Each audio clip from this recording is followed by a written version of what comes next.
Welcome to NLC News. My name's Middlecott, and I'll keep telling you the news until I can afford a hair transplant.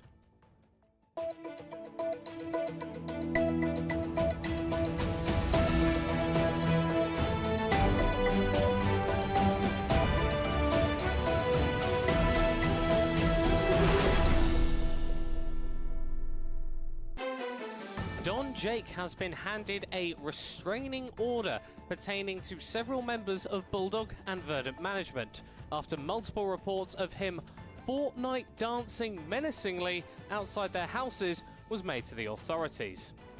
It is believed that this is a form of mockery from the London native, as Bulldog and Verdant would need to beat Los Ratones if either of them wants to qualify for the NLC finals at Leagues Disrupt, an event that Ruddy Sack has already booked their ticket to. Don Jake, however, is denying these allegations, since engaging with such a vapid and shallow form of culture as Fortnite is far beneath him. These claims do not, however, stand up to scrutiny, as we have looked at his letterbox reviews, which include some scathing critiques of Harikiri, Come and See, and La Haine, as well as glowing recommendations for Idiocracy and Big Mama's House 2, calling the latter the height of intellectual comedy. Regan, one of the co-owners for Ruddy, later weighed in on the situation with a beautifully written analysis that was way too long for us here at NLC News to bother reading. Despite their elimination from NLC playoffs, Venomcrest have ensured that they will receive maximum social media exposure by drafting something weird versus Los Ratones. The Score Esports, who haven't made a new Los Ratones video in about half an hour, have been quick to pounce after Venomcrest picked away 4 Bounce champions and Crowley's famous Jin in the first game of the series. As it stands, the Score have interviewed over 30 people to gain maximum insight into the matter, including Venomcrest's coaching staff during Game 2 of the series, as well as Nita's hairdresser. Questions still remain though, such as how will this relatively minor event be stretched to fill the length of a 10-minute YouTube video to please the algorithm? This is an issue that us here at NLC News do not have to worry about, since we are entirely funded by the government, and as long as we keep pushing their propaganda, we're all good. Los Ratones fans have gathered outside the NLC News studios to protest the fact that they were not featured as the first headline in this video. This move has challenged not only traditional understandings of cause and effect and the linear nature of time, but also the ability of the NLC News writers to construct a coherent narrative covering a story which is a response to something that hasn't happened yet. It is understood that this protest began 6 hours after this video was released, following Los Ratones' reverse sweep loss to Ruddy in the NLC finals, with the crowd expected to disperse in the next few minutes after Kadra released a statement 2 days ago calling on the fans to return home. Ultimately, the cause of this temporal disturbance is known by NLC News, but we can't tell you, because if we do, the same thing will happen as did last time, and we really don't want that. That's it from us here at NLC News. I've been Middlecott, and if you couldn't focus on these headlines, try focusing on your life instead.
correct, Arozzi Northern League of Legends Championship. My name is Alshanda Sharomaya and welcome to another day of lower bracket run where if you lose, you're done.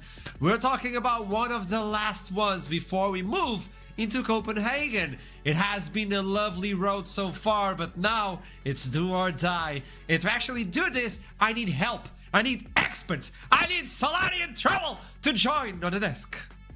Hello! Hello, everyone! How you doing? Good job!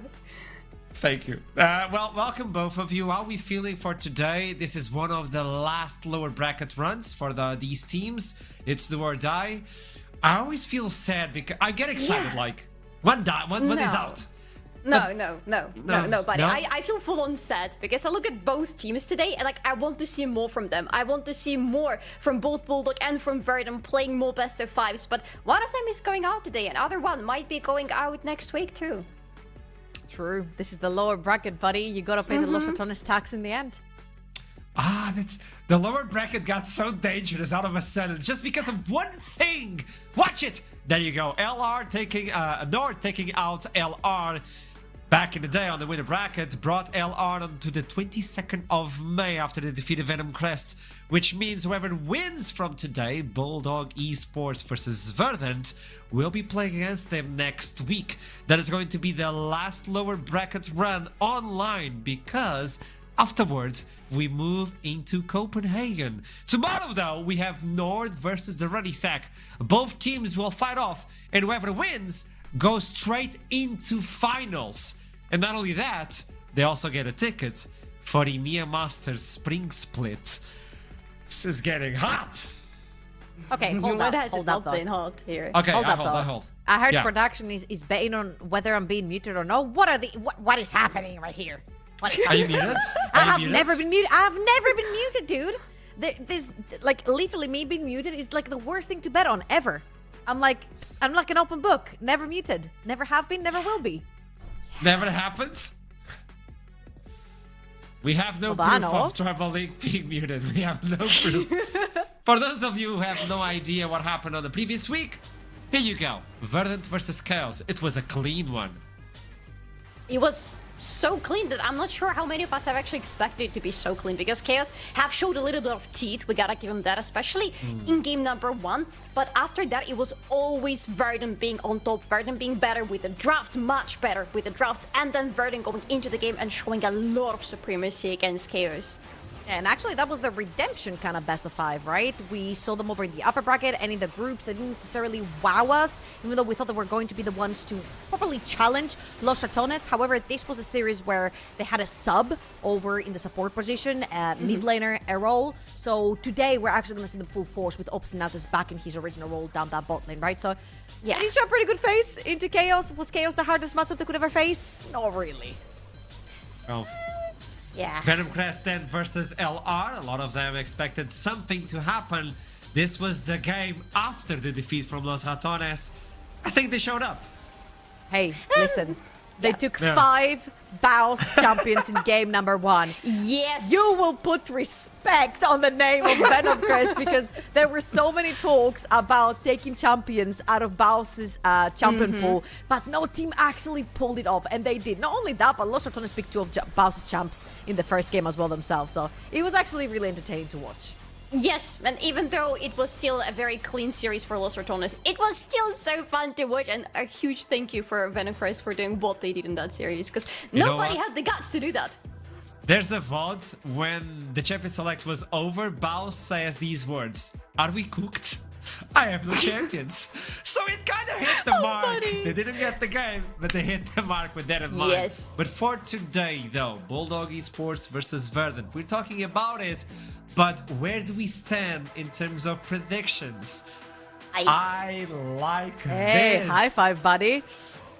You know it. There's something in the air. What is it, Trouble? What is it? What is it for Okay, you? listen up. If that was Winter Split Bulldog Esports, dude, I wouldn't even second guess myself. I would 3-0 that be right here. But Verdant are back with their entire roster. They have ramped up through that lower bracket, and I still don't trust Bulldog Esports to have a fully consistent day every day. So that's why I gave that one extra game to Verdant. Yeah. That is What about convincing, you, but Salati? yeah, I'm still a believer. You know what? Call me delusional, but I still want to believe in Bulldogs. If nothing funky happens around that mid lane for Bulldogs, I think they can take the series.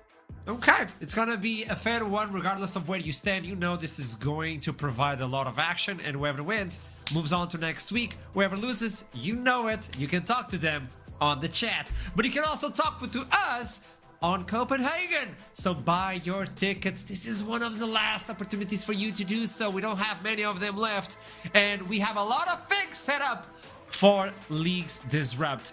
I know a few content creators will be there, but I'm not allowed to say anything. All I know Give us a is that... spoiler. Okay. Duckling will be our makeup artist. Okay, that's a spoiler I didn't want to know. Damn it. Ouch! I was just saying. After losing just- all the games in the pre-shows, I don't think he's going to treat us nicely. Oh, you know it. It's not on me. It's not on me. It's on HR. With that in mind. Oh, You yeah. know what? We've been treating our teams so well for the past few months. So that's why I decided to test Bulldog Esports. How so? I don't know if you watched a series back in the day called Squid Game, where you put people yeah. to the test. Yeah, I did the same to Bulldog, and they were really happy to play Dodge Barrage. I swear, my face doesn't fit that champion, not the slightest. No, Great it's perfect. Ezreal, buddy. But regardless of that, this is the end result. Take a look. Welcome to Dodge Barrage. I'm playing with Ezreal, full AP. Bulldog Esports bought boots. Their objective is to go through the mid lane and auto-attack me. The first one to do it wins. Are you ready, Bulldog Esports? Yes. EDG ready. The energy is low. In 3, 2, go. 1, go! Cheaters, man. Oh, look at them. Actually, big. I got that. Oh my god, guys. Oh! Oh, I'm gonna die! No! Oh! Stop shooting. Right. Flash for the ulti. Waiting for Velvet. And shooting again. Alright. Guys! Barrage. We need a Oh, I shred. see a China. I Somebody see a flicker. China. China, I'm looking at you. Okay. There's GG. vision. Oh. Oh. Oh. Oh. Oh, Kasing. I like it. Oh, I died in base. Oh.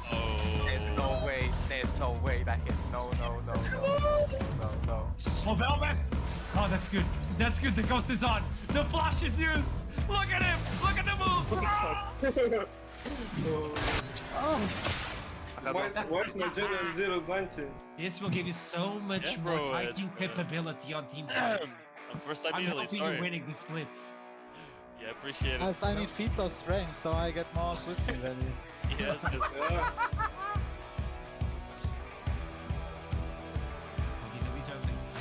Tak jak no vision! Yeah. Get vision, Italy. Get vision. Actually, yeah, I guess. We need more vision. Oh my god, I cannot. Lowish. Lowish. I'm ghosting. Oh, that was so close. Oh. Oh. Nice. Kasing. Kasing. Nice. Go. It's crazy. We have the word. Let's go. I need I to look can't in. attack that ward. That is a good ward. No.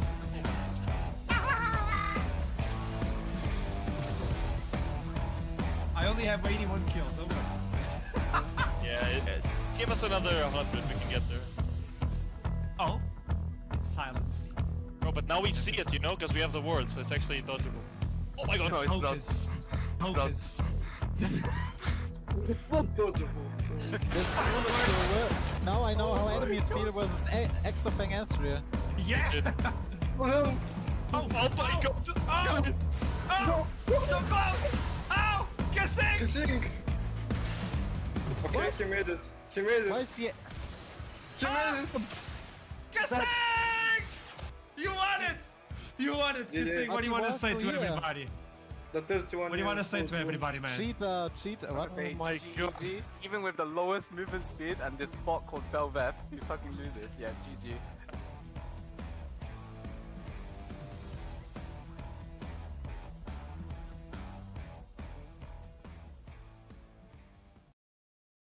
This is it. Bulldog Esports versus Verdant. I have both top laners with me on this conversation. Let's keep this friendly. Whoever loses this is out. Whoever wins still has a shot for Copenhagen. So let's start talking about top lane, since I have both of you. Miatek, we were talking about this matchup, you versus Tidon. Champion pool wise, it's gonna be a battle, right? Because you kind of played the same thing, even though you haven't picked the same champions as Tidon, correct? Yeah, I mean, from my scouting, the champions that we play are mostly in common, and you know, the most broken ones will be probably prioritized first games, so you will see battle in draft over our champions, I feel like. Yeah. And what happens game 4, game 5? If there will be game 4, game 5, yeah, there will be magic. Okay, Tidon. We're talking about champion pool, we're talking about the top lane. How do you feel playing versus Miatek? What can we expect from top lane, Tidon? What can we expect? I think Yes. on teamfight, I think the top lane is not about laning in this meta. It's about more team fighting, more playing good in team fights. So, yeah, that's what I can say. So the plan is to farm and then be useful on the team fights. It's not about the Yeah. 1v1. Yeah. Okay. Miatek, you know there's not going to be a lot of Okay. action.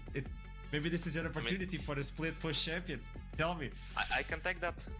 No junglers, no ganks, just farm, chilling.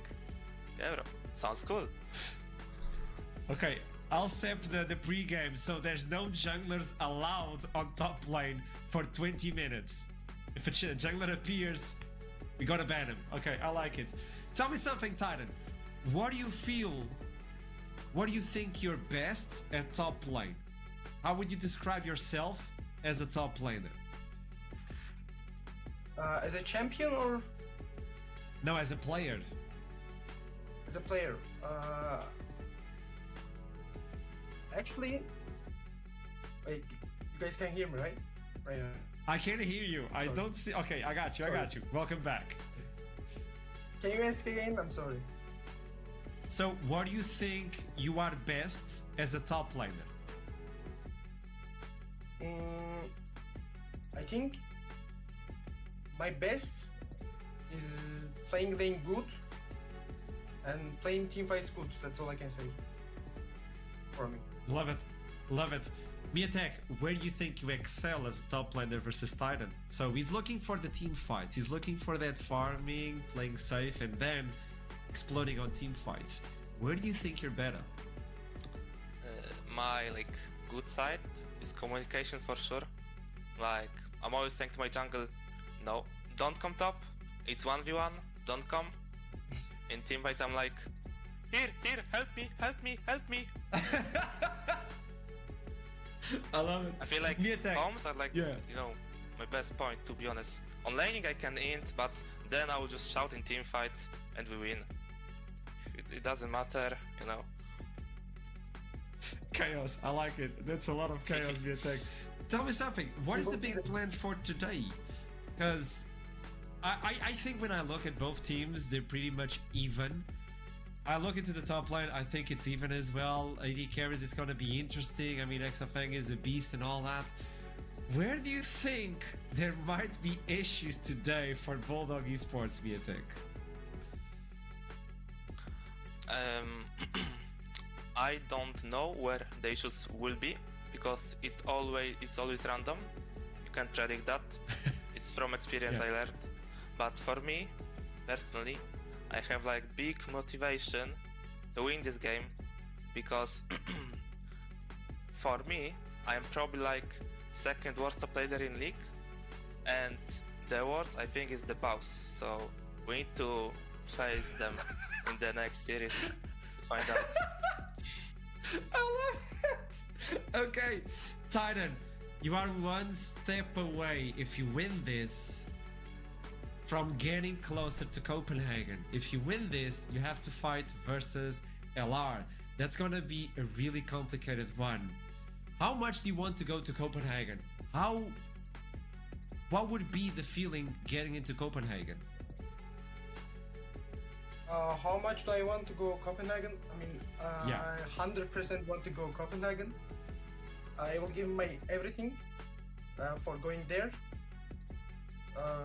So that's all I can say.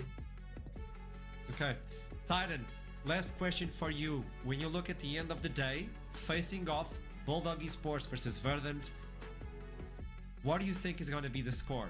The end result of today, the numbers. 3-1 Verdant. Okay, Miatek, 3-1. They gave you a game, but where do you stand? Where do you think is going to be? I mean, I would like to play 5 games. I would say 3-2. 3-2. And then champion pool I won't say is a for mess. for who, yeah. But Oh, you 3-2, won't say 5 for games. who? Okay. So you know want this to is play going to 5. be a well-disputed game, don't you? This is Yeah. going to be well-disputed. Yeah, okay. Thank you both of you. Best of luck. Let's see who picks Jace first, and then let's see where the city goes. Thank you so much. Best of luck. I'll see you soon. Thank you, see ya. It's a best of 5. It's whoever wins faces Los Ratones. Whoever loses will have to spectate the rest of the split. Bulldog Esports versus Verdant. The time is now. Desk! I need your point of view of how good is this series. Man, Very. so close, yet so damn far, right? It's 2 series, 2 series, 1 now and 1 next, which will be a Herculean task to go past, right? But it's 2 series to make it to LAN. And for Bulldog Esports having made it over in winter, this must mean a lot. Yeah, but then just to echo you, Trouble, this is not the same Bulldog that we remember from the winter split, and having them in the lower bracket and having them to face right now Verdant, maybe they make it through, but then there is Los Ratones waiting for them. The odds are extremely low. It is. So let's start talking about Verdant, who had a rough initiation on this split.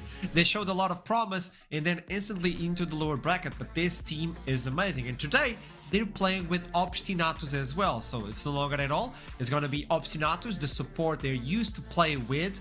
So this is the full roster. This is the full potential. This is the entire team to face off Bulldog Esports. And they faced previously versus Chaos, for instance. It was a clean one. I feel like, okay, both teams have actually faced a Chaos, right? One way or another, and they've actually been super consistent against teams that are not. I fear the whole thing, like, I'm gonna echo Miatek right here. He's like, 3-2, don't know who wins. I don't either. I flipped a coin and I put Verdant in my prediction, right? Because I feel like these 2 teams, when they're really good, they're very good. But they're so damn inconsistent. And, like, they keep on making those weird mistakes where you just...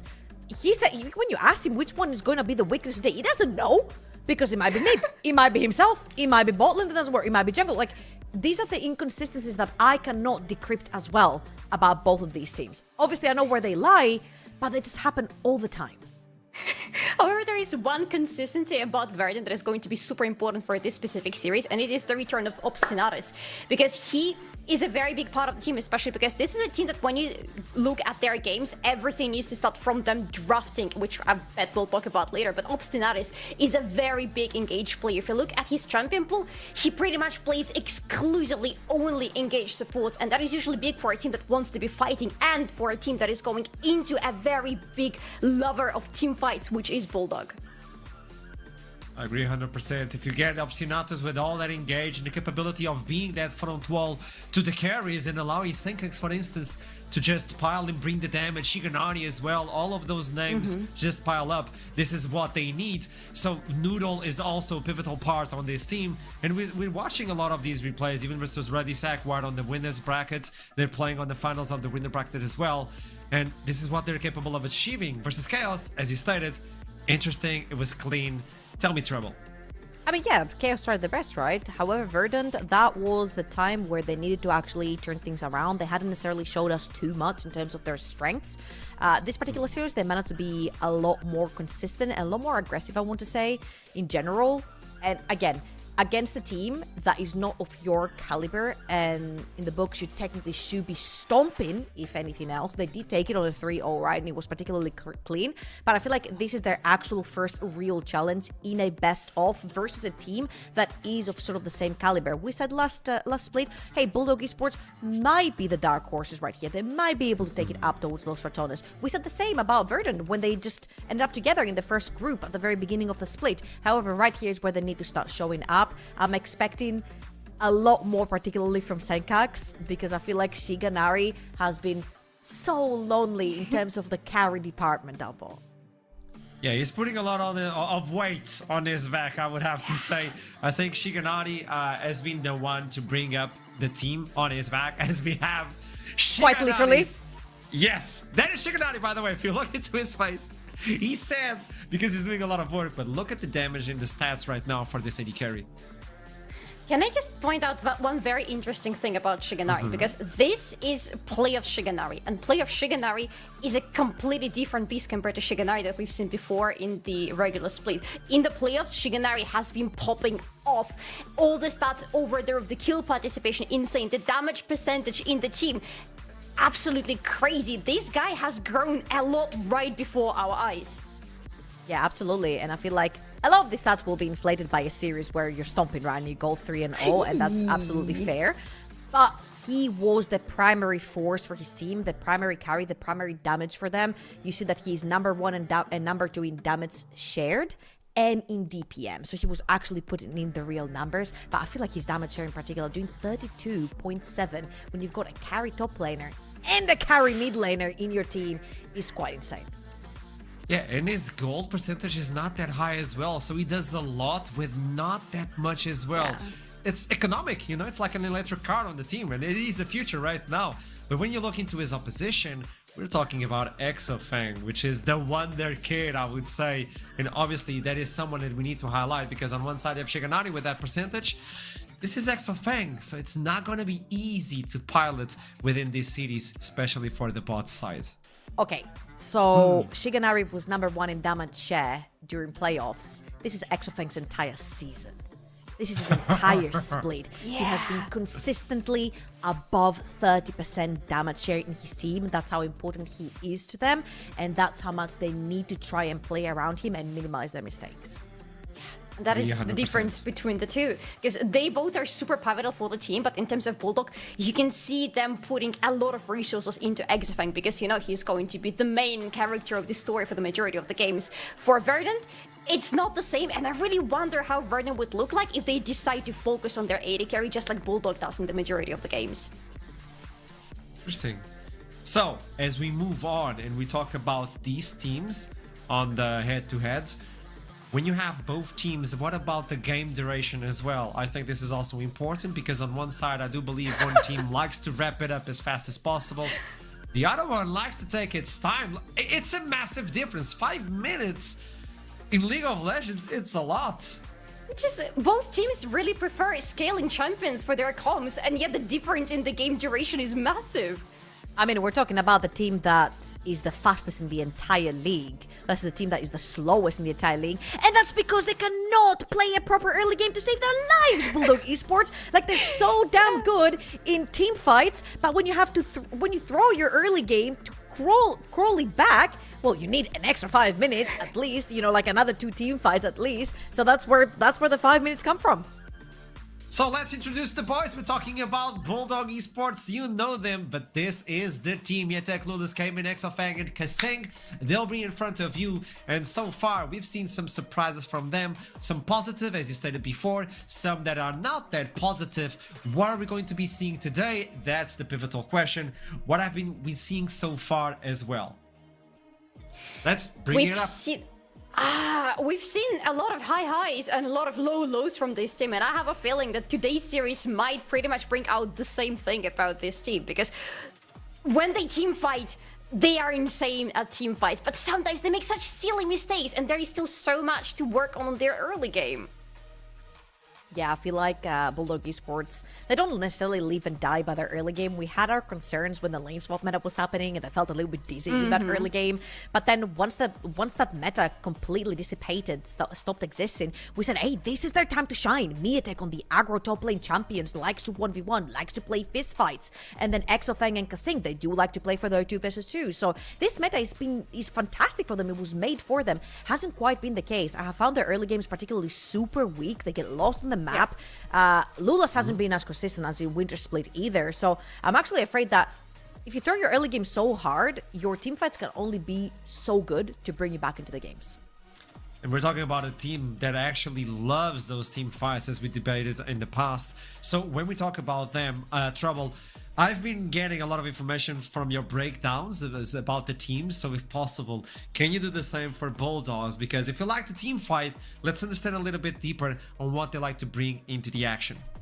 Sure, okay, let's bring some clips up that I brought for you guys, just to get a little bit of a taste, if we can pause it right there, just to get a little bit of a taste of what Bulldog Esports does well, and then what happens and they completely lose it. As you can see right here, they have this... Oh, that's not what I meant to do. Really sorry. They have this line over here where all the wards are on the side of Radisak, which means that they're not allowed to walk in yet. Now they're gonna wait.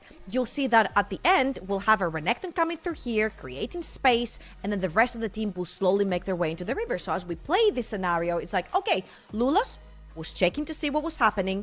Radisak have taken full control of the river. So as we play the clip, you guys will see that slowly but surely, Bulldog Esports will regain control. They'll pull the TP in. They'll push Radisak off the neutral objective. Everyone is happy. Swain, super tanky, can frontline, even flashes forward. Fantastic fight for Bulldog Esports, and they took it very slow. Now, if we pause it right here again, look what in the world is happening down here. The entirety of Radisak is coming... Oh, there we go. The entirety of Radisak is coming to get that Swain. And as we play the clip, again, came in, plays destruction on the side lane. Super tanky again on the Swain. He uses that fact to keep Radisak busy over on the top side of the map. We're gonna just ignore the teleport. Pause it right here. We're not gonna just ignore that teleport though, because Kaimin chose the TP right in the middle of the wave when there was a tower right here because they wanted to play for the dragon. So a little bit over eager with that TP right there. What had happened as we play the clip, Kaimin dies. He has no ultimate as from a previous play. Now, as the next clip starts, we're gonna pause it straight after it starts, because this is probably one of the most important clips in the entire game. If we can zoom out on the minimap right here, you'll see that Radisak are actually exiting their base. So every single member is on their way to try and take control around the Baron. Now, if we play the clip, you'll see that Kaimin sees the Vi moving a little bit too forward and tries to play engage right there, but he gets caught. Now, if we pause it right here, a lot of you might be thinking, what is the Swain thinking? I'm not sure. But what did happen right there was his team ended up overextending, trying to save the Swain. And in regards to the rest of the clip, it ended up being a mess where I feel like they lived or died by Kaimin's sword in this particular game. And Kaimin mispositioning twice, lost them to huge neutral objectives, with the second one being the Baron. So a few split decisions might cost them the game, or even win the game. Let's see how they're going to behave today. We had the interview about the top laners, and we were talking about champion pool and what they can bring into the equation. So let's meet these top laners and what they bring as well. Well, Titan was saying, I want to provide team fight. I want to be there for the team fight. Will he be there? We don't know, but that's the promise. He has a He'll be there half of the time on team fights. Yes. He'll be there more than half of the time. You know, he's got 51.4% kill participation. More than half the time, he'll be there.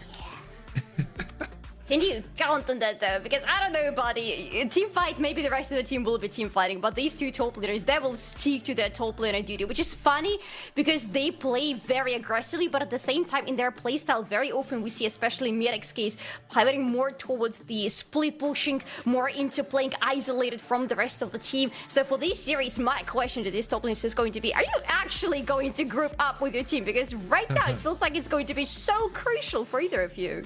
Absolutely agree with that. And I feel like particularly with the champions that Mitek has been choosing, they're not particularly like your classic split push champions. Sure, they can split push, but I think primarily things like Ambessa and Nar really shine when it comes to team fightings and setting up the fights for themselves. So as we go forward and we see what their actual champion pools are as well, which is the most important part right here, is thank you so much, Starstrom, for presenting us the head-to-head that we're about to see. You look lovely as always. Love your hair. You should give me the routine. Here we go. They don't really have much in common, but for Mitek particularly, again, the Rumble, the Gnar, the Renekton, these kind of champions really like fighting. Yeah, and the thing here is they don't have much champions in common, but if you look across both their champion pools, the idea of the champions is the same. Those are all the champions that love to be fighting a lot. They want to be constantly fighting, and they will only thrive in a situation where they're allowed to fight a lot with the enemy, both in terms of isolated 1v1s in the top lane and later on in the team fights. That's why this top lane is going to be, this matchup on the top lane is going to be a very big talking point both during the draft and in the game, because the competition for some of the big picks is going to be insane during the draft, especially for game number 1, but even later on in the game, are we going to see them actually utilizing all the aggression that they bring in with their picks? I love this champion. So yeah, tell me, Trouble. Tell me. No. I feel like it was very interesting what Mitek said, that he does know, he's aware that they play kind of like the same style and sometimes the same champions as well.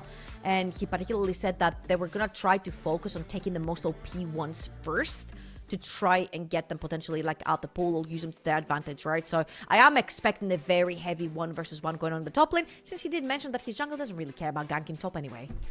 Yeah, we talked on the interview, junglers are not allowed to be on the top side, so maybe they can go for other lanes, and who knows, even this is a real on 1v1. Next effect. Yes, but with also honor. The Jace. Mitek was saying privately, the Jace. I want the Jace. So maybe that could be the priority pick on the blue side, because you see the Ambassador being removed, the Ezreal from Exofang as well. Where's the meta going to land on these cities? Are we going to focus as well on the Varos or even the Gwen, as we debated before? There's an answer for the Gwen, at least from Mitek, but I'm not allowed to say it. It was private. Okay, no spoilers from you, I see. But the idea for Verdant here might be to try to attack Exofang, especially with removing that Ezreal as the first ban from their side. That is such a safe B1, first of all, for Bulldog, and second of all, it's the most played champion for Exofang. But he still has a lot more in his pockets, especially I'm looking into those aggressive AD carries. He has pulled out Kallistas, he has pulled out Ravens as well. So maybe that will be the idea that Bulldog will decide to go with for the game 1. I'm not gonna lie, I wasn't a big fan last time I saw him play Draven, so I hope not. This particular one, especially blind, but a Gwen would have been nice for a B1 right here for the side of Mitek. Of course, we have seen things like Galio being the answer into Gwen, but Terran's not the guy who's gonna play Galio. It's gonna just the Jace instead, who is a pretty fine answer, at least in the early game, into Gwen if Terran chooses to go with that one here. And that's a lot of comfort from Mitek as well. Has played a lot with this champion. I scored a quadra kill throughout the split as well on the champion, so that could be big. But oh my god, I've seen that already. I've seen Noodle having the Fury open and picking up the Fury open in the previous series versus Chaos. Do you know how it ended up? That might be a little spoiler, but they won massively with that Naafiri. Yeah, it's also a pick from Cayman. Yeah, it's actually like a really great matchup right here. For Cayman right here, I've seen a lot in the LPL and LCK. Annie gets picked up a lot into the Talia. The only thing that really sucks with Annie is that her side laning is not the best, is not quite safe as well. The Vi getting locked in right here. You could go for like an Ahri Vi sort of combination and try to play strong 2 versus 2 mid jungle versus strong 2 versus 2 mid jungle. I would not like to see that. I don't like naked Vi's in the Rift. You guys know me. Not a big fan of the Victor with the Vi. That's so strange. I'm just trying to understand what is happening in the minds of Bulldog right now, because Cayman is a very big Ahri player, and like the writing is right there on the wall. You pick Ahri with Vi and you have a really strong pickup potential and a lot of setup for the upcoming team fights, but you decide to go for Victor, and I'm just not seeing how Victor is playing out here for Bulldogs. As it stands right now, you need a lot of front line from Kaseng. Kaseng needs to provide something, or else the Vi is going to be lonely. Someone else has to go with the Vi, or else Lulas is in for the treat, especially when you have a meat wall like the Cyan already picked up. I feel like The game is going to be really difficult to pilot right here for Bulldog Esports. There are no AD carries that can kill Sion really easily, apart from things like Kai'Sa. And then on the other hand, this composition is not necessarily really built for a Kai'Sa. Like, you've got a lot of control with the Victor, poke from far away with the Jace. Like, where does the Kai'Sa really tie in here? Also, things like a Phelous Jinx no longer in the meta, and they need a big front line, which Bulldog Esports doesn't have. I'm really interested to see how they're going to choose to deal with that Sion. I'm actually on the opposite side here. I think Kai'Sa would work for Bulldog, and I'm struggling to see what else they would have picked for Exofeng here in this composition, because you can pilot Kai'Sa pretty different ways, and if you want to have her as a follow-up with Vi, you can build her in that direction, or you can use her with more of a poke-like champion. I think that could be the answer for Bulldogs here. Let's see what they're going to provide so far. AD carries are being the ones tackled. The Misfortune, the Ashe, and the Draven. Exofeng needs to put in the damage, but Kasing is to be their front line. So far, all supports are available, which is interesting. Going through the second phase of bans and not a single support being taken away. Shikanari. It makes so much sense now that I see the Ashe and Draven bans right here. It makes so much sense, not only because they're good matchups into Kalista, but also because you can't take Renata with either Draven and Ashe, and now you can't really take Renata with Kai'Sa because it's not really her type of support. However, you know what's her type of support? Nico is her type of support. I see two very short range, two melees, a very short range AD carry. You could potentially get some really good lane prio through that, knowing that Renata is most likely coming through from Obstinatus. But then you sacrifice the potential front lane. This has to be a real angle for Kasing, it feels like. Not exactly the champion for Kasing, or Nautilus could work here as well. It feels like it has to be a tankier, frontline-ish type of champion with a lot of control to try to lock down, especially Naafiri, if she tries to go into the backline of Bulldog. Okay, interesting. Now I think, Trouble, this should be the Renata right here for Obstinatus with Shikanari. There you go, locks it up. I mean, they got pretty much what they want, both teams, so as it stands, final takes away. Trouble, start. I mean, I'm sorry, I'm gonna say this is Draft Kingdom right here from Verdant. No one kills Sion. You dive in the backline, good luck. You've got Renata, you've got anti-dive mechanisms with Kalista as well, Talia, like, you've got side lane pressure, you've got the better mid-jungle duo. I feel like Verdant have done fantastically well on the red side, and I feel like this game belongs to them. I have to agree, Verdant did what they have been doing throughout their series so far, out-drafting the enemy team, and Bulldog unfortunately could not find a good answer. I think Verdant take game number 1. Let's see what happens within the game. Keep in mind that Verdant brought in a new coach, Akali, from the previous series. It worked wonders in the Champion Select. It looks like it's working wonders as well. But now for the first game, the voices within the game are taking it away. Initialize and Foxtrot, where do you see this draft going? Well, there's a question, isn't it? Hello, Foxy. Good to have you in here. We were just having this conversation right now. We went, Bulldogs, you need 2 items, like, really badly this game with a Victor, Kai'Sa, Jace. Like, if you don't get there, considering the other side is, like, Talia, Naafiri with a Kalista lane to play around, I get a bit scared for that early game. Yeah, I think there's definitely a storm to be weathered here if you are Bulldog. And from Verdant, Georgia was very high on this draft. And I think there's definitely some elements there that are just quite oppressive to play against, to be honest, if you're Bulldog. And it's going to be tricky for a game 1 especially. I just think, you got to get some time. You need some time here if you're Bulldog, but right out of the gate you can expect Verdant to be swinging. And you know, I would say we did a lot of highlighting in the top side in the pre-game, but I would argue it's more going to be like mid and bot for at least for game 1, that it's from this draft that we'll expect to see the sparks fly. Completely agree with you, Foxy. We'll see exactly how it plays out on the roof, because no plan survives contact with the enemy and all those kinds of statements. All the while, it's kind of keeping our eyes on it, because it feels like Bulldogs, their top side of the map should have a bit more prio, but the bot side, Kalista lane with Renata, with Talia and Naafiri that can roam down there, like, that feels very oppressive to lane against. And sure, Kai'Sa has some outplay tools, but does she have enough? We'll have to wait and see, because it's going to be tough. It's going to be tough. I think in the favor of Bulldog, I'll say, or like maybe an asterisk for Verdant. Sure. Despite the actual champions themselves being really strong, I think there's a lot of, they're quite difficult to pilot, right? There's a lot of what do you call execution. That? Oh my goodness, yeah, thank you. I just said this to you like 30 you literally did ago. that, so it's like, I know which word you want. You told it to me like literally a minute ago. Jesus.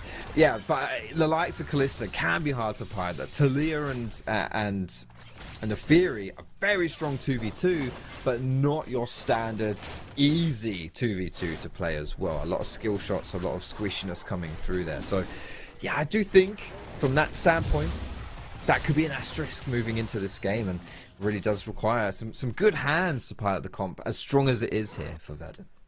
You know, for all that there was some head-to-heads looked at in the top side, and understandably so, the other side of that is Exafeng and Shigenari have been pretty much neck and neck in terms of the damage percentage and damage numbers they're putting out. Shigenari in particular has put out some absolutely wild numbers. I remember when this guy was a world contender on the likes of UOL and Gambit not so long ago. In the grand scheme of things, been all over the place and has been very successful here. Now, of course, over on Verdant, looking to be a star player for them, and Kalista, you can definitely take over a game on a Kalista. May have seen that once or twice in pro play over the years. Yeah, absolutely. Right from the get-go, it's what you're seeing here. This lane just so... Oh, that's a good hook, though.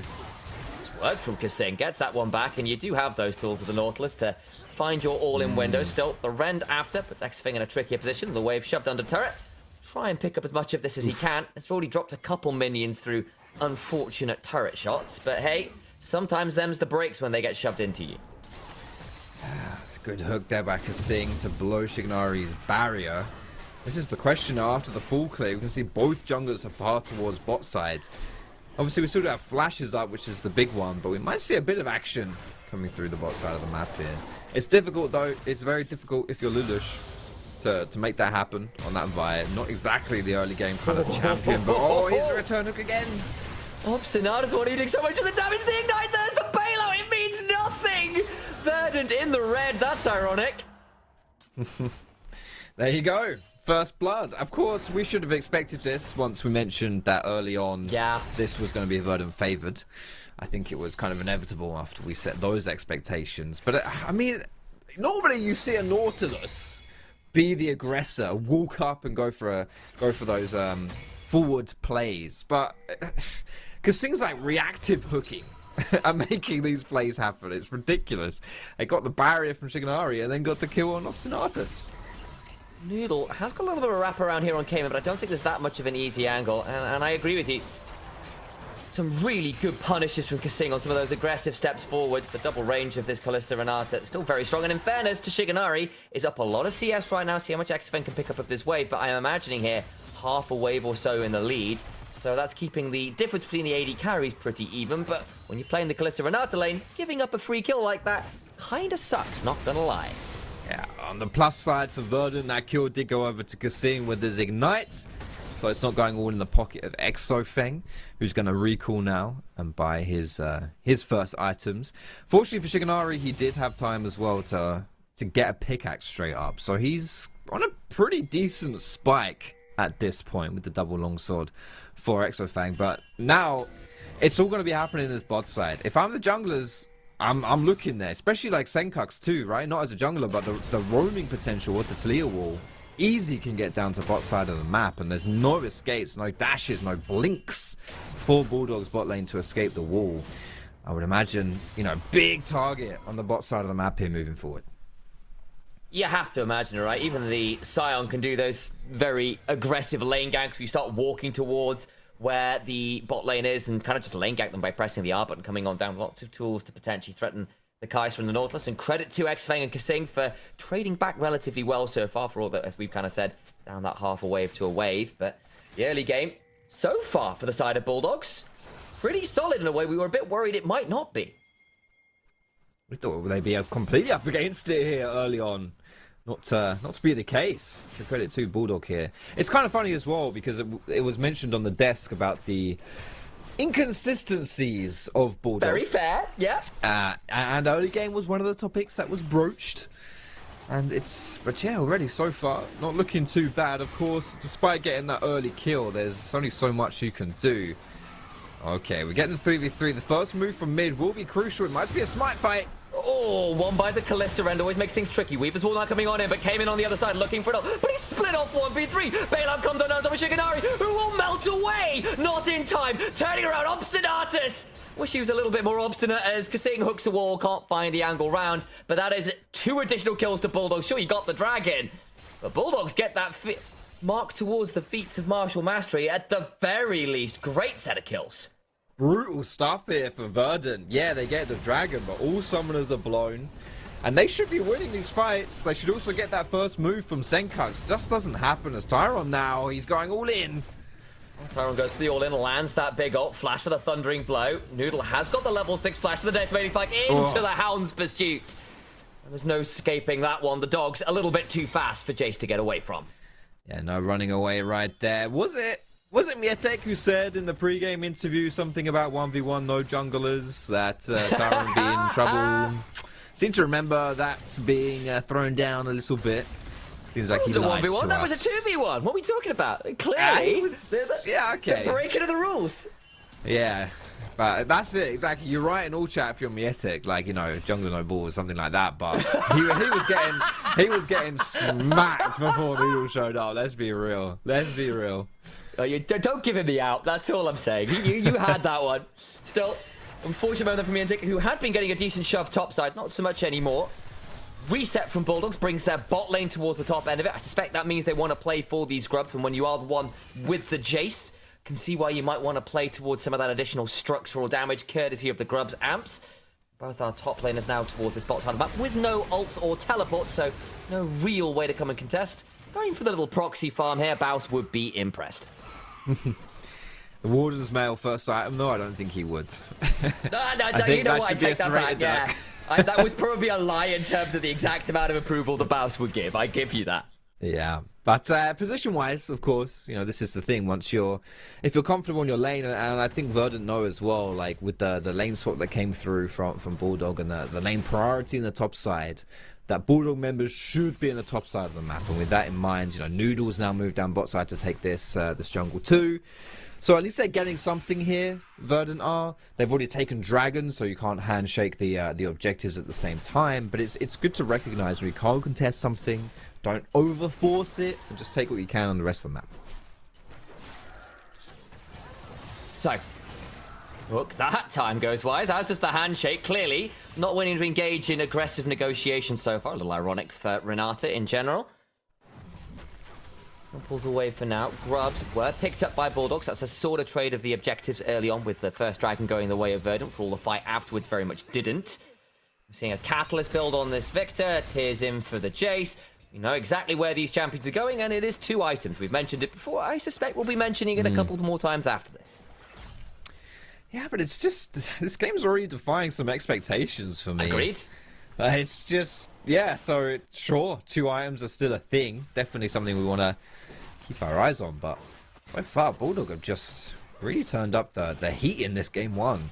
In our best of 5, reminder, like, if you lose this, you're donezo. That's it. It's out. Your NLC adventures are over, and you want to also have a good showing, because even if you win this series, you're up against Osotones next. You know, you've got to do more than just win. You've got to really thrash. Yeah. I think if you don't, you're looking at that matchup and you're sweating a little bit. We saw the last time, of course, that Lost Returns strat, there was the attempt at the anti-Baus strat of banning away or picking away all of his champions in game 1, and it just didn't work. It's a question, I suppose, about whether a team with maybe a little bit more mechanical firepower could pull it off a little better, and that might be a question to ask. But step 1, as you kind of noted, was for one of these 2 teams to come in and absolutely crush their opposition. That, so far, is a question we've yet to see answered, because, of course, Shigenari in a 1v3, rather, Verdant in a 1v3 versus Mietek, and Shigenari is the one who picks up the kill. Let me get that the right way around. Does that give enough time, though, for Bulldog to get pressure on the bot side and play for Dragon? There goes Senkux. Cease and desist, forced to flash away from that, gets away. Gravity Field not quite in time to keep the Talia locked up. Bit of a pet peeve of mine when you're making a play on one side of the map and your teammates don't respect the counterplay, right? Because this should just be a win for Verdant. You know, they get the kill topside, that's cool, but because Senkux was disrespecting Ludosh on that Vi, he then loses mid prior, loses his flash as well, and it's like, bruh, this did not need to happen. Just chill out. You know, you got no friends. It's, yeah, unnecessary, but still. You got friends in this, right? No, it was self-deprecating humor in order to be. Sorry. No, I'm not. No, I'm not cool. You can't bring me to do that. Oh, dear. For the OG NLC fans out there, you know the clip. Embarrass Bulldog with it one or two times. Just make sure you got that one saved. It's a wonderful meme. Either way, Dragon number 2 went the way of Verdant before I throw poor Mikkel under the bus anymore, like Foxtrot did once upon a time.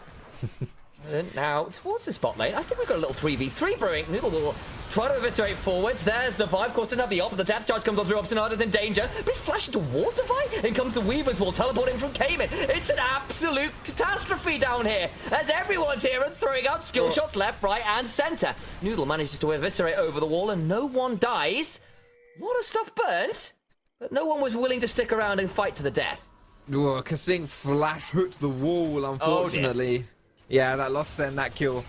All in all, though, a 0 for 0. No kills, no one dropping. Bit surprising considering all the damage that came through from these lineups. Like, it's not a low damage team comp by any means. I think also what's important, though, to note about this play is not necessarily what happened in this play specifically right now.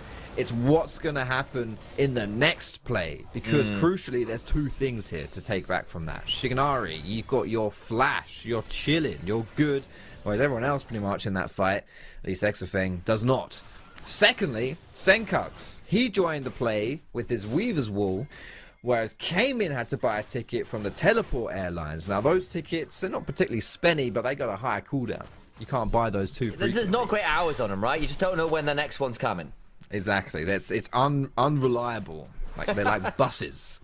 I shouldn't. I'll Rail replacement service for your flight. Facts. That's it. Senkux is on the monorail, and Cayman's on the rail replacement number 20 bus. It's tough. Yes. You don't say you keep the number 20 bus out of your mouth. That thing served me well over the years in my youth in the countryside of the UK. But anyway. As it stands, we've got ourselves 3 minutes until the next Dragon, and for all that the early game hasn't been as explosive as we asked of Verdant, and that's a bit problematic into Bulldogs, who, to paraphrase Georgia, Bulldogs' early game has not been the best, shall we say. They've got a lot of the long games going on because they have been quite inconsistent in those earlier stages.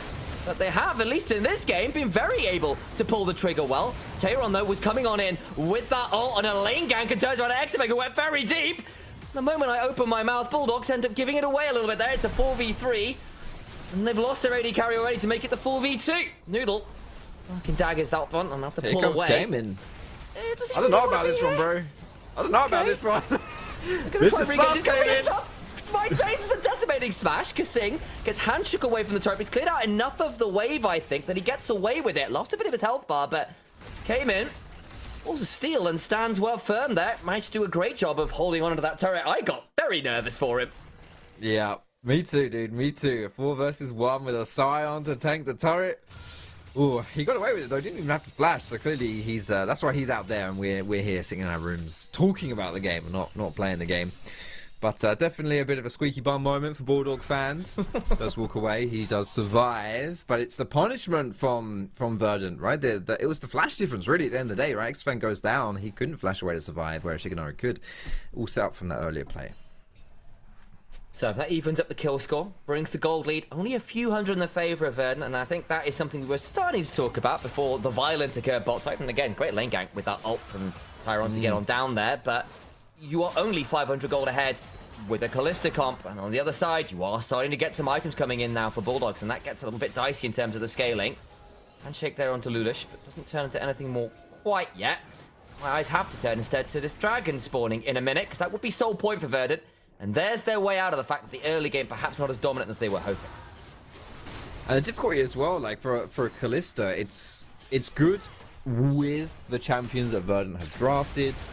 It sets their comp up with a good direction, especially early game and in the lane phase. But you think about playing into Victor, Jace, and like Vi, Nautilus, like, oh gosh, a lot of the lineup of Bulldog as a low-ranged hippity-hoppity ADC, that is difficult. Yeah. You know, there's a lot of point-and-click CC. There's a lot of, you know, you get anywhere near Cayman and he's going to blast you into the next dimension. That's charged onto Obstinatas. Hook then onto the Scion. Weaver's Wall comes on down. And that puts Lulish on the other side of the wall. What is going on here? Verdant just get a free kill. Vi's naked. That's what's going on here, I believe. Something like that. That's a very Georgia phrase. Yeah, yeah, that's it. I'm literally ripping her off by saying that. I don't even know what it means, but I'm just gonna say it because she's smart, so it must make sense. So yeah, that's what happened on that play, unfortunately. Yeah. Means your jungler's now dead as the dragon has spawned. 4v5 though. Xing goes forwards and kind of regrets his choices. Gets hit by the hostile takeover afterwards, and everyone goes berserk, and I don't mean the manga. It's looking pretty graphic out here as Xfeng will ult over the wall and stay alive, but you've lost your mid, you've lost your support, your jungle's only just respawned. That's sole point, no doubt about it, to Verdant. Yeah, there they go. They're going to claim that bounty for free. Have to question what Bulldog were thinking, engaging that, being a man down, not having Lulish around.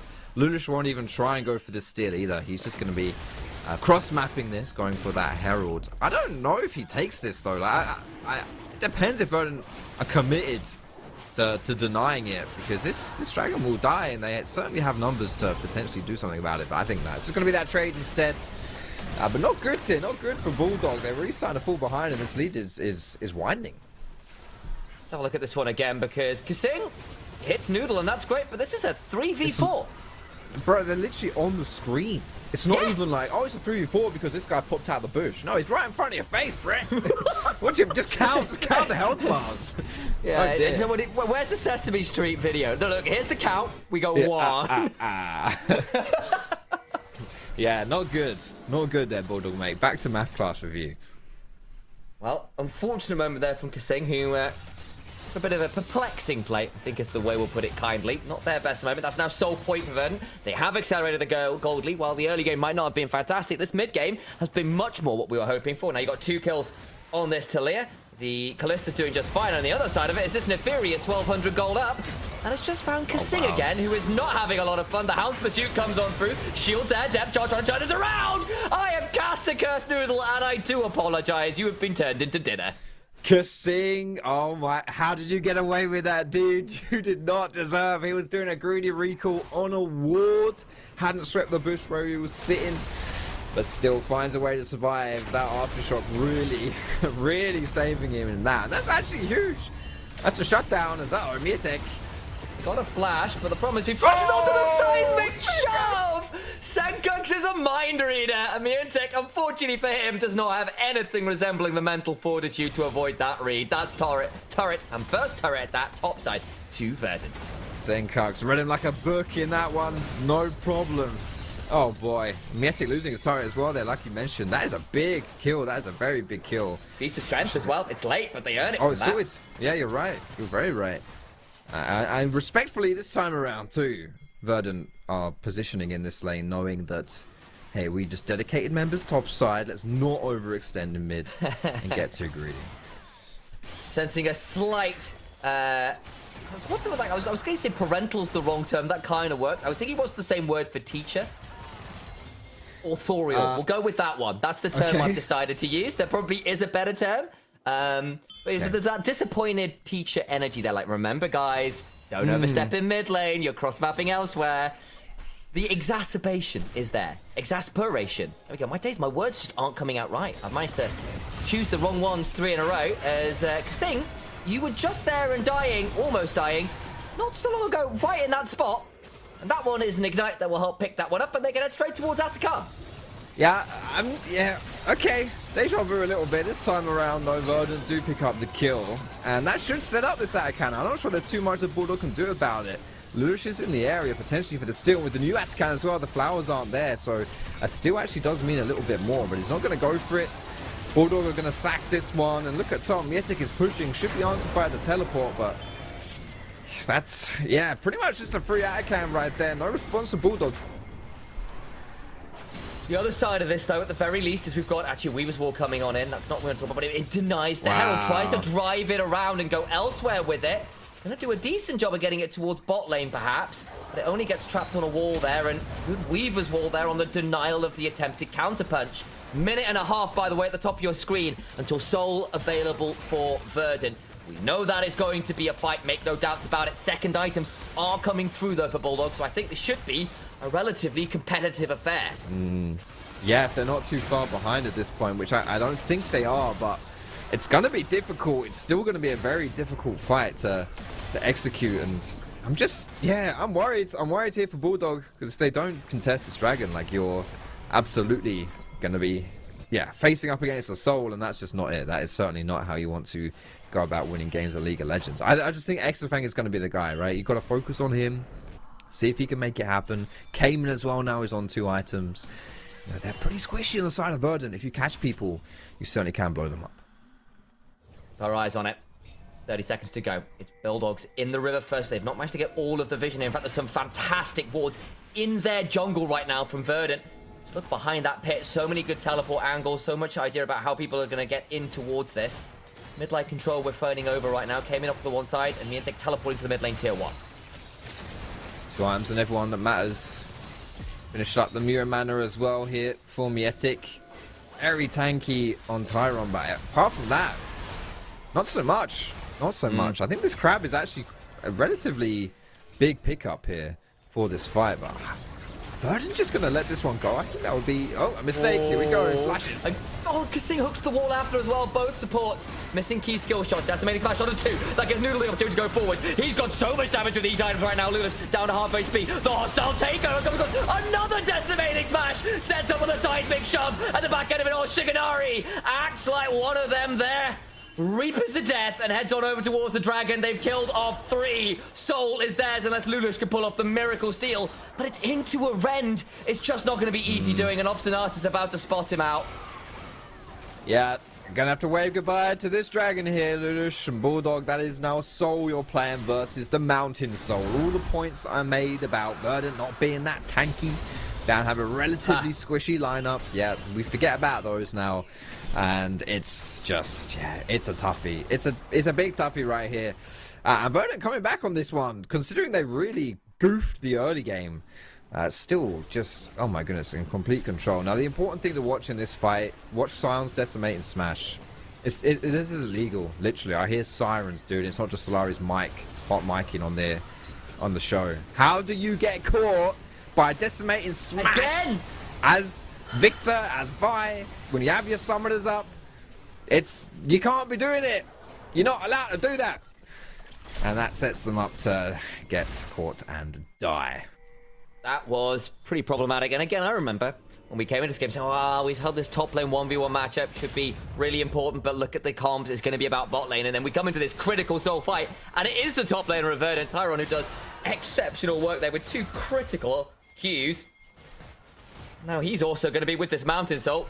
Nearly unkillable on Scion, and he's notorious for being quite hard to bring down in the first place. Yeah, I'm not sure. I mean, it's really just Kai'Sa who's going to be able to threaten that Scion, but even then, that's going to be tough. And he's building magic resist too now, right? Is Tyron. Like, it's... That really denies, like, the passive and these kind of things as well. So, here comes the engage. Hook after the hostile takeover buys some time. X-Fang over the wall! Finds a wonderful answer with that killer instinct. Looking to play this one out. The teleports come flying on through. Came in now looking for some threat. Lulish low, but not down importantly. The snap engage kills off the Callista. Stun now on a Tyron, who's got a massive shield with a Soul Furnace. Burned out, though. Just came in, sidesteps the seismic shove, looking to throw out more arcane rays. Bulldog's health bars, though, are notoriously so. And Senkups keep throwing rock after rock after rock. And they cry havoc and let slip the dogs of war. The jungle carry well and truly online. 7 kills deep now for Noodle. And it is not a wet noodle fight. This man is a lethal, poisonous bit of food indeed. And he will make sure that everyone else falls down. The initial kill on Shiganari turns into disaster for Bulldogs. 1 kill is all Bulldog are going to get, and that was the opening kill of the play on Shiganari, but they blew everything on him. There was nothing left for the rest of the fight, and credit to Verdant, they turned that so smartly, all in the area. I think this is the danger, to be honest, of what Verdant have brought in their draft, is their turn. It's so strong, right? Sam getting in, Senkuk's getting in instantly. Even Noodle's like pounce, his W is from quite far away, right? Yeah, so it's tough, dude. You think you find a catch and it's not happening. That's now going to be Nash for Verdant and swift control of this game. For all some of our laners were relatively close in gold, the jungle difference was pretty significant, and it's getting worse. And we have all seen at this point Neferi's take over games 7, 1, and 6. The Shojin, the Black Cleaver building towards what looks to be a GA, if I had to guess, or possibly a Death Stance, depending on what that icon turns into. I can never remember the name of that component, I'm not going to lie to you all. Yeah, either what is way, that? there is a name, it's like a Noxian something or other. I could probably go look it up, and I might do that when I get a moment. That might be, that sounds like it. Oh, thank you, appreciate you. Someone's got to do it. It's not like it's my job to know these things. Either way, it builds into things like Death's Dance and Guardian Angel. Steel Sigil. Ooh, Sigil. Great. I was very off. We were both really off for that one. Yes. Sorry to interrupt you with that, but we're just seeing the Nash season now, aren't we? It's not that easy to defend if you're a Bulldog right now. You can push so many lanes for Verdant. Keep an eye on Mietic though, top side. In comes the Weaver's Wall. Mietic is going to keep shoving. Thank you for that picture-in-picture production. You're right on it. Came in, though. Is unfortunately squished. The river's not safe for his kind anymore. And outside comes the turret. Inhibitor goes down. Mietic, though, is likely going to trade this one out. And as far as Verdant are concerned, that's a lose. You've got the Baron, and you are still trading evenly in terms of the objectives, unless they end the correct choice. They've already had the response now from Senkox to kind of turn this in one round. Flash out of the decimating smash from Lulish, who wasn't able to get away in time. Teleport back on in from both solo laners. Mietic now coming on back. Still the 4v5. Inhibitor finally falls to the minions, but the Nexus turrets are now going on down. Verdant, not disdated, not discerning, as they're going to keep going on. Next to the backside with the Killer trying to do his best to stay alive, but the Hound's pursuit comes on through. And another one falls. A reset on the ult. And Verdant will collapse on Bulldogs and ensure their Nexus is rubble. In a matter of seconds, they are the Game 1 winners, and there will be no mistake about it. 10,000 gold towards the end. It was a close game up until the point Verdant decided that, you know what? We're done with this being a close game. We're just going to turn it on. And from that point, there was no doubt. And they should have been winning early, but they weren't. And then, yeah, I don't know. That was just... I look at that game as a Bulldog fan, and I wonder, okay, how do we even get a game in this series? Because that was a dismantling. That was a pure dismantling. Some sloppiness from Verdant, but, bro, the Bulldog faithful are going to be sweating. That is a big question, and a pretty brutal one. Desk, can you answer it? Can they get a game in this series if it's looking like that? Wait. Too soon. I don't know the answer to that question, but what I know is the draft was extremely relevant on this game, and there was a tale to be told from the beginning of it. And also, how do you kill that Scion? That was not an easy task. You don't. Titan, you boss. That was trouble. Yeah, I feel like Bulldog Esports got a little dizzy in the draft right here, particularly when the Vi Victor rotation came through. I felt like it was kind of like a wake-up call where they're like, hey, what if they B3 an Ornn, or R3 an Ornn or a Scion? We have nothing to kill it with. We don't want to play Azir. We can play Victor. Victor's alright into tanks. Sure, you need 80 carry damage too, but he's an alright mate to go into tanks. He's pretty fine. He pokes as well, but then you don't really pair it up with something like a Vi, and then you've got a Jace over on the top side of the map who got shut down. It was just like, off the get-go, was just very, very, very difficult for Bulldog Esports to actually pilot that draft to a point where Kai'Sa and Victor can kill that Scion. They felt a little bit confused in the draft, and then it kind of translated into the game as well, with them getting a little bit of early kills here and there, but overall, whenever the Scion was joining any fight whatsoever on the map, it was like, yeah, we have a problem, we don't know what to do with this thing anymore. I actually found this rotation right here from Taylor super clever, because he was actually shadowing jungle from the side of Bulldog Esports. They had let go of the tower up in the top lane. If you guys look at the minimap in that particular clip as well, instantly Senkox started going to the top side of the map, so they caught the wave up top. Scion ulted bot lane. He stopped the kill come through from Vi. They killed Kai'Sa. They pushed everyone off the tower. It was just like it was a fantastic game on that Scion from Taron, and great awareness in terms of map pressure. I gotta be honest, they didn't always join in the team fight as they stated on the interview, but when Titan did, it was pivotal as well. And as soon as he got that Elite Spear, like, what do? I know Kai'Sa life was a little bit complicated, and I'm trying to get, okay, there you go, I'm just getting some information, but yeah, bring in the replay, the second replay, because also showcases a little bit of the story with this game. The story being that Verdant were having fights in pretty good timers, because here the dragon is spawning up, and they just had a fight before, because look at the bottom part of the map. Vi is dead already, so Lush died in a very unfortunate incident, and Verdant are going to go into a fight with Bulldog right here by just catching off Kassim. Kassim was not having the best day of his life in this game today. They're gonna take down 2 more, which translates into yet another dragon for them, but look at the minimap. look at what's happening at the very same time. Exactly, the two top laners were not even bothered. There was so much talk about, hey, we are going to join the team fights because we know how important we are for the team. Not this time, apparently. Neither of them joined. For Mietek, yes, he was shut down. Maybe you can make an excuse there, but for Sion, considering how big of a difference he makes, he just can't help but want to see more of both of them in the team fights. And it brings that idea that Titan decides to join when Titan wants. That was his story. Like, Yeah. I join when I want, and when I do, I'm pivotal. When you do nothing. And the Jace, which was such a high priority for me attack, actually didn't bring much into the team. I actually feel a little bit differently than Solari. I feel like I was really happy with what I saw from Taylor in terms of how much he actually joined the team fights. Right there, he wasn't even needed. Why should he press R or join or give up the pressure up in the top lane, right? If he doesn't need to join. As you'll see in the next clip, I feel like when we guys were discussing this, I was like, that's GG. Like that's the clip that truly shows you how much pressure a Sion gives into this team fight. Watch him. I just want you to just truly only watch Sion and how much damage BDG do to the Sion. He just walks up to them, knocks them up, takes the damage. You'll see they'll try to fly into the backline. Nothing. Sion's still alive, HP. by the way. Lulas has to dash out. He keeps walking, by the way, and they keep hitting him, by the way, and they keep trying to play around him, but they can't. Tayron was an absolute freaking wall in this game. And, Oh, God. Okay, I don't have to say much, do I? That Well, one?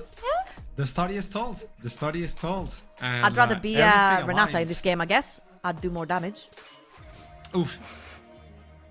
It's a tale of champion select, I think, and what Verdant are bringing with the champion select as well. We talked about the team when they played in the previous week, when they had Akali joining in with the team, not only providing guidance through the champion select, but also within the game. And they look clean. You brought something up, Trouble. The idea that, okay, they looked extremely cool, but versus a team where they were supposed to actually look cool, versus Bulldog, at least on the first game, it's looking the same. It's looking clean. So moving on to game 2, I don't know. Yeah, I think the only scary thing right here for Bulldog Esports is that they lost on blue side. Obviously, they'll have the chance to take that blue side again, and Mietek did talk about the priority that they'll give to those top lane champions for him. I think this time around, maybe you flip the switch and actually play for that bot side of the map that has been the most successful piece to the Bulldog Esports puzzle. I have surprising news for you then. Bulldog picked blue side. As we wait for the second game, we'll do a little pause and we'll be right back. I'll see you soon.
Game 2 for Bulldog versus Verdant so far. Domination coming in from Verdant from champion selected till the end of Nexus. I want to highlight as well, that was a low game timer. That was 27 minutes if I'm not mistaken, with 10,000 gold lead. It's not easy to achieve. That's a statement. And blue Yes. side yet again for Bulldog. Too lower than the average of Verdant. Checks out. Right? Right? does. I Kinda mean, that's scary. usually what happens when you take all the Drakes in the game, for example, and when you continuously shut down the enemy top laner, and when you win the team fights. Yeah, I've heard that usually happens to your gold. So as we look into this second game and the way we've seen Bulldog esports in play and how they were able to come back, where do you believe we need to focus right now? We were talking about playing towards the bot side and picking something more controllish side onto Miatek and even the mid lane? I would Nah. say... Go on, Solari. I think we look at the bot lane this time, because we had a look at the game right now where we saw Shiganari take a very potent pick on the bot lane, and at the same time taking away a very good pick away from Exofang, one that he pilots really well. And we saw Exofang not being able to do absolutely anything with the pick that the team chose for him because of the circumstances of the rest of the draft. I think if Exofang is being allowed to pick something better that works better for the team, or rather has the team working towards him, we could see a better result from Bulldog this time. I think we saw 1, 2, 3, 4, 5, 6, 7 80 carry bans, if I'm not wrong, Yeah. in the last draft. That's because obviously both 80 carries were dropped to 4 5s for both of their teams. However, I don't necessarily mind Miatek on picks that kind of want to fist fight or have a little bit more of a lead role over in the top lane, like the Ambesses, the Nars, the Rumbles. But also these are champions that are really good inserted back into a team fight. And I remember him from Winter Split, particularly his Ambessa performances. He was fantastic at disrupting backlines, finding angles, engaging team fights. So I just need to see a little bit more oomph coming through from Miatek on the top side of the map. Okay. Yeah, I want to see the continuation of what we... Actually, we saw some of that in this split as well, and I had high hopes seeing the Jace being prioritized so high in the previous draft, but unfortunately, the same thing happened to him that happened to Tayron in like 2 series ago for Verdant in their series with Radisak, where Tayron was completely shut down on the top lane. They did the same thing to Miatek in the previous game. We're starting to see a picture that the Ezreal is going to be a stable lane moving forward. We know what Yeah. Exofang is capable of providing with that one. And now the Corki, the Azir taking it away from Senkax, but we know this individual can play the Rise like a few people can do, so keep that in mind. Maokai, another one for the jungle. Lulu's has provided a lot with this pick, but 80 carries. We talked about the Varus, for instance. It was banned in the previous match. Let's see if he's going to follow the same story. Right here you have 2 choices, right? You either try... Okay. There is the choice. You either try to be one something like the Varus and be super strong, or you try to be one something like Rumble or Gwen, and actually, again, pick up a more of an aggressive top laner that both of these guys like to play, but also you're going to have pretty high quality in terms of team fighting and what your role will be later on in this game. For Miatek right here, I would love to see something like the Rumble, which actually gets found away by Verdant right here. So, hey, Gwen is also pretty fine. Yeah. Doesn't have that many counters over on the tops of the map. And again, your quality in terms of team fighting and value does go up as the late game comes through. So do they want to blind something from Miatek right now, or do they maybe want to look into Cayman? Because Cayman doesn't necessarily have a lot of options, especially with Victory Call in game number 1. So I could maybe look into getting something for him. But no, they go in the completely different direction. They have Xinzhou for Lusos, has played quite a lot of Xinzhou throughout this split. I wonder what the pairing on the mid lane is going to be with this one, because this might be the game where I actually would have preferred to see Victor compared to the previous one, but again, it's gone for Cayman. I'd like to see a Pantheon come through here Yeah. for the side of Noodle. Oh, if they slam Misfortune right here. They don't actually have to go with the Pantheon. It is an option, but jungle is already picked. That Misfortune hover right there is really, really, really good, because you have taken away a lot of the elusive sides of AD carries, like the Kalista, like the Kaisa, and the Ezreal, and also banned away for the Varus as well. So Misfortune is one of those AD carries that is being heavily prioritized over in the East as well, specifically because she's just that big of a stat checker in the early game and does tend to win lanes, no matter whether she has an engage support or a range support, which primarily is an engage support, but I'm adding that in there because I know Nico is out and about and it doesn't necessarily count as an engage support. You still want to see Nico. There is one thing that Trouble wants throughout the series, and that is to see a good Nico play on the bot lane. I don't know, maybe somebody will do that for you, but I was wondering about what Cayman is going to be playing in this series. Still not seeing his Ahri somehow. I am really surprised at that because it has been a very high priority for Bulldogs for the mid lane. But they decide to go into Orianna this time, looking for this potential combo with the Xin Zhao and with the ball. And now they probably want to lock in something for Exofank before the next bounce appear, and it's gonna be Draven. Rise. Okay. Senkax has to lock in Rise right here. The value you get through side lanes. Oh, the Brom coming through. I'm expecting Bulldog Esports to actually take it straight away, right? You have so much power in shutting down side lanes, but as well as the Draven with Pantheon and Rise, two semi-global ultimates, you can actually demolish that bot side of the map as well. Renata being out the question for Exofeng as well right here, which is actually a pretty good answer into Brom, is a pretty good lock-in right here from Verdant taking Brom away. Okay, Fiddlesticks, we've seen this being paired recently with a little bit of engage on the bot side, and to follow up with the jungler is not going to be brought up. Chaos brought this Fiddle. Well, kudos to Chaos. You performed. There you go. Now, what else do you ban? Because you know the mid, you know the AD carry, you know the support in the jungle. You're going to take away from the mid lane, even though, yeah, there you go. You're trying to take away any simple one. But Senkax can play the Rise, as you told us. Yeah. He can play the Syndra if he wants to get some control in there. It's Senkax, he can play whatever he wants, to be honest. He has a lot to choose from, to be honest. Senkax champion pool is extremely deep. He can go into a lot of champions on the mid lane, so it's really hard to prioritize spawning against him. Oh. Okay, hear me out. How about Akali? I think with having two sitting ducks of carries, like the Orianna and like the Draven, having an Akali slip in the back, especially when you have such huge protection with the Brom coming through the Misfortune, you don't necessarily have any real credible engage or CC for the Misfortune ult to stick. Therefore, what you do have is teamfight disruption, which means splitting them apart. Ambessa also does that, but things like Cassante, if they want to go towards that kind of route, also does that. Super tanky in the top lane, doesn't drop together with Ornn, and they are playing a Draven, right? Draven is not a very good tank killer from the Bulldog Esports. Looking into the smell. Yeah. The pause. Yeah, that was a big pause. It's actually the Mel. Okay, it's not the most common one. Yeah. You know, if you can shine with that, and since, as you said, they're going to be a little bit immobile, which means the root can be easy achieved. Pantheon with that, Brom with the follow. Misfortune is gonna have a field trip. It's gonna be the first mill for Senkax in the officials, by the way, and NLC in this split. He hasn't played her yet, he hasn't pulled her out yet, so really looking forward to see how it's going to be piloted there from the mid lane for him. And it's gonna be Rakan focusing, so we're looking into some additional engage to go in with the Xin Zhao to follow up with the ball from Orianna. But again, for the second draft in a row, Bulldog are completely disregarding any front lane possibility for them. They still have a chance to pick Xante from Yedek, and they probably won't even decide to go into it because they want to blind Gnar here just to make him a little bit more safety on the top lane.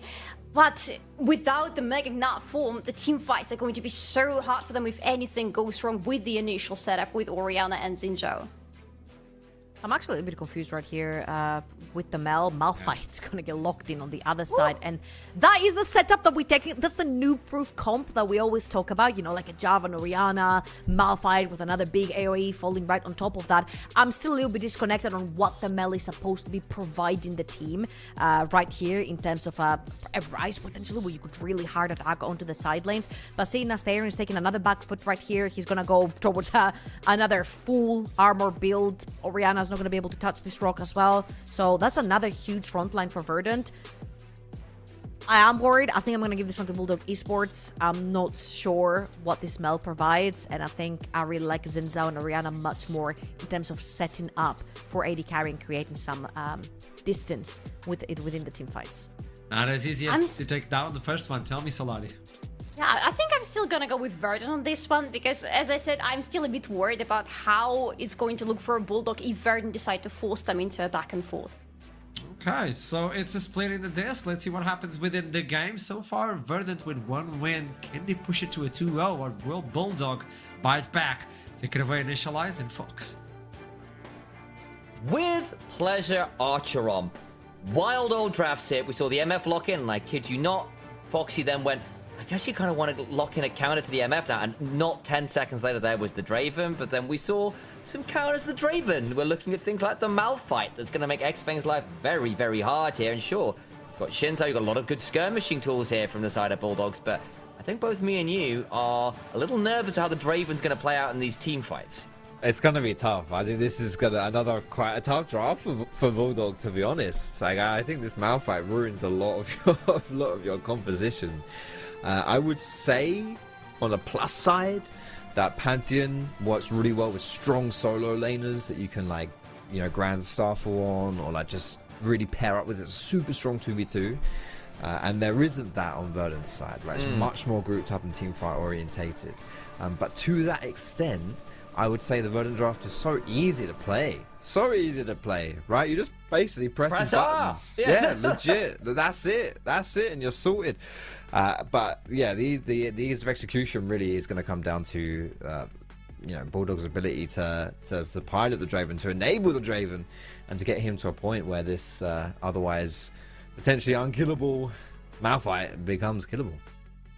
That'll have to be the aim of the game here. Can the Draven survive that all in? We have got ourselves a bit of a technical pause. When and if we know more, we'll let you know. But it does give us a moment or two here to break things down. We can get to podcast mode, mate. I want to call out something that Georgia said on the desk as well, because I think this is a really valid bit of criticism that Verdant actually did go towards the Mel, and she was like, look, part of the reason why she preferred Bulldogs was, well, what real value is the Mel getting here? What are you getting value out of the W? Like, that rebuttal is so key to why you picked Mel in the first place. That 30-second cooldown on your W to reflect things back. What are you realistically reflecting here? I guess the boomerang? Okay, can you reflect auto attacks? You can, right? Yes. Yeah, okay, cool. Yes. So, when Draven buys a rapid fire cannon and presses Q and starts one-shotting you from half a screen away, the cooldown on rapid fire cannon is, I don't know, it depends on Depends how fast you move, because you charge, yeah. Yes, exactly, that's true. There you go, that's it. You rebuke the Draven axe. You're sorted. I mean, potentially, if you can get Draven to blood rush and crit himself with his own axe, that would be quite funny. Honestly, though, does legit. he cash in on himself? No, it would be Mel. Mel doesn't get a cash in on it, sadly, but that would be a fun idea. But it's any projectile. So basically, what would work on, what Wind Wall would work on. Yeah, exactly. It works with Mel. I do agree. I feel like Mel is a little bit kind of tricky to identify for this team comp, but I still just think she's kind of more facilitatory. Let's group up, you know, help out your team, and that's all the team needs to do for Verdant, right? They've got the Misfortune and the Misfortune ulti, which, to be honest, as it stands, doesn't have too many great answers to it, not easy answers at least. And also Draven does not really want these big grouped up fights. He can still navigate them. It's cool as long as he has like help and support, but he much rather takes these small fights, right, where he can just throw out all that damage and not have as many people to get onto him to shut him down.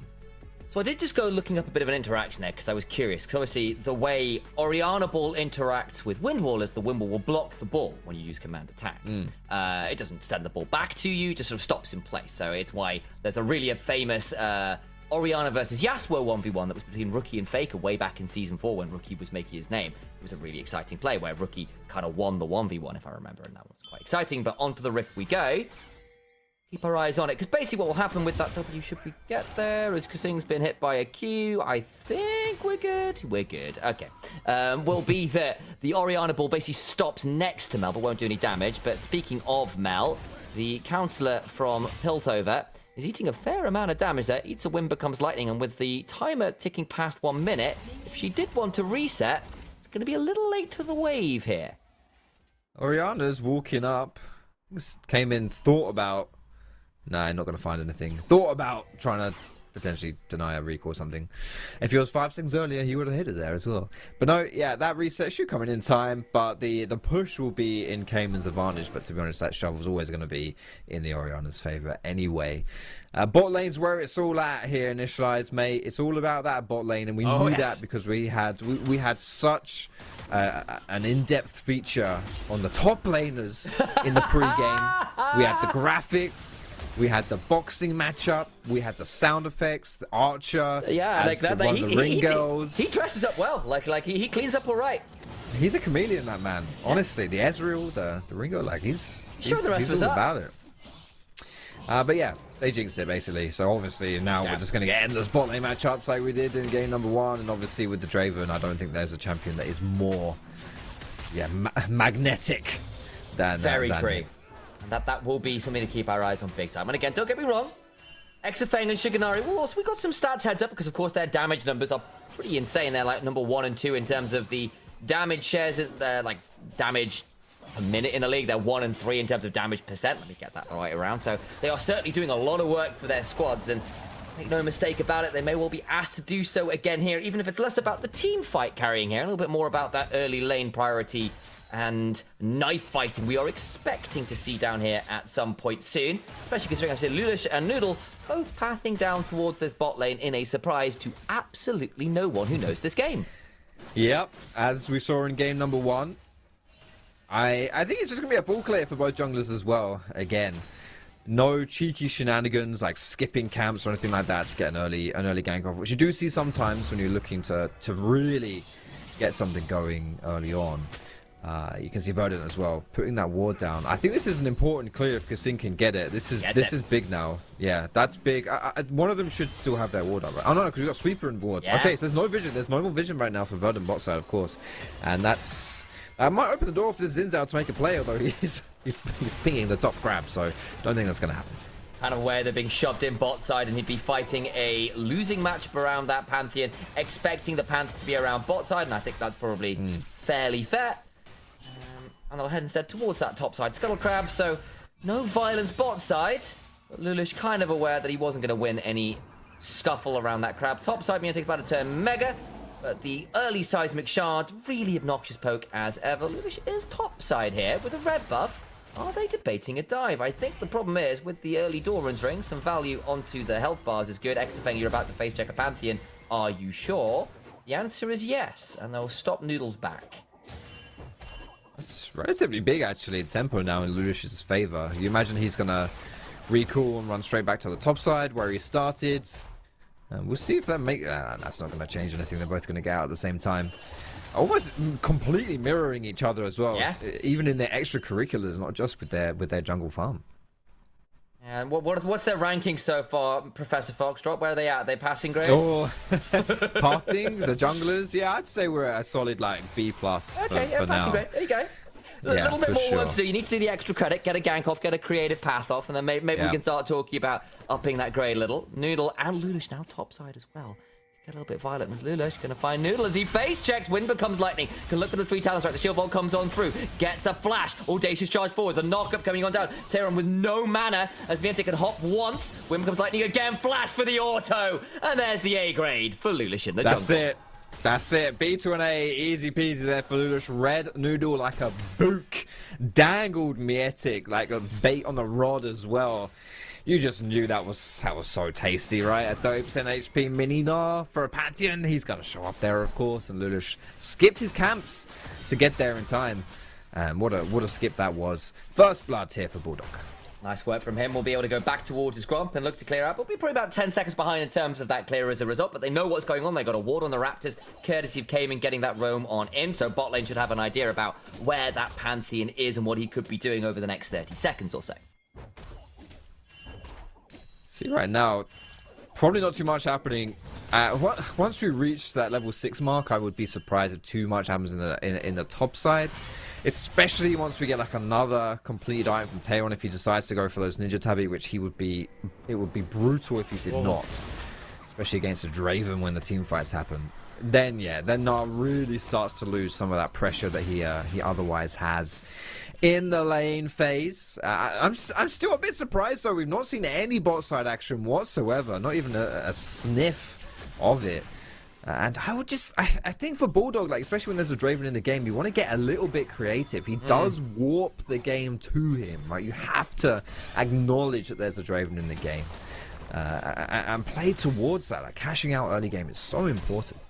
And Shiganari will lane swap out of that lane, aware that some threat might be coming on in, maybe looking to play around grub spawning in a minute or so, but he gets them out of a potentially scarier game as the level 6s come on through. Doing well in the lane, though, is Shiganari. Up about 10 CS, doing a good job here early as the Solar Snare comes on through from Senkux. Will eat a command attack Dissonance, and it's the Star Guardian Orianna with the wonderful anime SFX, which reminds me of all those 90s shows.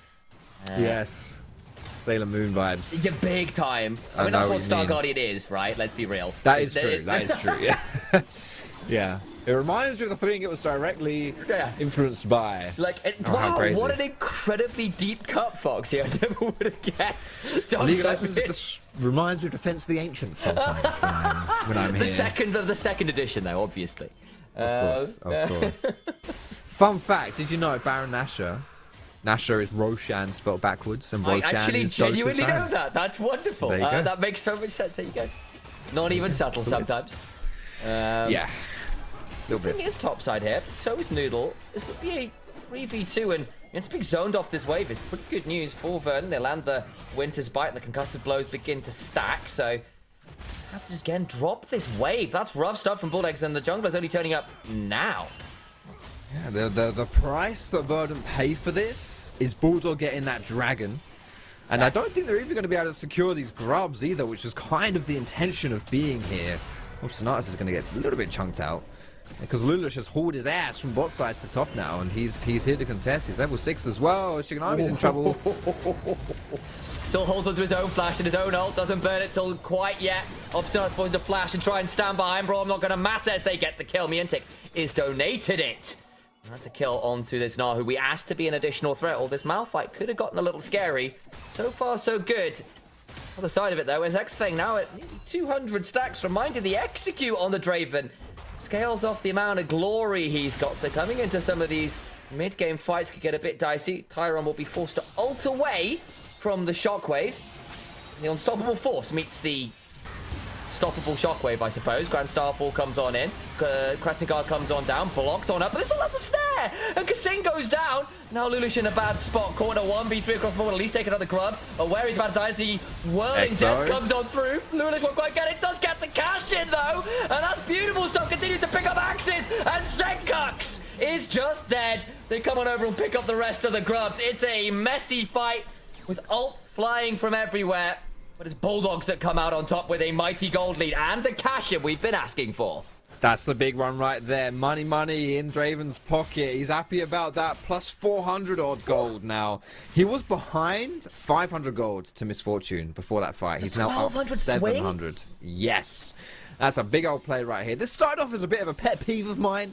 When you as a team get a play near an objective, so you go for the objective, but the rest of your team don't come and help. That's really annoying as a jungler. But and that's what this right here is the start of the pet peeve. But the collapse in here with the came-in teleport, Exafang walks up, and crucially, to be honest, as soon as this kill falls here to Exafang, it doesn't matter how the rest of this play went down. As soon as he cashed out, it was a net win for Bulldog. The fact that they still got the grubs, and he picked up another kill. Very good stuff here for the Hounds. Puts them in a great position. Exafang now in a much more dangerous point. You're also looking at Mientic, who get a lot of threat over onto Shiganari, who died to burn his flash in that earlier gang. Now that Gnar is 2-0-1. We needed something to draw the Eye of Sauron away from Draven in some of these fights. Gnar being 2-0-1 as someone who can build towards things like Black Cleaver absolutely can be. As Senkux gets to just walk away with a W, and Lulush perhaps a little over-eager with that flash. Yeah, I think they knew that Senkux had no flash, so they wanted to try and punish it. And to be fair, Cayman had a solid follow-up to it as well. If it connected and Lulush was able to get on top, but yeah, maybe just a little bit too much. Now the question is again, when are we going to start playing towards this Draven? Yes, we saw him get some positive things out of that Grubby fight, but wasn't really playing towards him, right? He just got there to clean up. But now that he's got those 2 kills and he's really big, as soon as he gets that Bloodthirster, I imagine as well, he's just going to be endlessly pushing and drawing so much attention to himself. And yeah, here we go, Lulush now. Yeah, he's shadowing, but Mientic's in trouble. He's about to go on down. In comes the Unstoppable Force. There is nowhere near a Mega Gnar, and absolutely no resistance. Lulush just sat on a ward. Top side though, Obstinaris and Shiganari potentially in danger themselves. No flashes available. Shiganari hit with that wind becomes lightning, but too much under threat deep under the tower as he is. Bulldogs can't cross map. Nice pick bot side from Verdant. Yeah, an uncontested W here for Verdant. Exactly as you said, no cross map from Bulldog. So they're going to get that kill, they're going to get that dive, deny the minions there as well from Mietic. Get some plates towards Verdant's side, and because it was Noodle who picked up that kill, this Pantheon that was 0-2, which is not a good spot to be in on a champion that should be doing well early and wants to get some items to keep up the pressure early. He's now able to pick up his Sundered Sky, so he's in a pretty happy spot here as well. And this next skirmish, you know, with the bloodthirst to complete now from Draven. Oh man, yeah, it could be a little bit scary here for Verdant. Keep our eyes on it, of course, because the gold lead not that excessive yet. It's only a few hundred gold, and we're seeing flips and where the gold are. Slight lead in the top and bot lanes, whereas you've still got a jungle lead over to Verdant, so it's not like it's a done deal or anything yet. Lulish starting at the second dragon, aware that they can play for this as a win condition. Already picked up 2 grubs, which these days is enough for the pip towards the objective marker, towards the feats of strength. So securing this is feats of strength to Bulldog. Top side, Mietic nearly at the Mega Gnar. So it'll be a lot more threatening than he was into the last dive. Shockwave! Little over-eager there from Cayman, who was hoping to try and get that combo with the Mega Gnar, but the permafrost, concussive blows. This is not Sejuani, does a lot of work. Noodle interrupts the grand entrance. Gets to walk away with the shield vault. That was almost so sexy for Bulldog though, wasn't it? Jumping in, dragging everyone towards you on the Gnar, and then shockwaving them. That would have been such a cool combo. Didn't quite work, unfortunately, for Bulldog here. Uh-oh. Flash into the shield vault, into the glacial fissure, and that's the dive. The mini Gnar comes on through, and they kill off that little old Yordle once again. Kill onto Shiganari too. Lelouch is in the area to defend the turret. No cross map of sorts, but should at least be able to deny plates and the turret going down right here. Verdant just going to be recalling and chilling here, but I don't know, maybe... Yeah, okay. They're chilling. They're definitely chilling here. I think this is interesting. Honestly, the way this game's going down, like, it feels like from both sides... a good play happens one side of the map, and usually we expect the cross map to come through, but it doesn't. You know, there is no cross map. But then, you know, Bulldog will make a good play, and Verdant won't get the cross map, and then Verdant will make a good play, and Bulldog don't get the cross map. It's just, it's peculiar. You know, it's peculiar. It means it's the tempo on the map for either one of these teams. They're not able to find that consistency there. Quite challenging, I agree. And Bulldogs, it's another early game where they get the early lead, and again, they are, at least in playoffs, a team that comes ahead like 1,500 gold.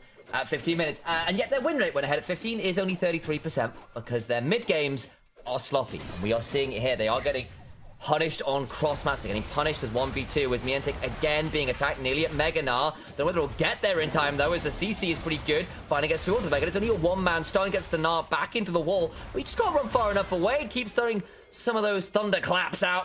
And the Comet Spear comes on down and brings the Gnar low for a 3rd time in a row. Reminder, Mietic was 2-0 not so long ago. However, he did get the crab. So... That is absolutely it, isn't it? Somewhere out there, Blabber knows exactly what you're talking about. Wow. Now that is a stray. That is a stray if ever I saw one, man. Brutal stuff here. LCS catching NLC strays. Love that. But yeah, okay, Mietic, mate. Come on, bruv. You got to get with it a little bit more here. These are 2-3, and you're getting Verdant back into the game, especially Noodle right now on this Pantheon. And they hit the TP. We're getting a big old fight. No ult from Malphite. Could be a bit of a dicey one. In they go with the grand entrance. The glacial fissure comes on through and helps disengage it. Shockwave after though is brutal. I thought the Crescent Guard might not be enough. The damage is decent, but everyone has to back away as Shiganari hops on forward and ensures the death of Lulish regardless. Nice combo, but Mietic wasn't even there. It was a 4v5, by the way. Normally, you would say a Malphite TPing into a fight without his ulti would be a doomed endeavor. But quite as you mentioned, 4 versus 5, it doesn't matter. And all that space that you're creating as well from Verdant with all their ults throwing down. I don't know if we'll get a replay on it or not, but like it was the Braum ulti, the bullet time as well. Like Draven can't walk out. He has to stay out of that. And it's a long time to be out of a team fight, not contributing. And Starfall came in danger, needs to back away with that command attack dissonance, but Kasing is down, and Noodle again on this Pantheon proving really problematic. We're seeing it all over the world right now. Globals feel like the king. You come in so much faster than teleports. You can make plays so much more aggressively. And Noodle right now is beginning to take over in this mid game. Monk mental from Noodle as well, to go from such a poor early game on a champion that doesn't really scale that well and excels in the early game, to still be taking over and having a great show of things here 16 minutes in. He really has just put this game in his back pocket, and he's mega strong right now too, almost at 2 items here. And kind of is nullifying the otherwise very strong Draven that we're seeing on the other side for Bulldog. I mean, Shiganari is up gold now again. Like, despite being 2-0, despite getting that big cash in, Shiganari's caught up again. A lot of that is picking up some important kills, getting that turret and all those plates and the rest of it. But that's great news for Verdant and for Bulldogs. You were tasked with snowballing. You were tasked with getting ahead early with a Shinzan, with a Draven, and that's not happened. Sure, you will eventually hit a point where the Gnar will beat out a lot of these people in the side lane, where the Orianna shockwaves get scary. But that's not right now, and Senkirk's potentially being ganked as Cayman goes for the sombrero ult. And unfortunately, Verdant just say, I'm going to flash out of that one. That was a wild little gank attempt from the mid laner of Bulldogs. They'll get the mid-tier 1 as a result. Dragon's about to spawn, and the other side of this coin is Soul Point, available for Bulldogs right now, and that could be the win con they need. Exafang, eyes on him again. 200 gold on his cash-in. Last time we had a group type skirmish, a group type fight, it came out in Bulldog's favor, and it was Exafang who was able to be the mega beneficiary of that. 5 versus 5. This is a big fight as well, because if Draven comes out on top of this, it's all done by Verdant. Here we go. They drove the Mega now, but it's not into a wall. Rooted up as the Entek, and he is dead to right. Kasing finds an engage on the backside, but a bullet time after across everyone. Taven goes forward to the Unstoppable Force, can't quite get the health bars he was hoping for, and Bulldogs lose their top laner, can't play frontline. He's only got a Trinity Force, the poor man. They back away, having given a kill over to Verdant. It's falling apart right now for Bulldog. Draven was the anchor for your early game. He got 2 kills in the cash-in. The game is GG from that point. It's just not worked though. I don't... Counting the auto attacks that Exafang got off in that last team fight, I think the number is less than 3. Yeah. It's not high. If we get a replay, we can play Sesame Street and start counting again, because I think you're right. It's not going to be a big number. He just can't. He just can't do it here. He needs more time to be bought for him in the front line. And there's just so much crap being thrown his direction. Everything that he has to avoid and dodge and respect. Like, how do you walk up when you know Malphite's still got his Unstoppable Force? Oh, and Cayman. Seth reset, court resetting. Going to be fast enough to get away. I was worried that Noodle would be a little bit closer than he was, and so Grand Starfall really leaned too much for what feels like the first time in this game. It's been a very successful play. No! Cayman! You just escaped! Shockwave after. Should keep him alive. Noodle throwing out a Comet Spear, and Cayman actually holds on to all his summoners. He's a bolder man than I. And Noodle burns the flash, can't quite secure the kill. You know who is a bolder man than anyone else? Malphite. He's a bolder man. Speaking of, he loses that one. That was exceptional timing. How did that one go, Foxy? What's the story?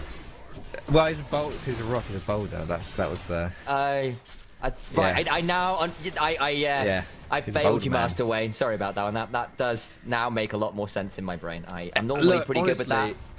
There are certain flavors of caster curse, and I will say, making one of the worst puns in the history of mankind, the punishment was he just dies. I genuinely thought that's what you were talking about. So I wasn't thinking puns. I was thinking, oh, he spotted something happening with the top laners, and he was right. Oh yeah, no. So I was like, oh wow. I was like, no, it was actually just a dumb joke. So that was what you'd spotted. Oh, clearly we have not cast together enough, Sam. If that's genuinely not the your truth, first assumption. Yeah, well, it's not wrong. Well, let's just rock on with it, so to speak, and get back on track. Yes. There goes Kasing. Goes away. That was a nice little evil yes, as you understood. There was puns coming out now.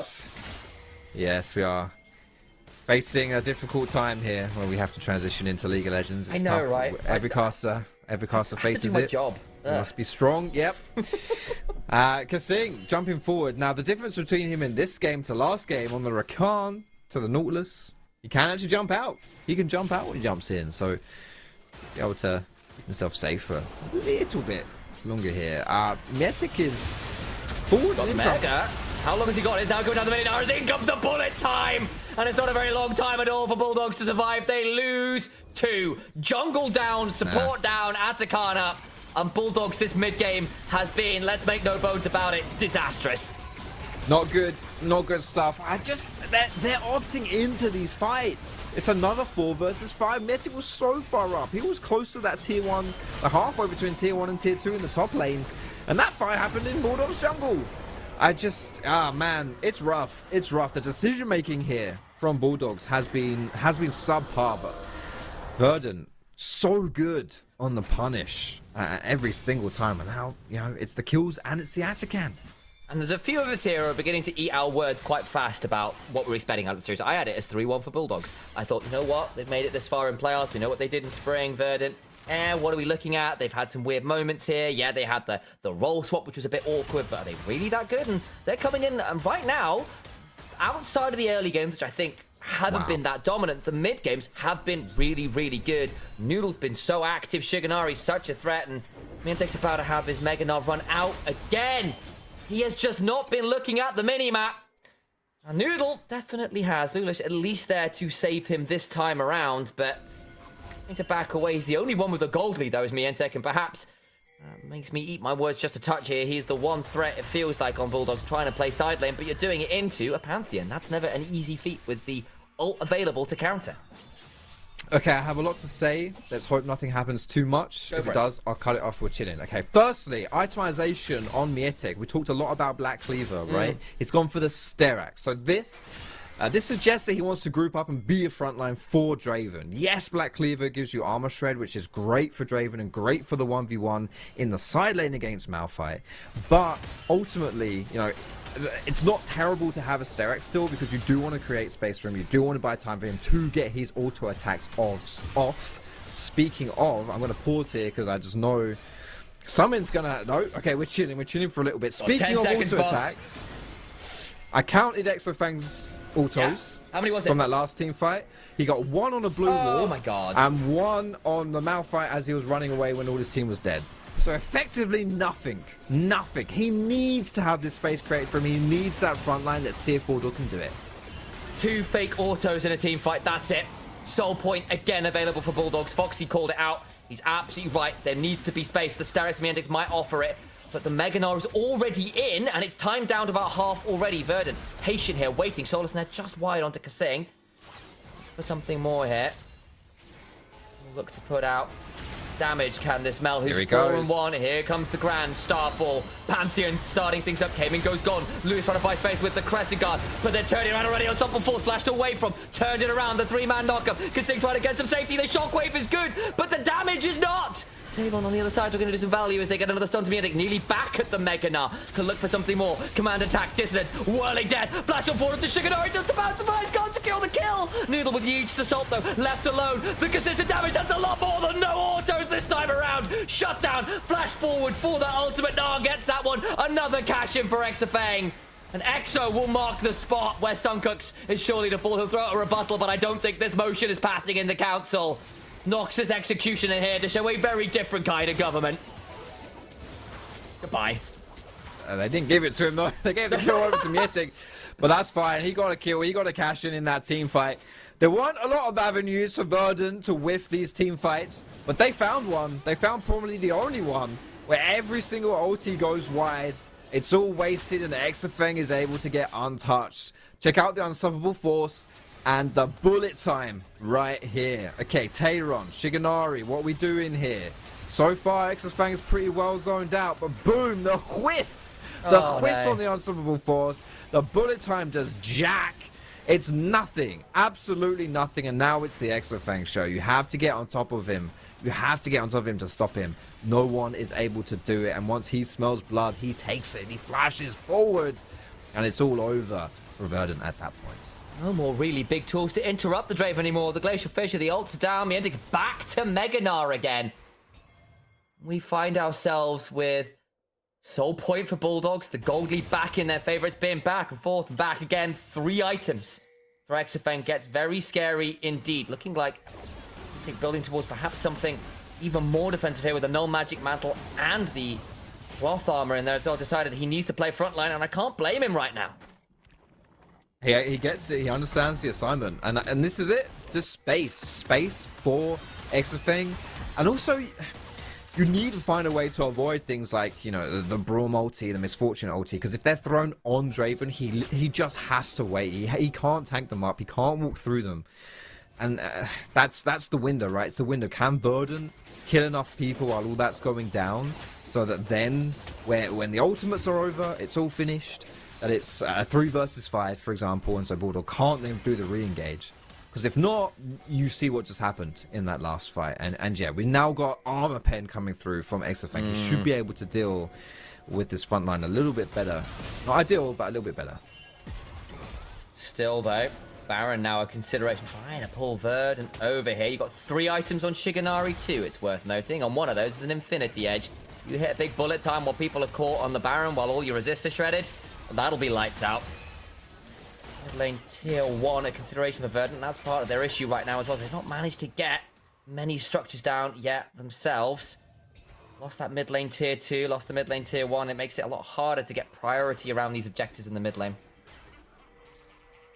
Oh, it's tough. There's a lot of wave clear, as you said. Priority is very hard to come across, but you can see that Bulldog are the team that has superior vision around this Nash area, which is really the area that teams will be focusing on for now. And the side lane pressure from Gnar still is superior. I don't think he'll put a lot of pressure down on Malphite with this build. I don't think this is the kind of build that will do that. But he still pushes quite fast, right? He's still got that Triforce. He can still threaten turrets. He still has to be answered.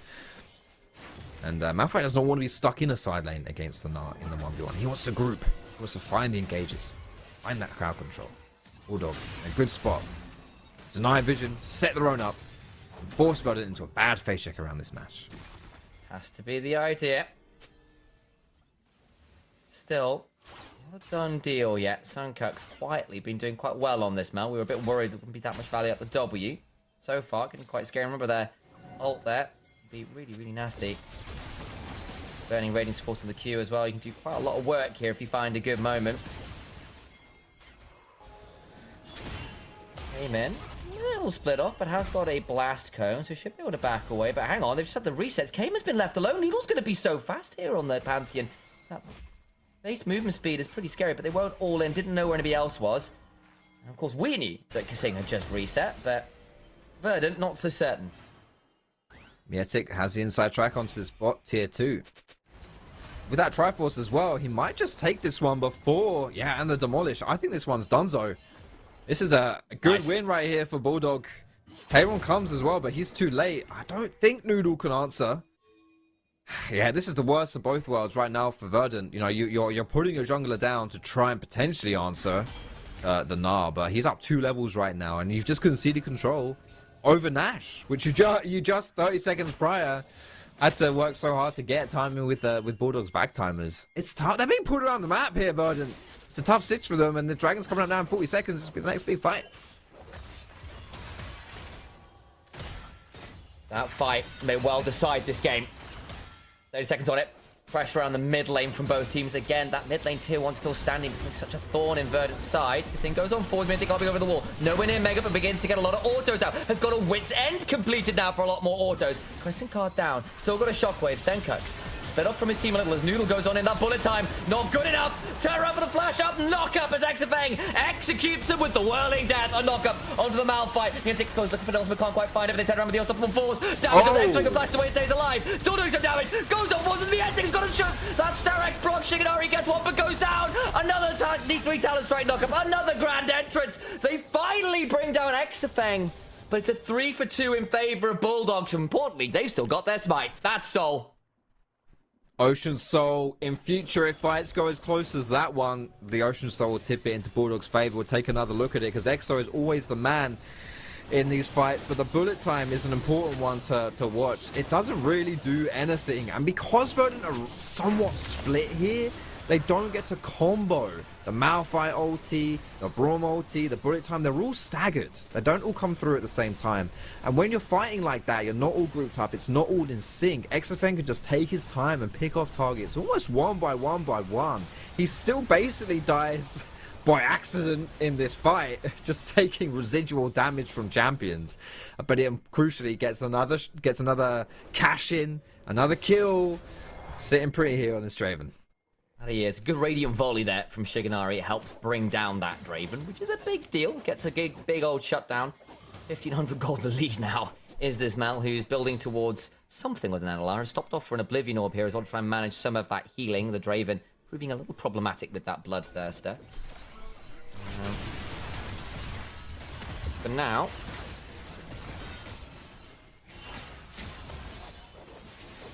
Can we just hold our now? What's up? I just want to say, this gold lead is like around 2,000, right? In favor of Bulldog. 4,000 of that is Mythic on Gnar. So, yeah. It's kind of brutal scenes in the top side of the map here. You know, considering he's itemized for these team fights, the fact that he's so far ahead, he's still able to put all that pressure. Like, he's still uncontainable in the side lane, right? In the 1v1s. It's now a big problem for Verdant. You know, essentially Bulldog, Gnar's able to get his cake and eat it. They side up the Nash, they see X-Fang recall, they're going to try and rush it.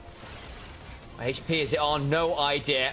Not a lot. Trying to be burned down here, not a lot, as he answers the Grand Starfall now comes on in, looking for an engage onto someone like Cayman, because Sigur's waiting with the Grand Entrance! Welcome to the party, Noodle! Your dinner! Taven needs to run away on the other side. Miente finds a nice big Gnar into the wall. Obstinatus gets melted down as Axavane picks up a double. The bullet time comes on 3 minutes at the 21 gun salute to their own funeral. A quadra kill. Make that a little more as he will look to bring down absolutely everyone in the house. Only one kill he didn't pick up. He'll be feeling a little aggrieved he didn't get the penta. Double TP into the base of Verdant. And Bulldog in the mid game managed to pull the map apart.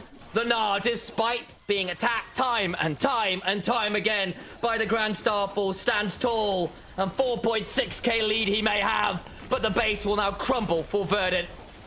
Bulldogs make this an even affair. Back and forth in these fights. Verdant, Bulldog. Hard to call at one point, but a clean ace will seal the deal here. And the Draven 9, 1, and 2 for Exofang. We were worried, me and you, Foxy, that this Draven would not get chance to stand tall in team fights. We called out that one Dragon fight where he got 2 autos off, where one was on a ward and one was on a shield or whatever it was. Basically no autos. And then the moment after that, he just popped off in every fight after. Miente, a guy was saying, look, he's being attacked so much, he's gone from 2-0 to 2-3. Has quietly built up towards Asterix and then the Wit's End and all these things, and he gets 4k ahead. Serious credit to Bulldogs for pulling back from what looked like a very difficult position, mate. Yeah, for sure. I think Bulldog can consider themselves fortunate to have won that game, but a lot of tenacity from that squad here to tie the series up. That it is. Des, take it away from there, because that was a hell of a game to try and break down. Are you ready to tell us how the roller coaster happened? It's the Bulldog way. It's the Bulldog way. They want to fight, they want that late game, and they somehow found the kill towards Exofang. The Wonder Boy, they needed that gold, but it took so long to get the gold on those pockets, so it was getting concerning. So when we're looking back into the early game, what should we highlight, Disc? I actually feel like you play Draven one of 2 ways. If you have set up to kill in lane, you absolutely go hard in lane, you play for the early kills, you try to snowball the Draven. The other way that's also very, very successful with champions like Draven, as we can play the clips and look at them, is that you actually play around a particular timing where you can 100% cash him out. And I feel like Bulldog Esports did that instead. They just didn't want to overextend or potentially lose the cash out. They just patiently waited until it happened for them. And overall, that's interesting because the whole game went into the direction that is preferable for Bulldogs. We see that their early game stats are usually pretty weak. They don't really have good laning phase, but then after that, all they need typically is one good team fight in order to get back into the business. And in the beginning of the game, their team fights looked horrible. They were overextending. There was a lot of miscommunication, feels like, in the team, because why are we engaging so far from our team as the top lane and the support, for example, when the rest of the team is simply not in a position to follow, and our mid laner does not have an ultimate when this all happens. Yeah, I feel like this has been kind of the story for Bulldog Esports. I feel like when it comes to macro, they're potentially not one of the strongest teams that we do have over in the NLC. However, what they're really good at is team fighting, and we Yes. praise them for that. And I feel like I said it from the draft as well. When it came to team fighting, I found a lot more cohesion when it came to the side of Bulldog Esports, where they had like a very clear engage path. They had the wombo combo with the Orianna and the Draven ult. You know, Zinzao can play as a disruptor as well. However, on the other side, I just did not understand who sets up for Misfortune. Most of the time, Shiganari tried to take an angle for the ultimate, and there was really no one there because it just walked out. This is just another fight right here for Bulldog Esports in the early game that actually goes wrong because of the miscoordination that we talked about earlier. Lushbox is ult, then dashes in, and then the ultimate from Orianna. And there were a few whoopses in the early game. Luckily for them, they managed to turn it around. Luckily for them, they have Exofang. Luckily for them, whenever this guy is unhit in the beginning of a team fight, he is able to turn the fights around. Because here, what happens in this fight is that Verdant played very right in the first half of it, because they wait out until the Mega Ignite is going to be gone from Mietek, and after that they immediately engage. But the way they engage looks so uncoordinated yet again. They're facing the same mistake that Bulldog had been facing in the team fights before this very one, and that allows Bulldog enough time to regroup, give Exofang much better position, and then he is allowed to go in very aggressively with a flash forward, because he knows that nobody is punishing him anymore. They ran out of bullets to take down Bulldog, and Exofang was like, okay, is everyone out of bullets? No more ultimates? Can I auto-attack? Okay, it's my time to shine with the Draven. And instantly, that's the way they turn around. And if possible, bring the last one with this actually solidifies what they were building. Bulldog Esports, late game, plus 30 minutes. And this one kind of shows you how the composition from Verdant doesn't really have an actual cohesion. You see Shiganari over in the ramp trying to get an ult in. He starts ulting right here, and that would be the perfect angle for Tyron to press R.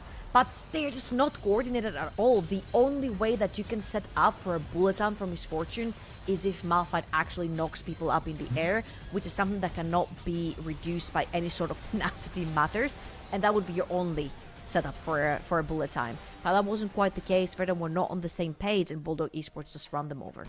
And to give it to Bulldogs, because I've said that their early game was tragic, it still was, and it looked like Verdant were in control, but to give it to Bulldog, they were getting in the objectives. They were getting in the Herald, they were getting in the Dragons. They got 4 Dragons versus 1 on Verdant this time, so even though they still were losing in, you know, those isolated fights across the map, their macro in this game looked overall much better than what we saw from them in game number 1.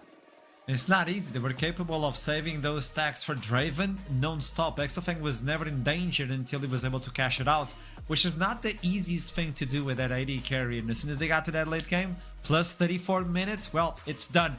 That's Bulldog Esports timing. We've seen one game where Verdant, okay, just got confirmation that Verdant picked blue side going for game 3. So game 1, 27 minutes, Verdant wins. 34 minutes on the second one, Bulldog wins. With the blue side coming in for Verdant, we need to talk about what we need to expect changing the sides. And in order to do that, we'll toss it to a small break and we'll be right back. Don't go anywhere.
And welcome back. So far, both teams were able to score one game, at least one map for each team, 1-1. And now Verdant will take the blue side for the first time.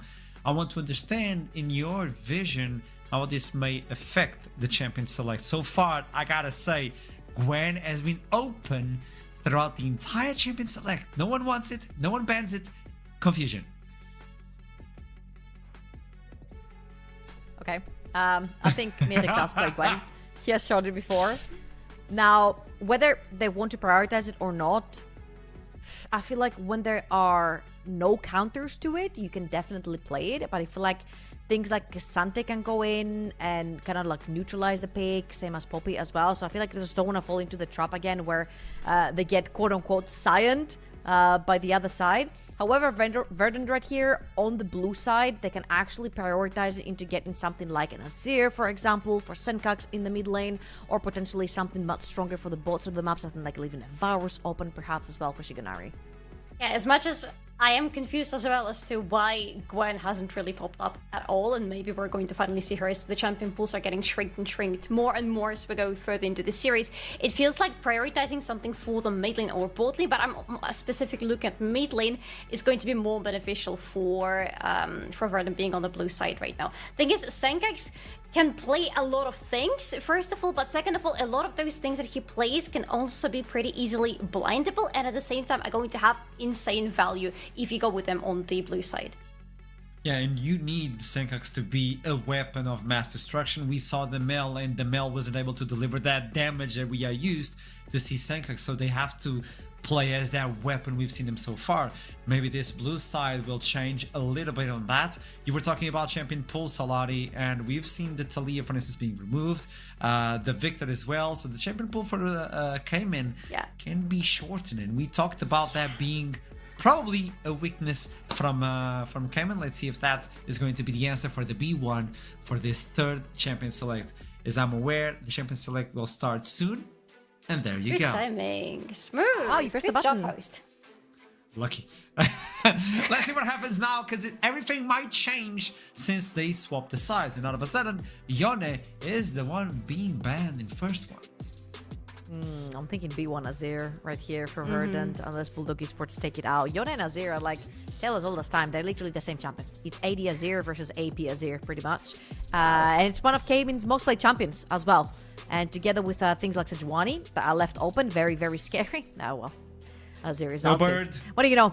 AP Yone is out too.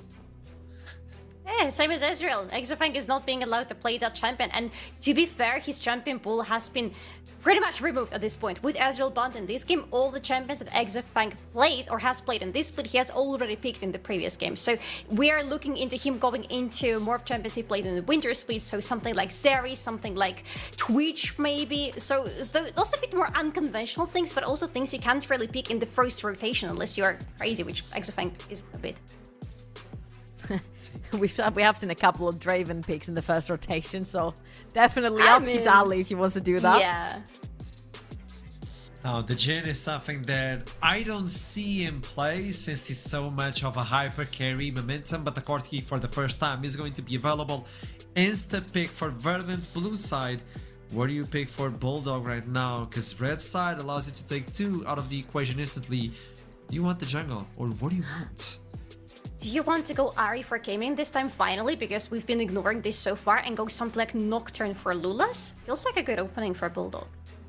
I feel like Corki is usually followed up with a lot of Tristana, whether it's mid lane or bot lane, because it's actually one of the very few AD carries that we have left that demand priority down the bot lane, and Tristana can really match that in a lane, especially due to her passive. So now, seeing the Rel, I'm expecting an Alistar to come through from the set of Obstinats as well, pretty good into the lane as well, and I think both bot lanes are pretty much going to mirror each other, and most likely looking something like a jungle here as well, to try and facilitate for them too.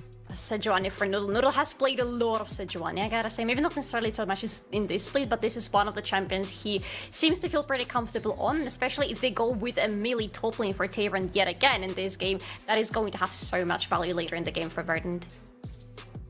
Well, this allows you to pair something interesting to Titan as well on the top side, maybe something more aggressive and not as a tank duty as he was playing previously on the press R, helps team fight, maybe bring something else.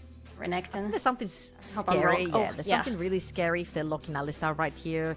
There could be a Sylas coming through from Cayman, and having the Sejuani ult, having the Alistar ult, you literally become absolutely invincible on the Sylas, and that's a very scary aspect, I guess, right here from the set of Verdant. So they're just gonna blind pick the Jax, who is actually fine on the side lane. Like, he does okay, like loses to Renekton in the early, but then he outscales him eventually as well. I don't know, another Mythic does play a bunch of Renekton, so I'm not sure if that will be his choice. But Lula's going with an AP jungle. What other AD do you have to tie that in the mid lane? You want to potentially throw maybe Tristana there? Tristana goes there, yeah. Yeah. So otherwise, I don't know. The thing with Cayman is it's so hard to predict at this point what he's going to go into, because you were talking about Sylas. We are not entirely sure how Cayman is going to perform on the Sylas and whether he wants to pick him at all. Same here with Tristana. With Lille pick, you want to rotate this AD carry onto the mid lane, but does Cayman want this at the same time? I guess we'll need to see. Renekton, you talked about trouble being removed now versus the Jax, so they feel comfortable on this matchup. Let's see if because you pick Lilia AP jungle, so there has to be a plan for AD top or even something weird like the Tristana mid as you talked about. I feel like right here you're either looking for something like a Cassante or an Ambessa for your R4, and then you could potentially keep your Tristana quote-unquote hidden, even though I do think this is gonna mirror Corki no matter where it actually goes on the map. But right here you see already the Jax. Poppy could potentially be another one of those champions that neutralizes top lane as well for the set of Bulldog Esports. I know Mythic likes to fist fight, so he's more likely to lean towards something like the Nambessa, but the other two are also an option. And to be fair, Corki is a very fair pick here for Verdant, because both Shigenari and Sengax have played it and they both feel rather comfortable with him, so it's going to be up to Verdant to decide where they're going to rotate it right now.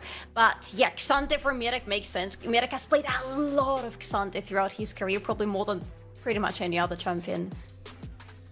So far, everything coming up together. The Xante is on the top side, you have the Jax as well. Now you have to reveal your final cards. The Alistar you were talking about or thinking about is now removed. So Leona, Alistar, the Rel is locked in, all those engages. Obstinatus, what is the choice? Because Rakan was also picked out, so Poppy could be the one. Yeah, pretty good. Interrail as well. Dashes in. Cassante does the same. So I think it's a pretty okay disruptor if you want to play that down the bot lane. But my question here is, you need kind of a lot of damage to burn through that Cassante. So what do you have in terms of control against mid that might not be Rise, which I would love it to be Rise for the set of Senkax, to actually deal with short range? Oh, wait, actually. Pretty good pick right here as well. Yes, and it makes a lot of sense because you already have a team that is going to be pretty low range with the enemy, pretty much everybody, and you are going to be there till you're standing really far away, and there is not a lot of ways of Bulldog to get to you if you are far away in the back lane. I would love to see this. Nah, he always baits. He always baits. The control match we talked at the beginning, yeah. Okay, but AD-wise, you have the Tristana, Xante is Xante, we know that. Is this enough when you look into this composition? I don't know, man. All I see is Mercs Lamont for the side of the mid-jungle duo, full AP. One likes to sleep you, the other one likes to stun you. Tenacity is going to be really, really good. I like what Verdant have. So much range. They've got unconditional engage with Sejuani as well. They've got side lane pressure. I'm leaning towards their comp for this one. Yeah. Looks good, Solari. Yeah, same. I think this is going to be a Verdant game. This has to be 100% Verdant game because their team fight is going to be so big that even though there is Xante on the side of Bulldog, Verdant simply have more to offer everywhere across the board. Where you look in terms of the front lane, in terms of the damage output, in terms of the position, it has to be them. But what happens if Bulldog are able to reach 34 minutes? Maybe, who knows? It's not enough for Verdant. Let's toss it into the Rift to see where they land. Casters, take it away. You've heard of Mercs Lamont. What about Huedril? How's that one for a pun? Foxy, you were just so enjoying the puns again. I saw that little side eye I got there. Was that really necessary, man? No, it's cool. I liked it. I liked it. That's cutting. Yeah. I'm never recovering from that review. That's brutal. Dude, it's fine. Look, would it make you feel better if I told you I have the draft on my second monitor? That's Yeah, dude. What do you think on the? What do you think on the? Yeah. What do you think, yeah. Oliver? What do you think of that? Move on. Save me from myself. I was okay. Cool. I think it's fine. Wait, it's cool. That's good. Well done. I mean, well done, Solari in the production chat just went, Happy. "Wade roll, you stink," which is not great. Okay, so I think a lot of this series has been defined by scrappy skirmishes, messy team fights, and just a lot of fighting, a lot of clashing. Yes. So I'm going to put the advantage on this game to the team that I believe has better scrappy skirmish tools, and I would say that's probably going to be Verdant this game. I think that, you know, the biggest factor when it comes to getting good fights is the power of your engage and your consistent DPS, and Verdant have both of those things. And realistically, like the cleanse on Exafang on the Tristana, very useful for getting outside of that glacial prison. It's just so easy to jump on a lot of the members of Bulldog, right? And yeah, it's gonna be tough. It's gonna be tough for them to navigate these team fights. The one thing I will say is you will hit a point where you can start fishing with the Lilia bowling balls, with the Syndra stuns, and then you don't have to full commit to fight. You can just wait for that nice one to hit and then all in afterwards. And that might be a way to play out some of those team fights, especially once Tristana starts to draw the bead a little bit more and get that passive auto range increase, which can be really valuable here. Because I think in the mid game in particular, you feel like the Hui and the Corki should outrange relatively well versus what Bulldogs have, for all that Syndra has her moments. Well, yeah, but you got Tristana, dude. This champion with those levels gets crazy amount of range, right? Yeah, exactly. Later on, absolutely. Yeah. We'll see about that one. I think for me personally, I'm just kind of happy to see potentially a little bit of different stuff topside, right? Like we've looked at all of the matchups topside this series, excuse me, and we've been like, yeah, probably not gonna be looking at this. Probably gonna be playing elsewhere. You know, we saw Malphite. We've seen what do we have in the first game? A lot of boring stuff, at least. And this time around, yeah, a Jax Cassante. That definitely changes things. And remember when Cassante was first released, a lot of people tried Jax into the Cassante to try and beat it, and you could get shove early, but there was this kind of lingering threat of Cassante pulling you under the tower with that Q3, with that W, and of course, the all-out as well. It could get quite scary. Of course, things have changed since then a fair amount. Cassante's been hit with the nerf hammer repeatedly. I'm still surprised he's kind of standing, and we'd seen him drop away from the meta a fair amount over this second split of the year, especially as lane swapped had fallen away and the Cassante value kind of dropped when you're not needing to play in 1v2 scenarios as much. So see exactly how he does it. Misses that Pathmaker and so eats a counter-strike. So not the best moment there from Iantic. I think Tayron honestly has had some good lane phases in this series, but he's been playing champions that don't really show too much of that. Like he played the Malphite, he played the Scion, right? These are the two champions that he's been on this series. Not really champions that will take a lead and run with it or anything like that. So I am really interested to see how this one develops here on the Jax. Certainly got a lot more agency on that champion, a lot more strength, and in the side lanes as the game goes on can be really powerful. But even early on here has been huge thorn on Mietic's side. A little bit wary of potential Untover Strikes part 3 here. I think that counts Electric Boogaloo. That's only part 2. Either way. Upside Lulish going to try and take away that Skullcrab and will do so. No attempt from Noodlemade to truly contest. He's resetting on a wall here, and I suspect we might see a Swell Seed over the wall here to be really annoying. But no, yep, there it is. Lulish instead sent back towards the reset on the Raptors, and absolutely there was one. I was just a little late in calling it off. Yeah. Yeah, he's not going to let that recall go through for free as Mietic now. Oh, he's going to have to get out of here. 150 HP. Has got Grasp ticked up. Maybe he can bait something with that, but I think you just get out of here and reset with that teleport. Both top lanes are going to be doing that, as it seems like everyone on the map is going to take a little bit of a chill here. Get back and buy some items. Nothing too crazy so far. We have had a couple early games. It feels like Bulldogs in particular have managed to pull off some nasty moments in the mid games where things start to go a little awry for them, at least this series, and Verdant have done a good job of doing that. Of course, in the last game they did it and then couldn't convert. Felt like as the game went on, Exafeng was suddenly given a lot more space to get autos off, and it became more of a frustration point on that Northern. I think we'd initially given credit for after dying a few times to the Pantheon engages, and Verdant kind of started losing the plot a bit around those objectives in a way I didn't expect they would. Ooh. Nice little trade here from Tayron to deny Grasp the Undying stack from Mietic while still getting his own. Using that counter-strike for efficiency. So yeah, Verdant, I think we might see a little bit of action towards the boss side. You would think we want 6s, specifically from Sejuani, to come through before we see anything too proactive happening down there. But we have seen a decent amount of early dragon attention from both teams, actually. This could be the start of a three-peat here for these squads. See exactly who decides to go towards that in my eyes as well.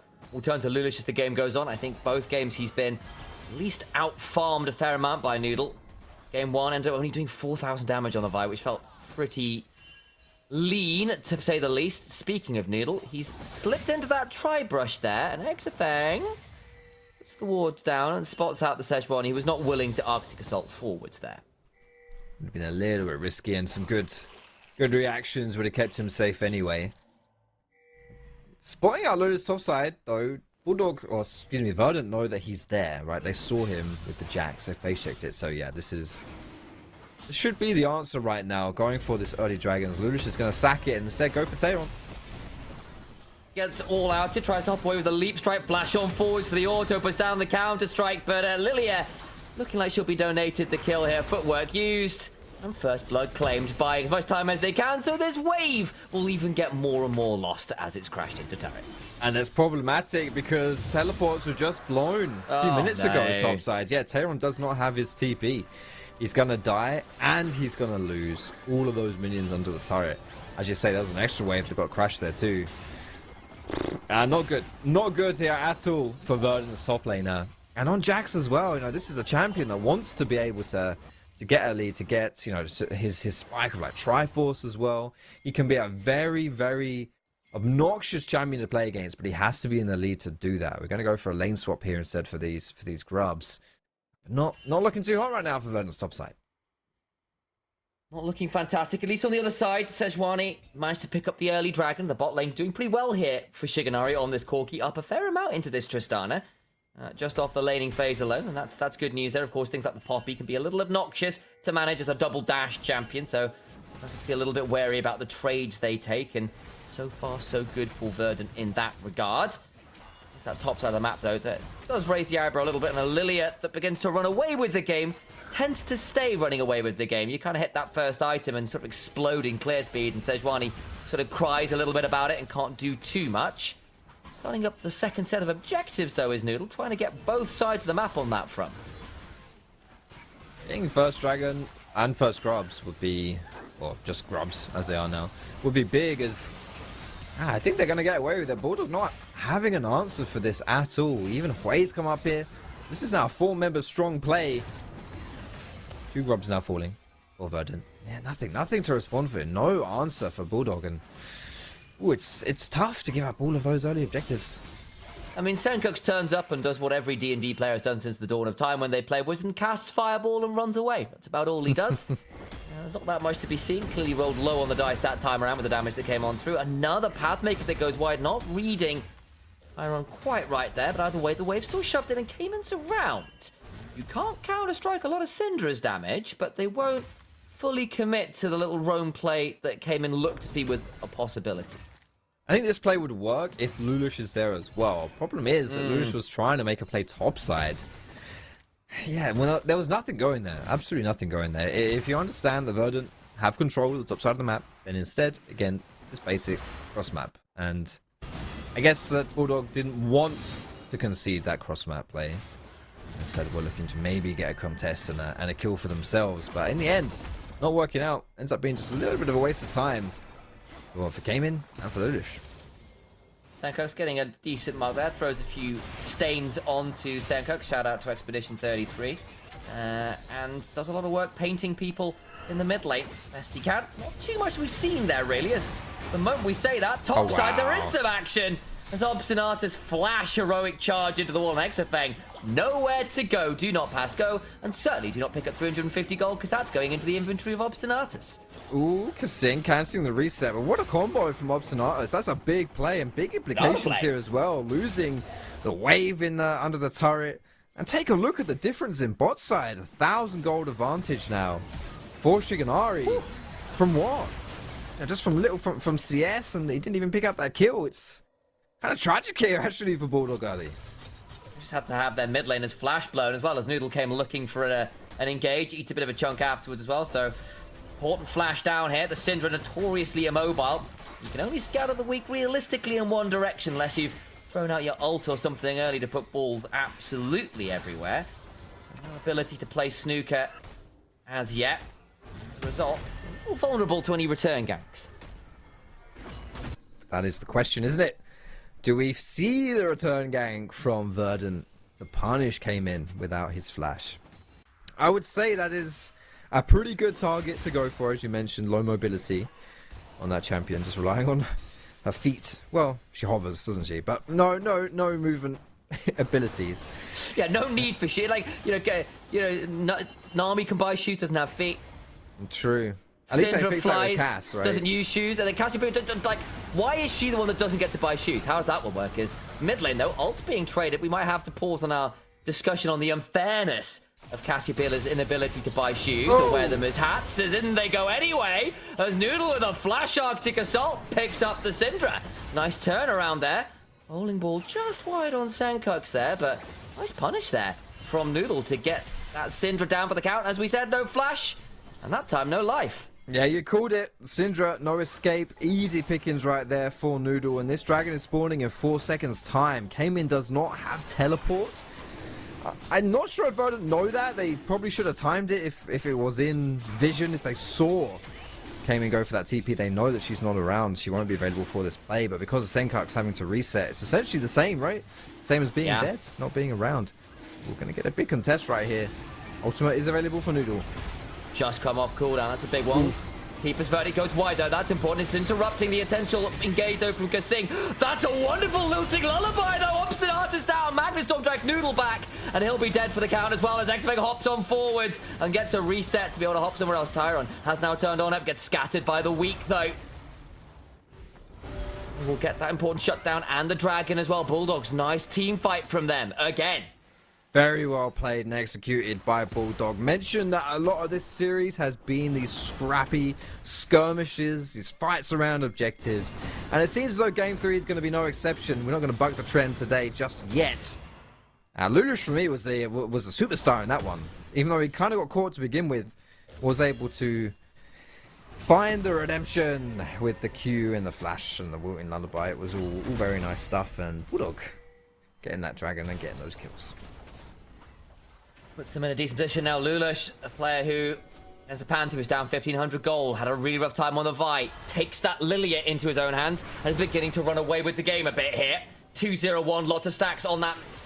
We'll call it a Magi, it's not quite that yet. But the Dark Seal with 5 stacks are pretty scary engaged. I wanted to Kasing, who's in a bit of danger. Flash on forward for the Spiraling Despair onto Cayman. Will be burned low by that, but not out. Shiganari though, Valkyrie forwards in Kasing. Ka-ching in the pocket of Shiganari.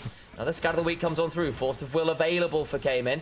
Throws the Scuttle Crab towards his own teammate. As the bot lane, top laners have been trading out here as well. No one's died as yet. I'm a scrapping between Jax and Cassante. As soon as Jax gets that Triforce, he's going to be a big boy. I think Obstinatus... He's in danger. Yeah, he's done so. Oh, he's picking up. Yeah, no, he saw it. Infernal Cinder speed gets him out to safety. Smite slow and everything burnt. Not enough to keep him accountable there. Lulush a little annoyed he wasn't able to pick up another kill. Almost. Yeah, when that Q hit and the Prance was stacking up, I was like, oh, okay. Obstinatus is in trouble, but yeah, the Infernal map saved him on that one. 3 kills apiece, gold pretty close. Verdant have been able to find themselves a little bit of an advantage thanks to the CS differences, specifically in the bot side of the map. Wow, yeah. Yeah, it's pretty significant to be 30 CS up at this point. Obviously, Corki, since his somewhat rework, quite a strong early game champion, good laner, and Tristana wants to get 2-3 items, get that range as that was Shiganari's flash. just scattered. Face Yeah, plants that's and scattered, unfortunate. Yeah, He really that's, wanted that solo kill, and he's been playing very well this game, but that moment might come back to haunt him depending on how things go, because the one thing you don't have now into a Syndra is the flash. Of course, Valkyrie does give Corki more safety than he might otherwise have, but if you're using that aggressively as Shuganari is wont to do, could end up being a little problematic, especially with things like Herald up and available now and Dragon up in 2 minutes. Okay, Triforce Spotter, it's available now for the Jax, for the Corki, big spikes coming through. The side lane pressure probably still not going to be mega for Jax, as you know, Frozen Fist is also a big pickup for the likes of the Cassante. But already at this point, Verdant should have control of these scraps, should have control of these skirmishes, as so much of this series has come down to who can be superior in those scenarios. Bulldog going to have to respect that one. They have, to be honest, made some silly mistakes around skirmishes and engaging fights that they should not be doing, and we don't want to see any more of that here in Game 3.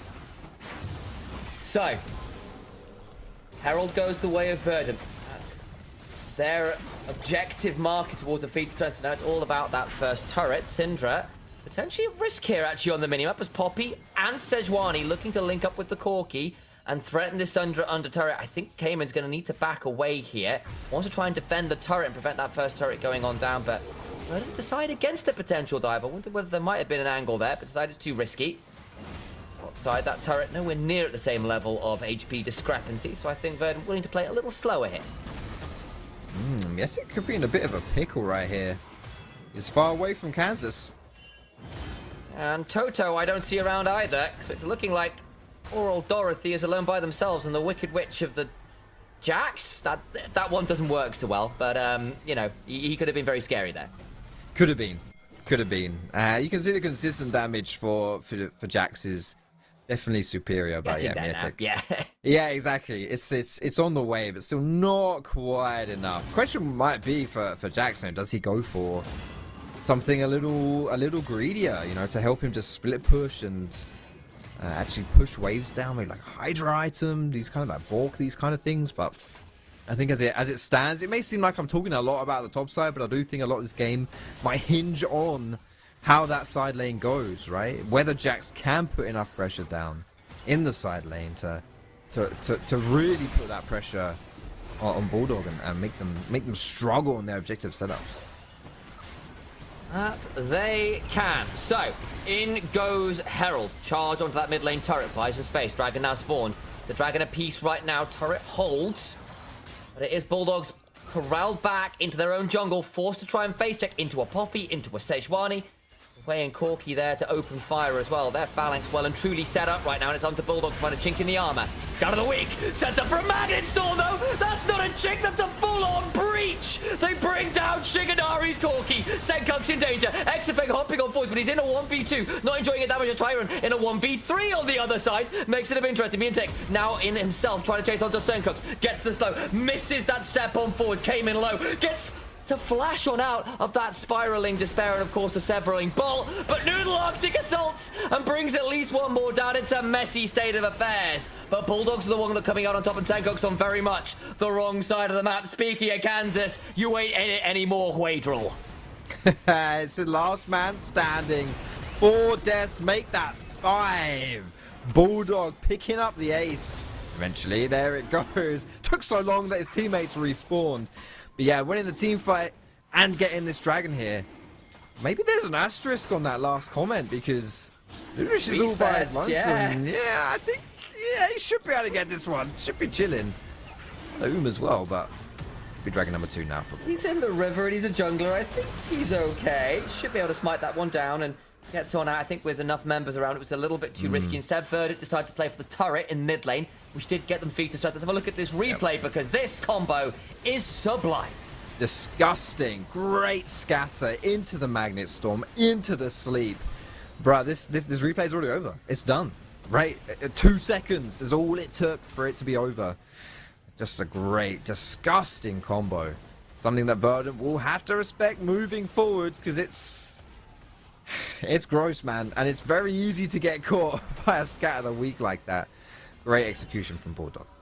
Credit over to Noodle there, at the very least, for claiming the Syndra at the end of it. And getting at least one back. Important there, because the gold... near enough to even, but the lead that Verd had slowly been building up with that farm has begun to dwindle. Bot side, for example, that's a flip now. Exafeng's still... Actually, I say that, I've misread that, because that's Shiganari still with the lead, which is good news for them. And I immediately have to take back my words. And of course, Senkuk's still farming up well here. It's still got a decent amount of gold, but the Lilia is the one I'm getting worried about now. That is a fully stacked Dark Seal, which is 700 gold's worth of extra stats, because you've got all of those, all that extra AP from that. So consider that 1.7k ahead, not just the 1k, because of all those stacks. Yeah, that's tough right there. And you can see the efficacy of the Lilia. It's really been quite sublime in this game. And it's not going to get any easier either, right? Especially when that flash is available. Not quite right now, but these team fight setups, you know, the flash Qs. Lucia's already done some great sleeps. It's tough for Verdant, man. It's tough. This game's even in the goal totals, but they're not quite finding their way into this game 3.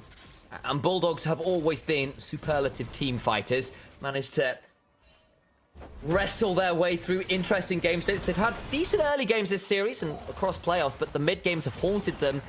And then that's why they have to come down to these later game fights, and they have a pretty good job with that. Although Shiganari has now got 2 items, including the Muramana transformation. That's good news for him. But again, if you start Valkyrieing forward and Lulish sends you to sleep, it might be a significantly longer one than you initially went down to nap for. That's true, or the scatter as well, as we have seen previously. The flash forward getting denied. Yeah, he's strong, dude. He's strong. Shiganari always been a strong member for Verdant in this series. Someone that they've been playing around, and I think right now, like, these 2 items combined together, Triforce, Muramana, just scream power spike, don't they? When they're together We've been saying side. it for quite a while as League of Legends caster. Somewhere out there, Ezreal 2-item spike is screamed from the heavens for the last 10 years or whatever it is. Okay, is Miatic in trouble? He should be, if not, then it's disgusting. If not, then Riot.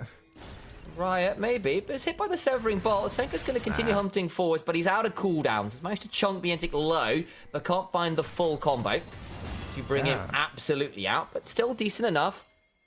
Begins to back away. Atakan continuing being threatened by Verdant, but I don't think Bulldogs are really pulling the bait. Instead, they try to crash down to Obstinatus, who gets to press W, and is steadfast enough to ignore an angry metal horse.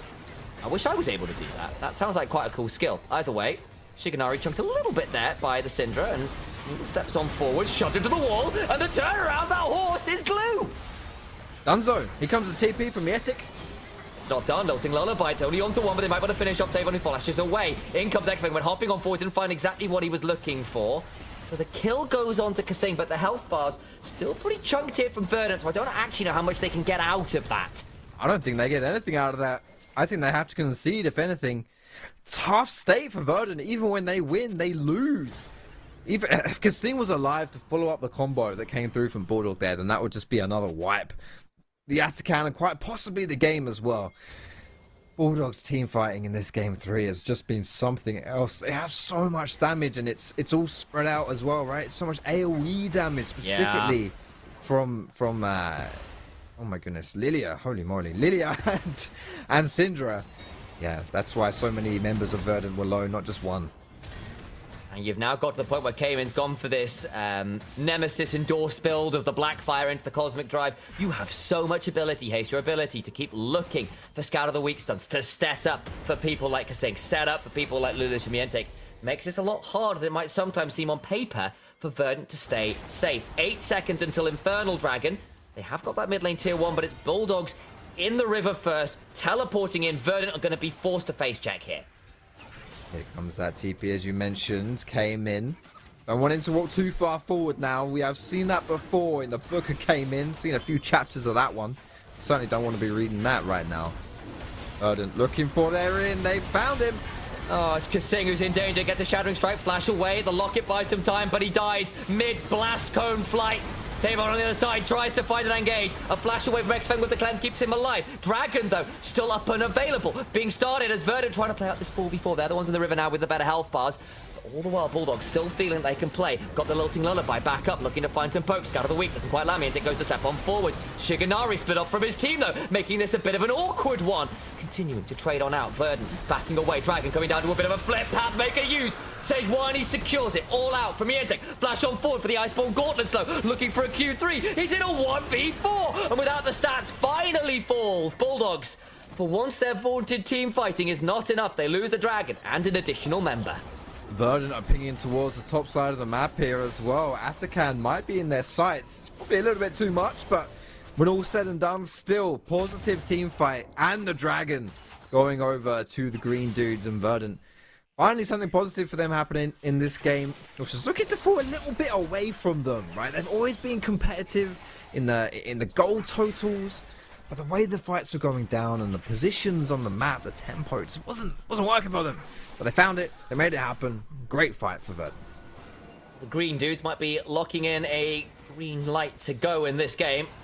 Trying to push the tempo here a little bit. We're pinging towards that Atakan. Can't quite make that one happen. They have all reset, come towards the side of the map. Baron's now spawned as well. This top side of the map now will be drawing a lot of attention, a lot of eyes, a lot of neutral objectives to fight over here. Okay, this is it. The stage is set. Will it be a tragedy? For Cayman, it looks like it might just be. The board is set and the pieces are moving. Oh, no! But Cayman gets to step away from the glacial prison. Will not be taken off said board. Yeah, Noodle, that's not good. That's an oopsie right there. You had to land that one. No flash on the Syndra. Could have been punished. With that, you have to question whether that would have been Atakan falling in Verdant's favor. Great sidestep though for Cayman to survive in that situation, which he really had no place surviving. Makes it work, makes it happen. Senkux and Shigenari, though, up about 1,500 gold apiece is pretty scary. And Noodle and Senkux about to try and sneak this one away. They're two-manning this. Yes, Cayman's in the top side, but he has no idea. The vision control looks pretty good here, and I think they can just do this. Sell it well, guys. Buzz, you're acting. Shakespearean so far, and no one's exiting stage left pursued by a bear quite yet. I don't think they'll get it in. Okay, no, there's just zero info from Mietic. This is from Bulldog. This is going down. Zero info at all. It's quite smart as well. They're resetting. Yeah, they just have zero clue. Like it's not the usual suspects you would expect to be sneaking an Atakan, right? You'd expect it to be the Jax or the Corki for their single target damage. To get it with a Wei and a Sejuani, right? Like a artillery sort of mage and a tank jungler. Did not see that one come in. And really smart as well, what Verdant did there was as the minion waves started coming towards the spot where the minions from Bulldog would have scouted scouted out the Atakan, they dragged it to the wall, right? Atakan spawns walls, dragged it behind the wall so that they still wouldn't see it. Very smart stuff. There was a far side alteration that was dropped as well, but I think it was just out of range to spot what was happening with the Atakan. So, as far as I can tell, that was just a straight sneak. Really, really valuable stuff there. Give themselves the Thornbound Atakan with all the little explosions on death, the extra petals you pick up from it as well. How many have they got of those right now? Looks like they have about 19 of them. Even things up just a little there between our various laners. Minute and a half till Dragon. 2 apiece right now on that one. Verdant, right now, are the ones who just feel they've got a slight edge ahead in these last few minutes. Considering how this early game went, Verdant, they hung on. They were struggling a little bit. Some good fights from Bulldog, but yeah, you're totally right. They've been able to find their way back into this game. And to be honest, in a spot where they're now in control of this one, the carries from Verdant, all ahead in gold, quite significantly, right? A 3 item now for Shigenari, whereas Exafeng still 2.5. And this is the question right now. Can we leverage this as Verdant players? Can we find the fight? Can we find the engages? Make it happen. You got 40 seconds on this Infernal. Imagine both teams will look for this team fight. Bulldogs, they've been successful in their objective fight so far. And they do it again. Infinity Edge now done for Shigenari. He is going to hurt. So is Exafang, who's managed to pick up, importantly, the Flicker Blades here. Item parity between the AD carries, despite the item difference. Shigenari stunned up there. Doesn't end up taking as much damage as I thought he might. Good tranquil pull there to help keep him alive. Nice use of that ability there by Senkux. Oh man, I was scared for Shigenari getting caught. Me too. With bad guys in front of you. Yeah, that's usually a death sentence for an ADC. Well saved here from Verdant. Kasingo's flashing on forward. Senkux flashes out to safety himself. Kasing needs to go back away, but he's charged into a wall. Scout of the weak lands, but the Spiraling is bound to lose. Means this Lilia doesn't have all that much to do. Will watch out, eat away. Severing bot lands, and they've lost their engage. Try to force their way in, and end up punished for it. Nice flash from Senkux. Still got the ultimates available from everyone except Exafang here, but they're not going to contest this dragon. They're moving towards Nash. Nah, there's no way, bruh. You can't take this one. They're gonna. Okay, you know what? They've got a Lilia and It's really fast. Oh. TP's flying. That's the Jax coming on in. Kaluk turns around. Fast side ultra coming through. 5,000 HP. Flash for the counter strike. Obstinata's here as well. Get charged into the wall. Scout of the weak comes under the Baron is moving against them. All the while the Taper and the 1v3 will surely fall down. Counter strike buys time, but it's the wrong game. Can't headshot in this one. Baron nabbed away though. Heist successful, and Verdant get away with it. Oh, Bulldog, they were almost able to sneak away the Nash. They had so much damage there, right? The Leandries from the Lilia. Kind of underrated in that. Wasn't expecting all of that deeps to come on through, but at the end of the day, it's Verdant. They get it all. They win the team fight. They get the Dragon. They pick up the Nash as well. It's a good try from Bulldog, but the engage from Treon, who has the TP to get close, flash in as well, disrupts the Bulldog faithful, and unfortunately for them, yeah, they pick up a kill on the other side of the wall, but it's traded for the big purple worm. Verdant now in a great position in this game. Soul Point, Baron. Feats of strength were collected a while ago, and the gold lead continues to expand in some very scary positions, mid and bot.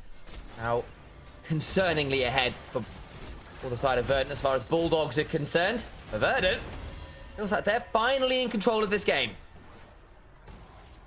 Took them long enough, 30 minutes. To be honest, it's surprising because, again, Bulldog just did so well early. Like, it really did. It was, considering the identification for Bulldog's struggles here in NLC, a lot of it did involve their early game. They weren't so good early.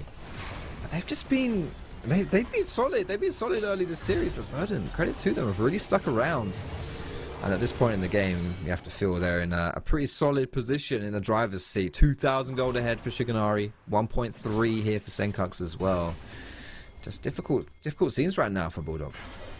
The only thing I'll say, though, is, of course, Lulish is still very, very scary. The flash isn't up on the Lilius. That makes things a little bit trickier.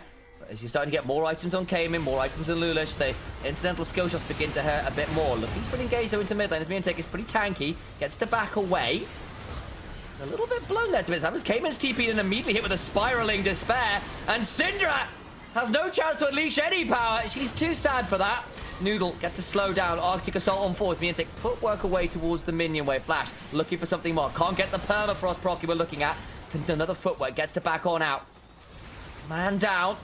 Verdant can't find any more. Can look for the tier 2 at least in the mid lane. And with the wave alongside it, can look to break the base. Yeah, they got Nash too, right? These minions, they're tanky, they're strong, and the big wave clear. Syndra, she's gone. Exafang doing his best to put damage up, but he just doesn't quite have it. Doesn't have anything resembling a Lord Dominic's regards, and there's enough armor built up on this front line to make this Tristana feel a little anemic. Inhibitor down. Nothing more as yet. Bowling ball goes wide. That is a spare if I've ever seen one. 7-10 split. Not good. Not going to get a lot of points for that. The animation on the scoreboard, very sad after that bowl. Poor show, Lulish, sir. Anyway, could you imagine if League of Legends had like those bowling animations when you get like the special scores? I mean, you get a kill or like an objective, you have like, the random animations. It's like five champions falling over type thing. Yeah, exactly. I would be down for that, but the other side is like you could sort of get like, you know that fans would start making increasingly alarming videos. It just got more and more concerning as it went. That is true. We cannot have nice things for that reason, mostly on the internet, and yeah, that's probably why that doesn't exist, to be honest. It's straight up vibes though, honestly, like 80s, 90s feel for that. I can already imagine the jazzed up carpets that will go alongside the bowling alley animations. They should. Oh my goodness, the rift. Turn the rift into. So Okay, good. no, okay. Yeah, okay. Yes. Each lane's a different bowling alley. Anyway, Dragon's coming up in about 50 seconds. That will be Soul for Verdant. I'm using on League of Legends. Similarity with bowling. Might have to wake as Lulus. Might be striking out here. Gets away. In goes the Pathmaker. Gets to stay alive. Mientic will eat a bit of damage for it. Now there's the blooming blows there at the doesn't want to pull an ult or anything on just the one target. Then flash on forward from Kasing, looking for an angle. Opposite Arthur, forced to flash back it out. Lilting Lullaby on the Shiganari. Immediate cleanse. On the other side, though, this Jack can't do that. Still trying to get the Unleashed Power. Executed! As Syndra brings down that AD carry. Coming into the Soul fight, they are going down a key member. Big moment for Bulldogs. Crucial pick right here. Bulldogs needed to find that. 15 seconds left on Dragon. They have to walk up for this Dragon now. They have to secure this. Shiganari dead for 40 more seconds. It is a 4 versus 5. Health bars are not that favorable for Bulldog, but can't let this one go down. Trying to buy straight table, looking for an engage. Flash away. Keeps Exafeng alive, but he has no mana. Just the autos to work with. No ability to rocket jump. This Jax could still be a problem. 20 seconds on Shiganari. 5v4, yes, but mana, but health. Still look like Verdant can try and play this. If they can get the steal at least, things get interesting. Scout of the week onto Oxenard. Pulled back. Goes down. Kasing just about surviving. Is against the Ferromancy. Crashed down to safety. Sankuk still throwing up Molten Fissures. Scary on the way. It's gonna be a flip. The Force of Will came in. Desperately low. Gets the Dragon secured. Somehow, someway by Exafeng. Soul point now for Bulldogs. Oh my goodness. This next Dragon is gonna be a big one. Both teams will pick up Soul if they get it. Either one. I was waiting for Noodle to come through with the attempted steal, but I think he knew there was 40 seconds left on Nash. If he falls, then yeah, you'd probably lose the Nash as well, right? And just for an attempt at a steal, not anything secured, would have been pretty risky stuff, but a good fight here for Bulldog, finally clapping back in this game. You can see it starts off with a pick from Lurish, but the Zonus is perfectly timed. It avoids so many different things, so many tools from Verdant. And watch Shiganari, watch came in the right-hand side of your screen. The Scatter of the Weak whiffs, but Shiganari walks forward into this choke point. He's going to walk into this gap here, take a whole bunch of damage, and then came in, yeah, the Drowsy, whatever, boom, presses R, Scatter R, flash R, boom, sorted, done, finished. And that's it. And with it, the team fight.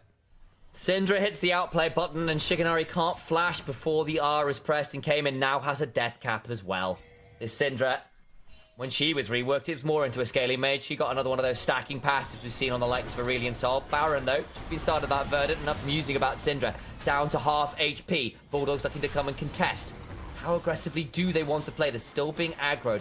On the side, potentially looking for an engage on in. Lulish down to about half HP, chunked out by, I'm imagining, Sankuk's knock away on the Syndra. Mientek forced to pull away, still down to 4,000 HP. I think this Baron might well be Verdant. They're doing a fantastic job of keeping Bulldogs away. Scout of the week onto the Jax, gets to back on out. Baron secured. The fight after might be a different matter. Mientek forced to flash this.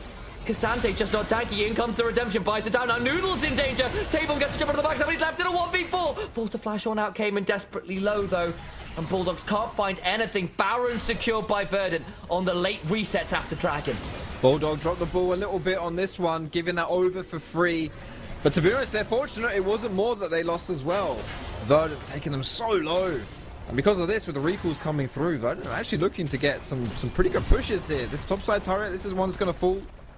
Shouldn't be able to get much else at the top side. Just looking for that reset and then really play for these side lanes. Fortunately, Tavon has of course got the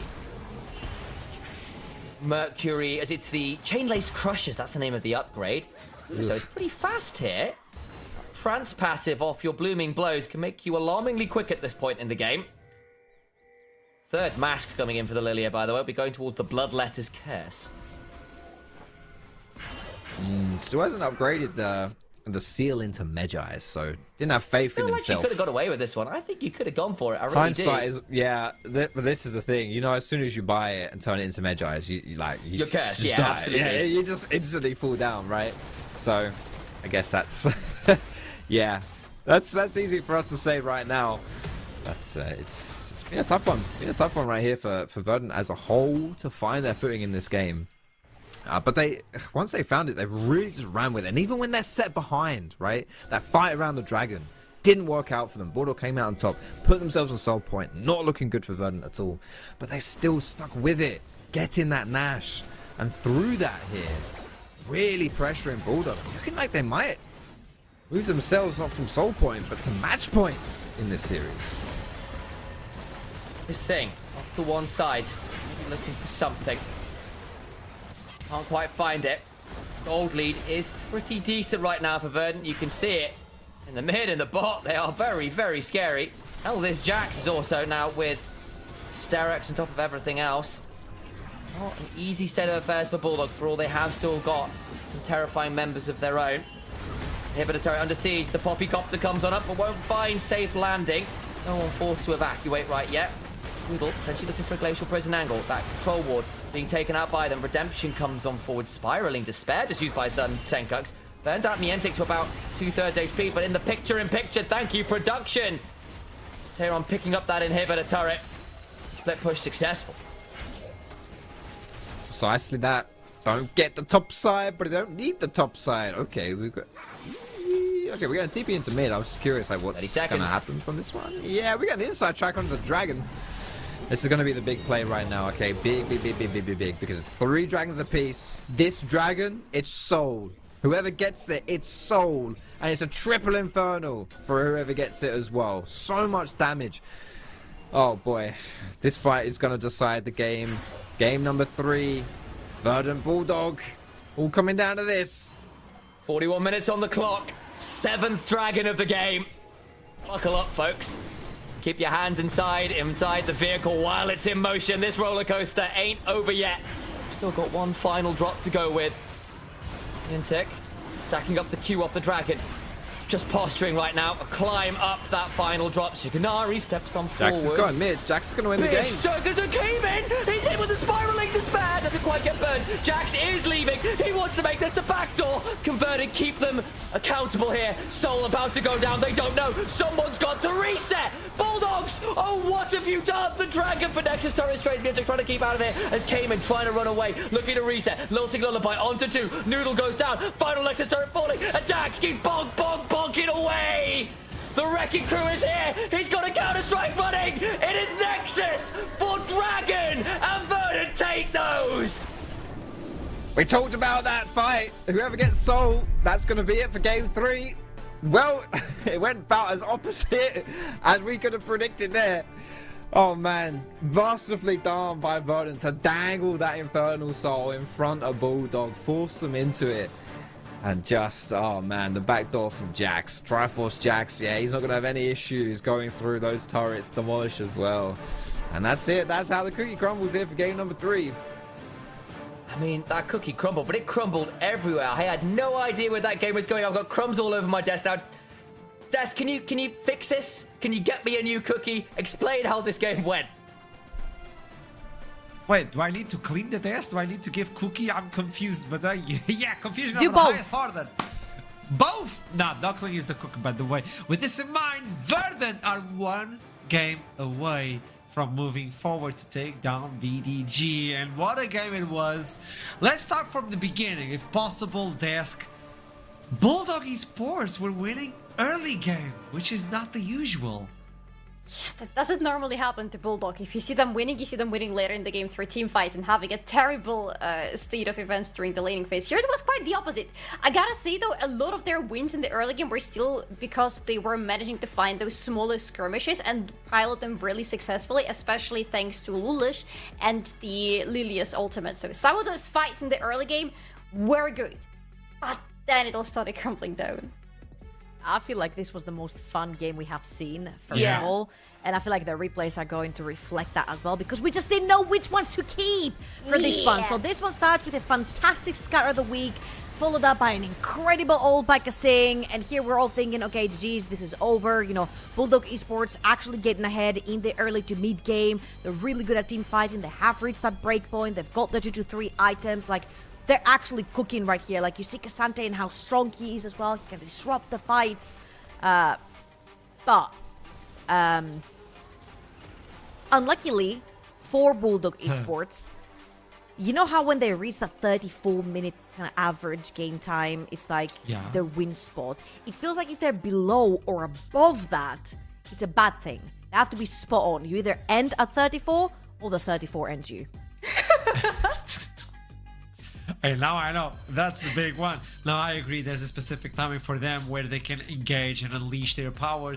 They tried to play from the beginning. They were getting there, and I agree with you 100%. We didn't know what replace to keep because every team fight was a banger. There was always some resistance coming in from Verdant, and that's pivotal as well. But everything aligned towards them. And Kassim with the rail alongside with that Syndra, I think everything was just on point, and it's weird to see them taking the L at the end of this match. Yeah, I feel like we have that particular replay where that was the most bizarre thing ever. I feel like Bulldog Esports went from all the way from the bot side of the map all the way to Baron, and you see the engage right here, only hits Zwani. A fantastic ult from Noodle that forced EXO to cleanse mid-air as he was jumping in to take the big trade. And right here, this is a 4 versus 5. Of course, Verdant leaned towards the boss of the map to try and take the dragon. But this is absolutely illegal right here from Bulldog Esports. You don't have the HP bar, you don't have the resources, you have not reset. Tayron also TPs in to flank around, and they pretty much leashed a Baron for Verdant. It was a 5-man hitting that Baron. He went down super fast, and they were able to rotate towards the top of the map.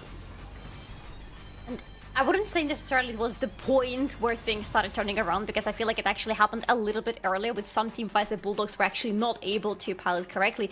But that was definitely one of the crucial moments where you look at the game and realize that the chances of Bulldog actually getting back into the game and potentially winning it are going extremely low after they lose the attack onto the enemy, after they lose the Baron like that.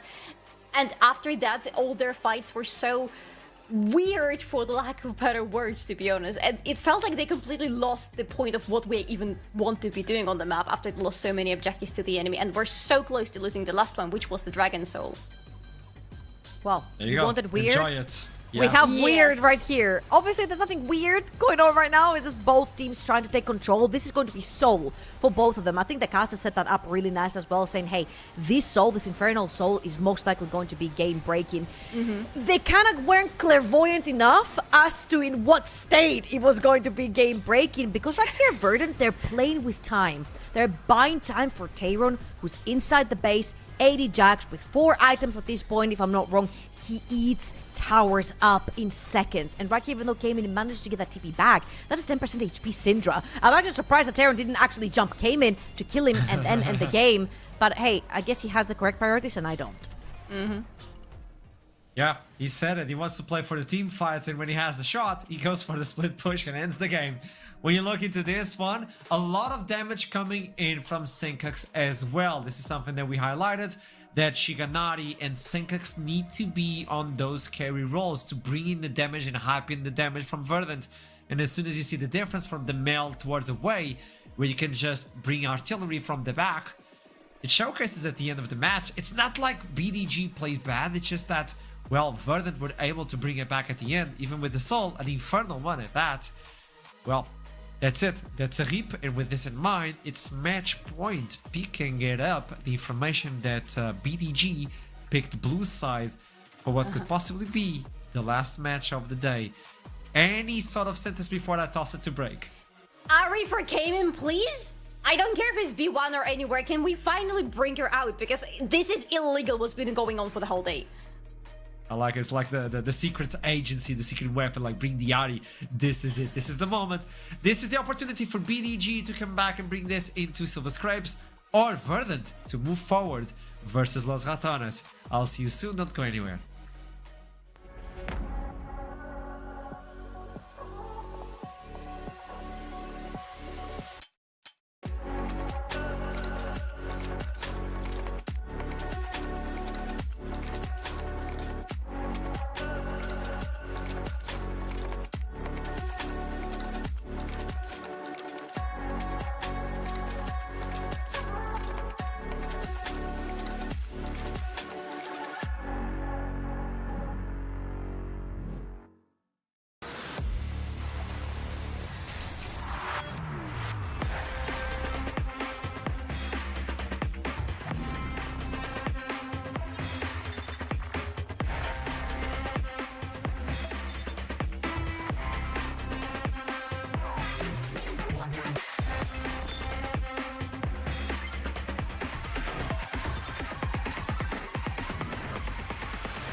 The plot thickens. This is it. Verdant can close the CDs with one more match. Bulldog Esports have to play 2 more if they want to move versus Los Ratones. Miatek was saying, I want to face Baus. I want to showcase that I'm not the worst top player. I don't know what he's making, but I just want him to be happy, by the way. Miatek, you need love in life. But this is it. When we look into Bulldog, did we get to see the usual suspects in terms of picks? Because you were talking about it, Solari. Diari, okay, didn't bring it in. Ezreal has been locked out. Yeah. Like, the usual suspects from Bulldogs, I believe they're just locked. No, I mean, we have seen some of the usual suspects on the top lane. And that's it. A little bit in the jungle. A little bit in the jungle, but that's it. We haven't seen Kamin playing the champions we're used to seeing him play. Like, to be fair, Talia has been taken away from him, but Ari hasn't appeared. Swain hasn't appeared, but maybe that's for better. I'm just saying. Exofang has been locked out of that Ezreal for good, and Kasing also hasn't, he has been forced to play champions he doesn't normally play because he's not that big on those big engaged supports. We see him playing a lot of those enchanters as well. Also hasn't had a chance to pick those. Well, I'm actually really excited because Game 4s bring out the Lucians, the Caitlyn. So we get Lucian Nami, we get Caitlyn Karma, Caitlyn Lux. So I'm just very excited on what we're going to get actually down bot lane. Zeris might come out, we might see Jinx and Aphelios again. There's been a few hits down the bot lane as well. Multiple bans throughout the entire time.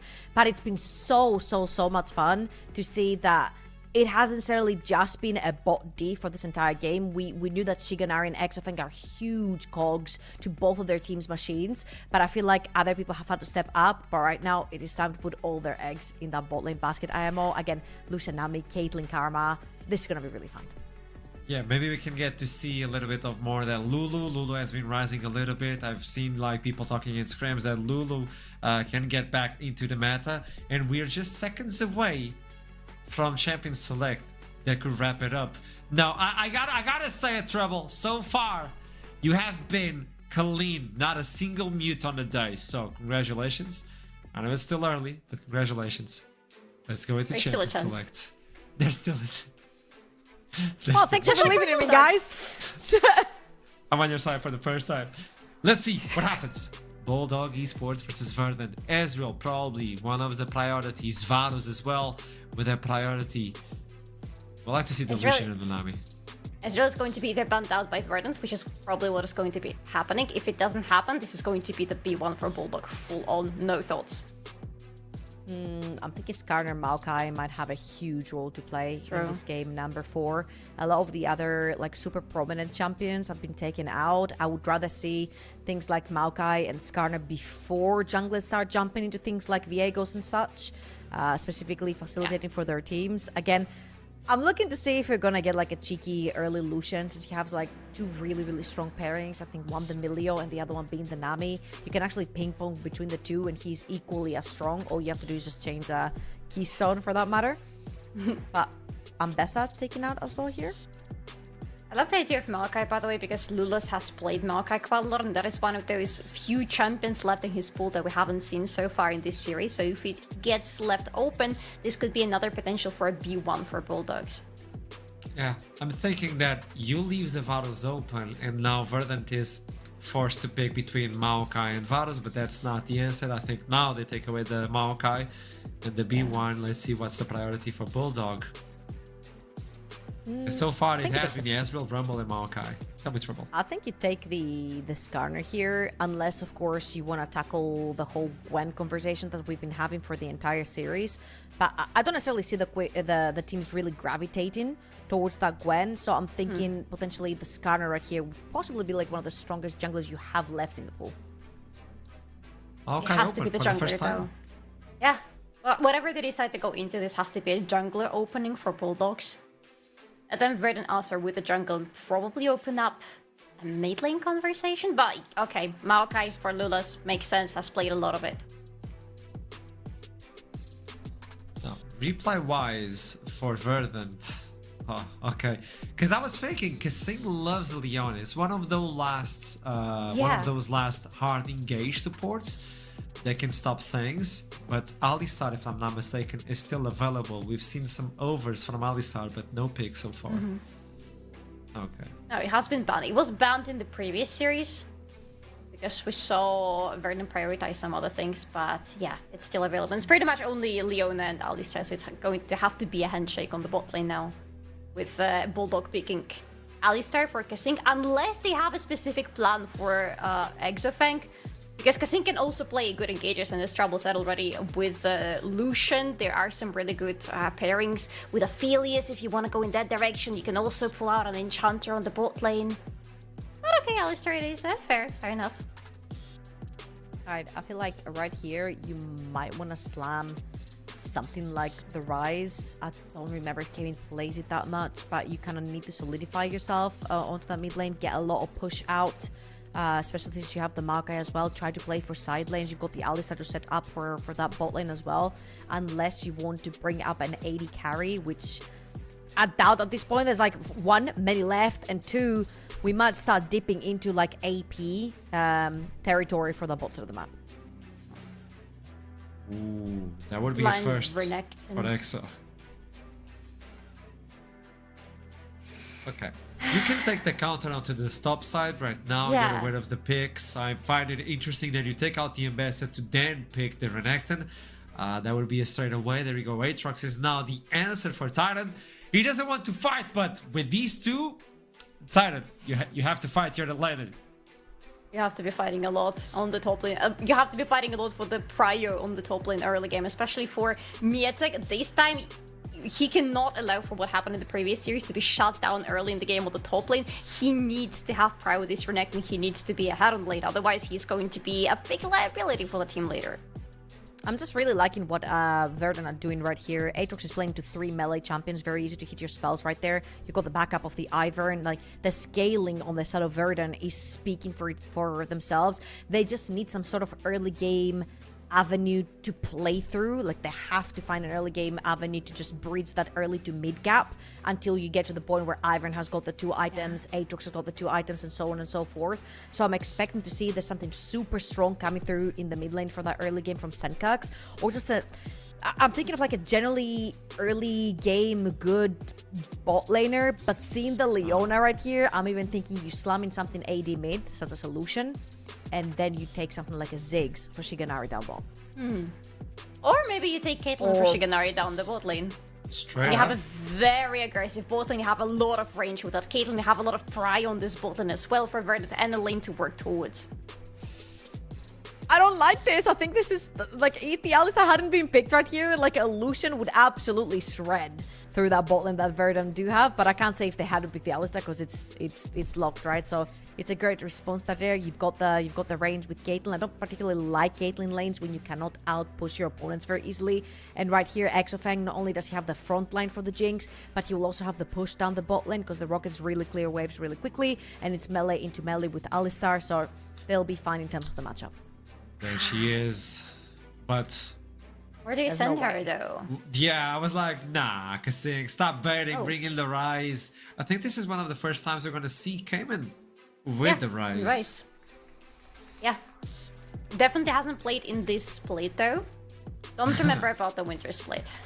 You think, Travel? Because we've seen it before. We've seen this before.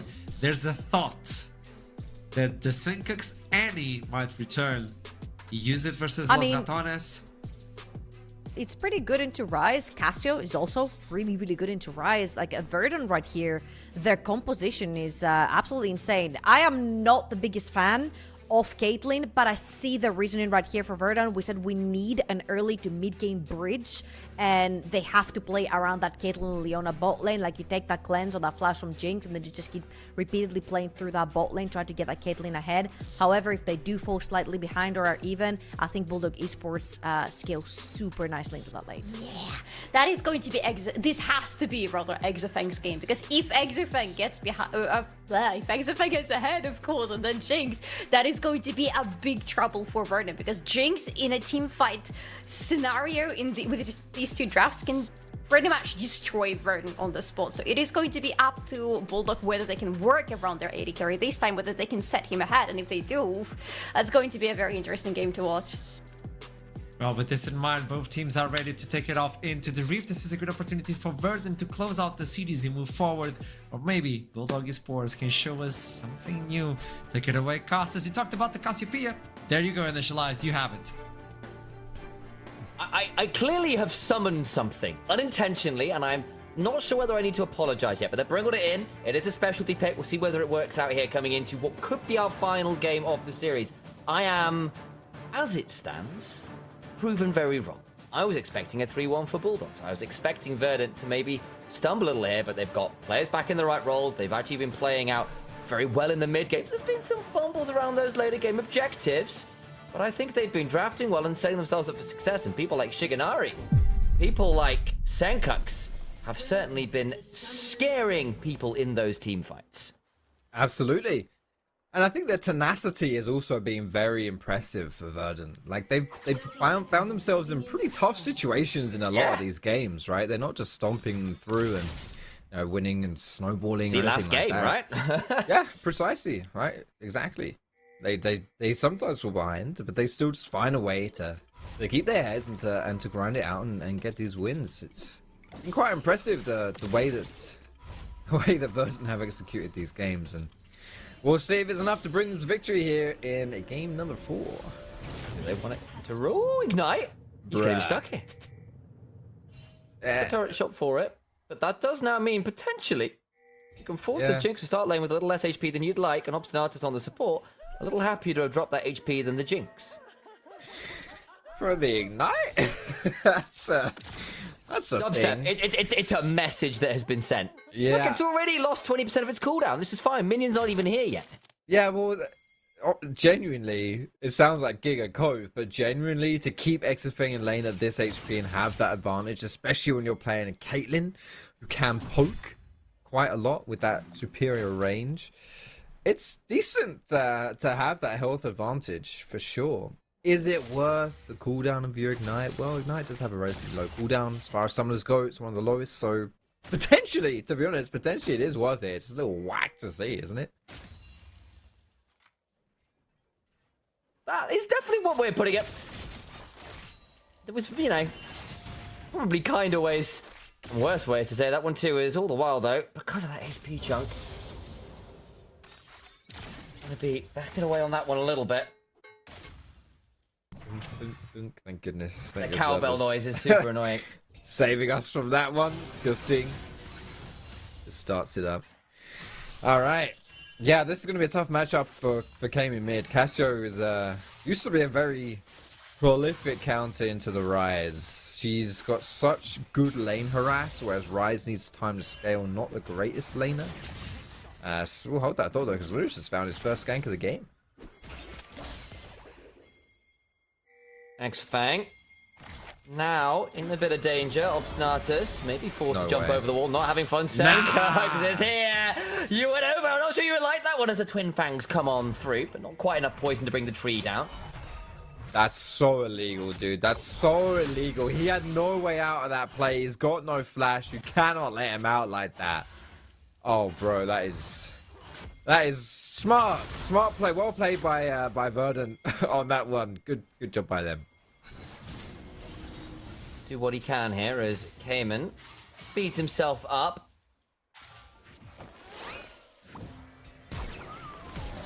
Flash over from Noodle, looks for that root caller, and Cayman swift enough with the flash to get out to safety. Really looking for that play, that aggressive move. Earns himself the extra summoner, even if it is in trade. Top side, Muntic gets a chunk onto Terran. That's all of that AP Ezreal barrage coming through right there for Cayman on that flash to survive. So it does survive that one. Exafing really struggling down bot side right now. Getting mega chunked out here. You can see Noodle moving towards the bot side of the map here. Might try and make a cheeky little play happen. Exafang might just have to walk away, even if he's on full vision. He may just have to say, okay, I know you're here, but I can't stop this. Done Exafang so low. Overcomes Noodle. He's going to try and do what is best. The Zenith Blade lands. Obstinatus finds out into the trap, and that combo is lethal. It's Obstinatus that picks it up. The kill secured nonetheless. Stun into Cupcake. Very hard to outplay that one. You're standing still. Perfect setup for the Caitlyn, and oh no, Exafang. Oh, it's not done. Another kill. That's brutal. Stuff from Verdant. TP bot. It's still ending. They can keep looking. Double kill for the Leona. Sets her up well. Caitlyn would have liked one of those. I think came in, remember, no flash. Can throw out an overload. That's about it. Luna just has to sit there and watch as both bot laners die a horrible death. Look at the CS discrepancy alone. 2 waves lost. Yeah, this is feeling a little disrespectful on the side of Verdant, to be honest. Completely running laps around Bulldog in this early game. It seems like they're pre-existing conditions of not having very good earlies in the NLC Spring Split have finally caught up with them in this series, and it is just all Verdant right now. So far, one Terran here on another carry. Won the last game. Some nice heads-up play on the Jax at the end of it all.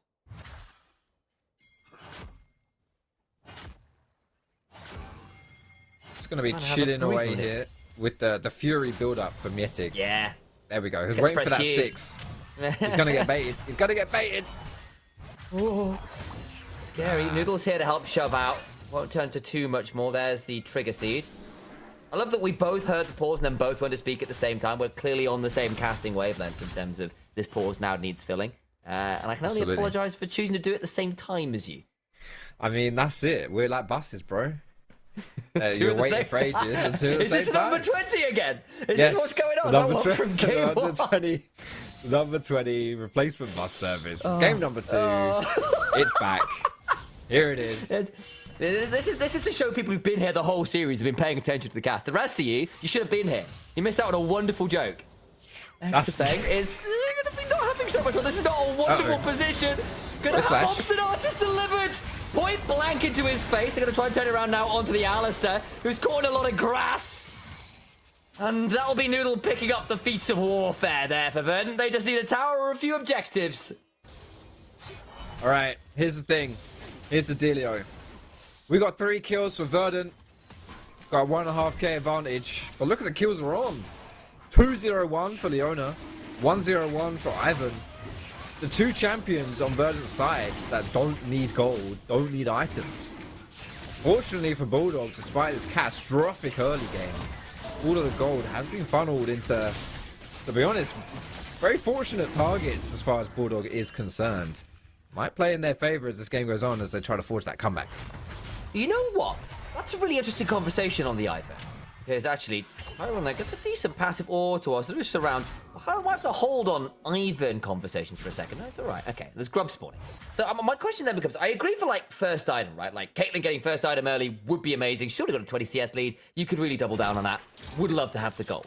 That said, Ivan's one of those hyper scalers in the game, and there's been a conversation around like he's not a hyper carry, but he is a hyper scaler. And the more enchanter items you get on this guy, the more obnoxious he makes like absolutely everybody else in your team. And I then kind of wonder, like, obviously assists probably better than anything else, but early gold on the Ivan to like push towards Moonstone and Redemption and all the other things he tends to pick up. Like, I can see the value in the Ivan getting at least some early gold, even if it doesn't like spike till a little later on in the game.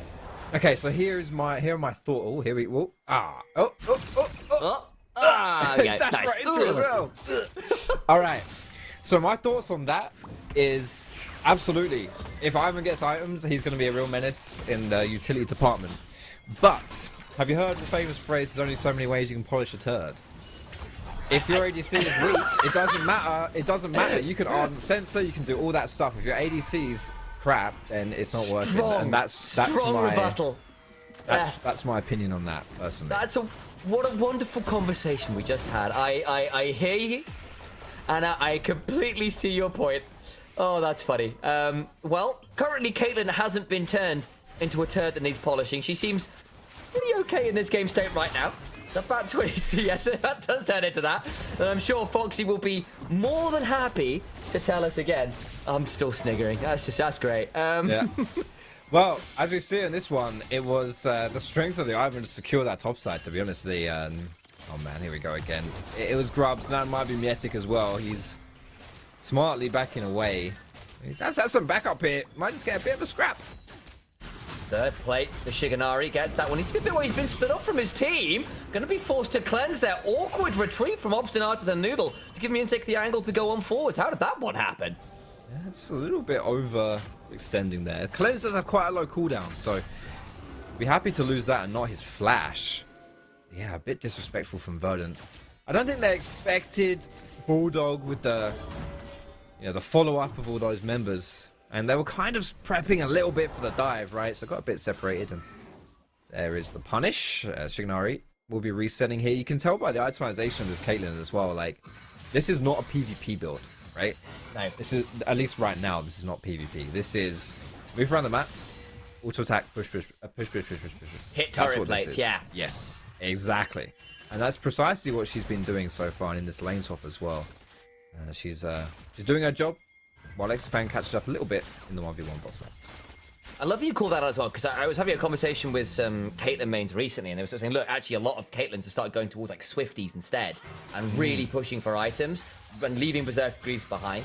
Partly because it is just more upfront damage versus people, but Berserk Greaves are a little bit of a holdover from when you want to do things like, I just want to hit turrets more, so I just get more auto attacks out on the structures, and so far this game, that's what Shiganari is set up to do. He'll have some bushes to stand in while he does it, courtesy of Noodle. Try and get as much value out of that early as they can. Yeah, we'll be probably potentially even getting this top turret here. All the plates as well being up. Yeah, that is huge. And Mietic's just completely zoned.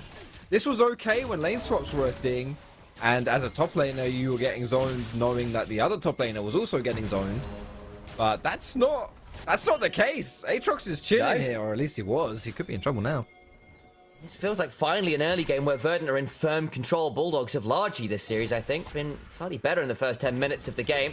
This time around, they've got themselves 3 early kills, first turret, both early objectives, solid gold leads across the board. Here on here might be in a spot of bother. There was a number of members around, but they don't want to pull off a dive, especially with Noodle coming on over. That might make things a bit tricky. Dragon in 30 seconds.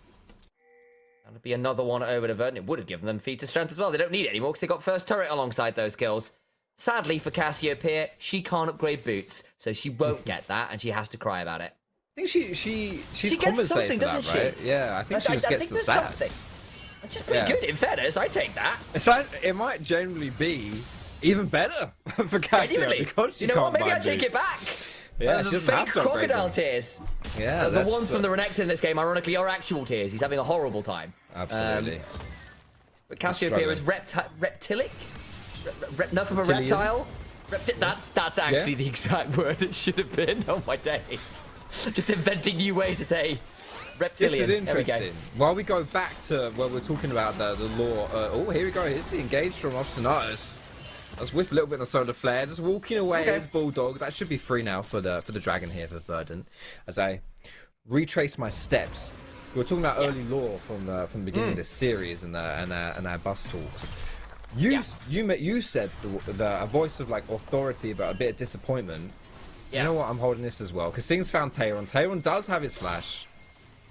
Should be able to get away from this one. How dare they interrupt story time? However, it's for a good cause. Into the chompers, forced to flash, does not successfully get out of the stun. Burn the World Ender came in holding onto the Rune Prison, looking to make sure that he will be punished for his illegal split pushing behavior. Good passive auto, looking to drop onto Exafang, who's going to flash away, but they're going to hit the headbutt pulverize. And there's a rocket after. It got exciting for a moment or two, but unfortunately for them, too much CC, and the bounce house ensures that Tayron feels a bit ill. Yeah, the Sundered Sky turns him into complete Ray Boss in those situations, doesn't he? He got hit onto all three as well to reset the Sundered Sky hill. And the cross map is totally great. Really, really good here for Verdant. Bulldog, yeah, they get a kill, but on the other side, they lose a dragon and they lose that turret bot. It's not good. It's not worth it at all. This goal lead continues to climb. We're not even 14 minutes into the game and it's over 3,000 gold right now. 3.5 for Verdant. It's looking tough here. An elimination game for Bulldog. These were one of our finalists. They came with us to Nottingham at the end of the winter split. They finished top 3.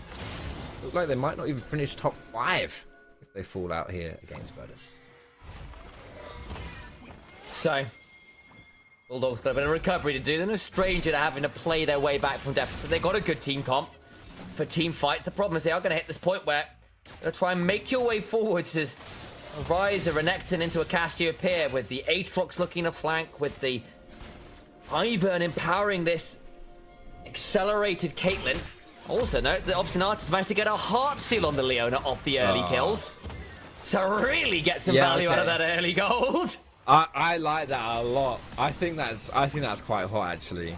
You get 2 kills early on Leona. You do not rush Locket because I mean you've got an Ivern on your team, right? You do. Let him buy those dog items. You're the Slayer Leona, right? You got 2 kills straight in the Heartsteel. Disgusting stuff. But I think that's actually genuinely quite a nice little bit. Solid, yeah, genuinely solidly scary proc. The last time we saw it was Treats building it and having a great old time on it back when he was on Nord. Teleport behind though. This might be Bulldog's attempt to come back on in. The trap line on the other side. Flash on Fricasing. Gets onto 2. Noodle attack taken out. Daisy nowhere to be seen. Obstinatus is doing his best to stay alive. Forced to flash on out. 1 kill down. It is the jungler importantly. So Herald will be fought with no smite, but now Verdant can reset. Look to play this out in the 4v5, feeling happy enough to try. Shiganari hit with the zap, though, while they were arming a Piltover Peacemaker. Missed down, sorry, not missed. Miasma down. That's the one that Cassio presses with the W. In comes the Realm Warp. Obstinatus waiting for a Shield of Daybreak. Double knock for the Dark Blade. That is way too far. The Realm Warp took them to Narnia, and the Wicked Witch was waiting for them. Cassiopeia will look to seriously punish some more. It's stakes for her, and they lose 2 on a very ill-advised journey. 20 minutes in and out. Someone said in Rick and Marty, and the tears come freely flowing on the exit from the adventure. Oh boy, through the portal, straight into the gates of oblivion. Rice says, "Maroons, they're gone." Is that how he says it? Really? Yeah. Oh no, Maroons, they're gone. It's okay, mate. That was a quality joke on so many levels, but only Scrolls fans will get it. So there you go. Okay, that's super funny. Kasing's flash engage right there. It's looking good to start with. For to be honest, right, this part of the fight is a bit of a wash. Okay, it's the party portal that is just not it. It actually starts off in theory kind of smart. He puts the portal down. Kamien's going to channel the Realm Warp, right, and then only Kasing and Mietic take the portal. Okay. Which is good. They're the front line. You want them to take the portal. Everyone else avoids it. But Mietic has been slapped about by Shelly so much in the meantime. He went from full HP to 2/3 HP. And at this point, without the Dominus up and all that lovely business, you're actually really squishy. Super squishy. He falls down, and that's that. Well, unlike Oblivion, which got a remake, unfortunately for Bulldogs, there will be no chrono break right now. That was just unfortunate play. So there you go. Gates taken. Somewhere out there will be Septimus. What's the name of the? Is it Tiber Septim? I forget the name of the king in Oblivion. It's been a while. Oh my, it's yeah, that might be right. Septimus? Septim. That's the one. He's out there shaking his head. His empire has done some silly things. Indeedy. And just as his fate was sealed, it's a spoiler for the first 5 minutes of the game. I remember it's that. done so. Yeah, so, it's all over. How? Well, you have to play the first 5 minutes of the game, won't you? That's the answer. Sorry. Yeah, sorry to ruin that for any people waiting and to spoil you. It's been a few years, guys. I hate to say that, but there we go. Mid lane turret falls. Dragon spawning. That'll be soul point for Verdant. Oh. While we're spoiling things, I'm gonna put this out there, guys. I think Verdant are in a really good position this game, and they might be getting soul point. I know that's a shock. Already, great driving skills. Pre-20 minutes to be knocking on the doors of Dragon Soul. It's a great position for Verdant. They're not just in a great spot right now, but their future prospects are looking great as well in this game. The scaling from their team, certainly, not a team that's going to fall off by any means. I will say though, in this series, we have seen some comebacks. We have seen teams be behind early, get back into it, but I hold that thought. It's Kassim. Gets jumped on. Damage going back. He's in danger. Throws out the unbreakable will. Can break his spirit. You'll never break his body. Ow, his body. It's gone. I'll bring that down. I actually invented it. That's a future armor. It's the other way around. I've been trying to do that with Alistair for a little while now. Every time I try, I fumble it, and it's now in my brain. But Singh also fumbles that moment. Has done a little bit in this red jungle. Yeah. Across this. Dies again for the fourth time this game. Root Caller comes on down there to Miasma, and Miantic gets burnt to Ari. Another face checker, another death. Finally, it feels like game number 4 of this series, Verdant have found their unequivocal feat in this one.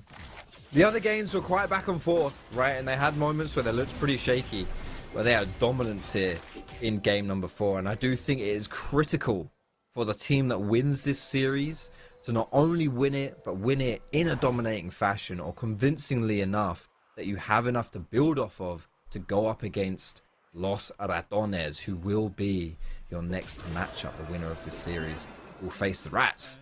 It's not enough to just kind of squeak by right here, because if you're aiming for Copenhagen, you got to go through the Rats. For Verdant, a game like this, they were to win it, come through, be clean, might give them some hope that they stand a chance against a Rats, which is otherwise have looked immortal, but certainly have bled here in this playoffs. Here on. Oh, has found some Dark Blades in the bush and came in.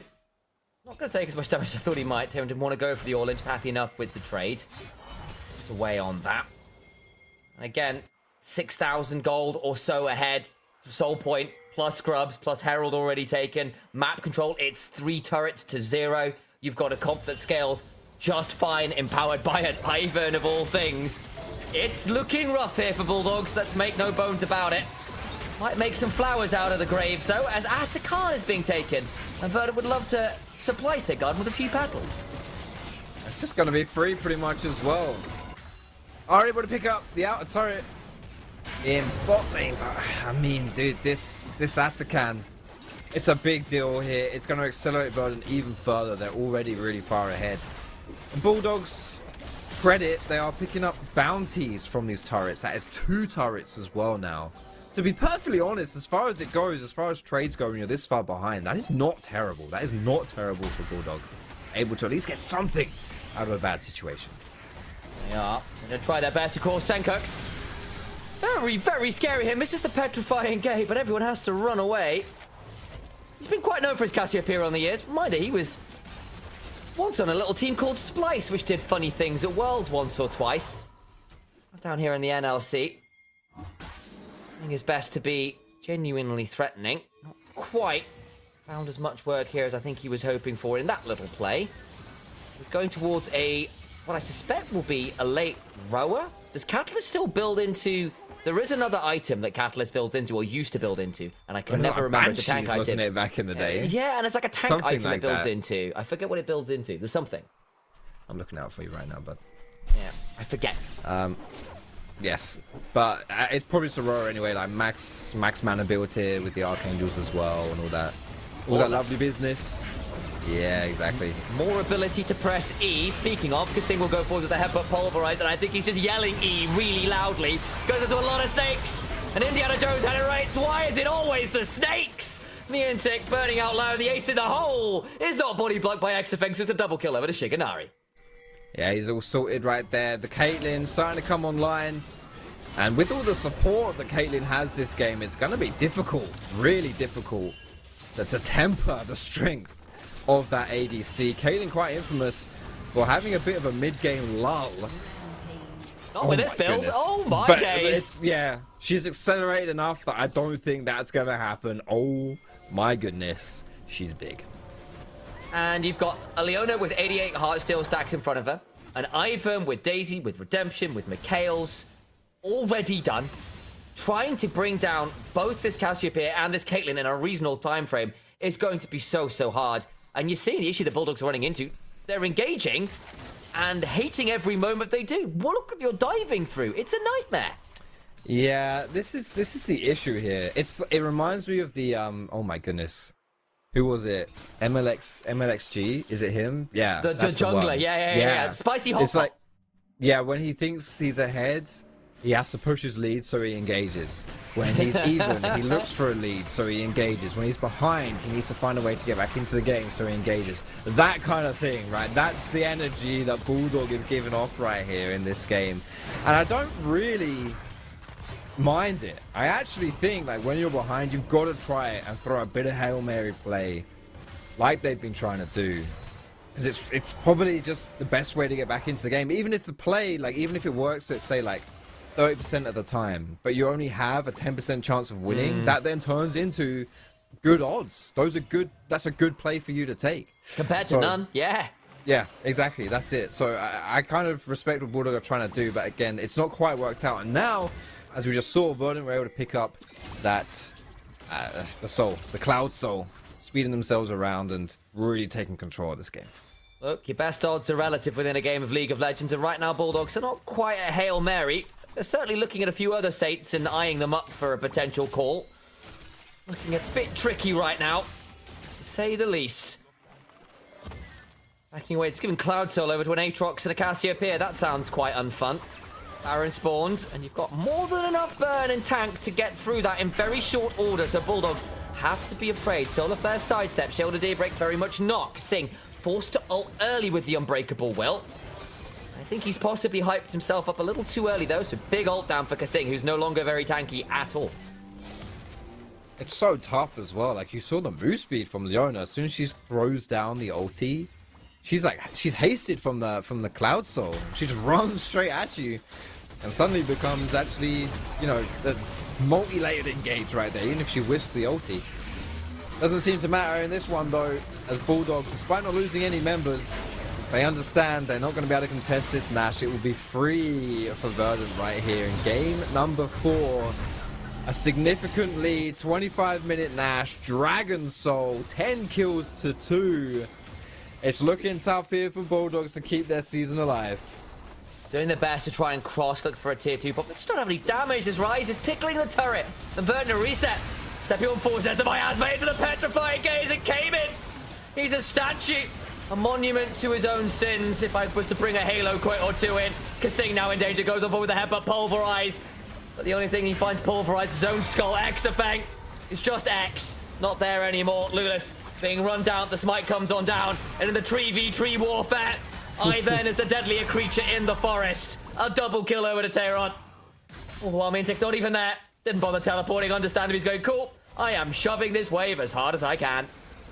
Yeah, he's got to try, maybe potentially through a split push, make something happen, but it's a rock and a hard place right now for Bulldog. Things keep going from bad to worse. 4 deaths for nothing here. Verdant able to pick those up with the Baron buff as well.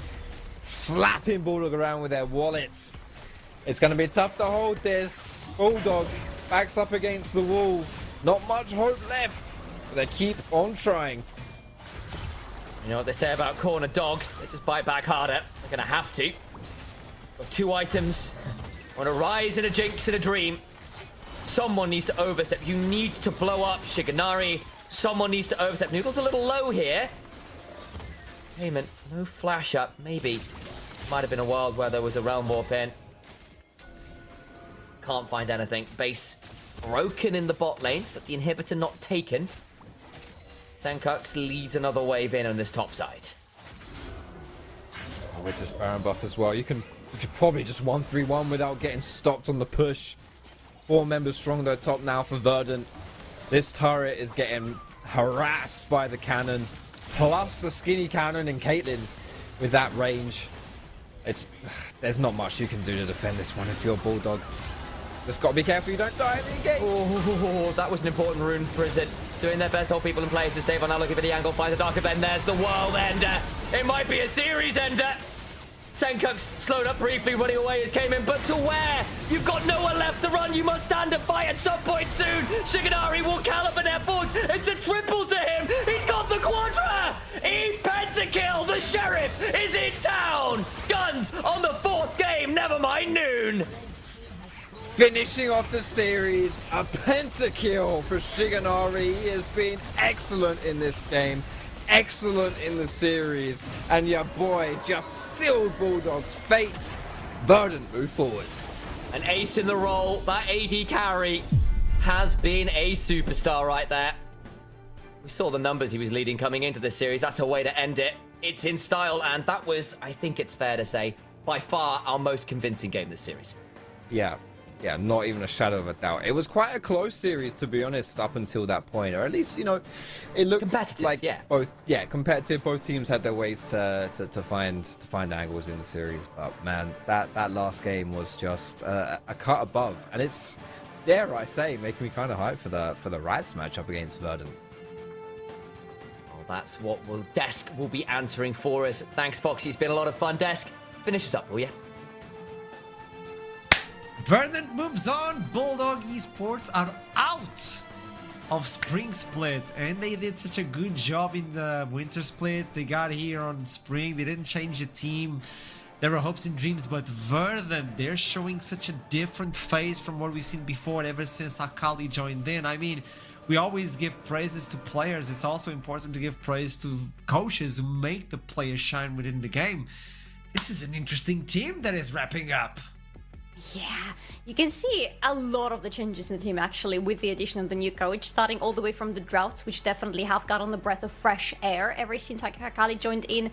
And in the game, this series, and especially in this very last game, that was a very interesting look from Verdant that we've gotten, because this game definitely was slower than the previous ones, but it was them being very consistent, always having the control over the game, and slowly but surely taking in step by step the whole game and the whole series as a result. Yeah, I feel like, first of all, huge congratulations to Verdant for securing yet another best of in that lower bracket, and only one remaining if they want to make it to Copenhagen, right? They have to beat Los Artones on their way, but hey, we don't read the fine print here. We just celebrate for today. It's been a hell of a ride, right? We saw them in groups. We thought they were going to rival Los Artones. Then they didn't necessarily do that. Then they fumbled on the first round of playoffs. They fell down, beat Chaos, which we said that was going to be their best of, but they really need to start showing up. And after that best of 5, like, that was truly the one really big test facing Bulldog Esports, because I thought they were actually on a pretty same caliber when it comes to skill level for both of the teams and the way they like to play, very fist fight heavy and everything. But Verdant right here, they didn't come to play. I was actually worried, particularly with this fight. You know, the second you take the flash of the Caitlyn, the second you don't get to set up with the Caitlyn and you push her further back, it's just really hard to turn the fight around and engage. Yeah, and overall, this is a good flank angle for Mierek on this Renekton. They take over the control of the river that had seemed to be fully in control of the Verdant. But then there is this move from Cayman. We decided to go in with the ultimate, while the health bars of both the front laners are not really the front laney health bars you want to see. And with no follow-up quickly enough, this just turns into a disaster for Bulldog. I found this kind of clever and kind of not, right? Had it been done from potentially Fog of War, where, you know, only Renekton and Alistar is being sent in. Because that was kind of clever. Like, 3 members of Bulldog Esports like, run forward and the other 2 run backwards to get into the ult. So it was like kind of like a cool like portal back and forth. However, Verdant responded super quickly to it. Like, they all backed off together and then they re-engaged. again, had it been done from Fog of War, I can see why this would be really successful, but Verdant really saw who truly went in that portal and they just isolated them. 100%. Those mind games, that was my idea as well. You gotta use that ultimate as a mind game. Who's going, who's not. And it was like, nah, let's showcase who's going. These two, good luck. And then it just got slapped in the face. As we move on, yeah, let's play the second replay as well, because this game is just a celebration of Verdant and what they brought into this best of 5. They got into a point where it was really complicated to just hold versus what they provided. Kasing did his best to try and engage this Maokai as well, which was just far-fetched. And Titan, I gotta give him props as well.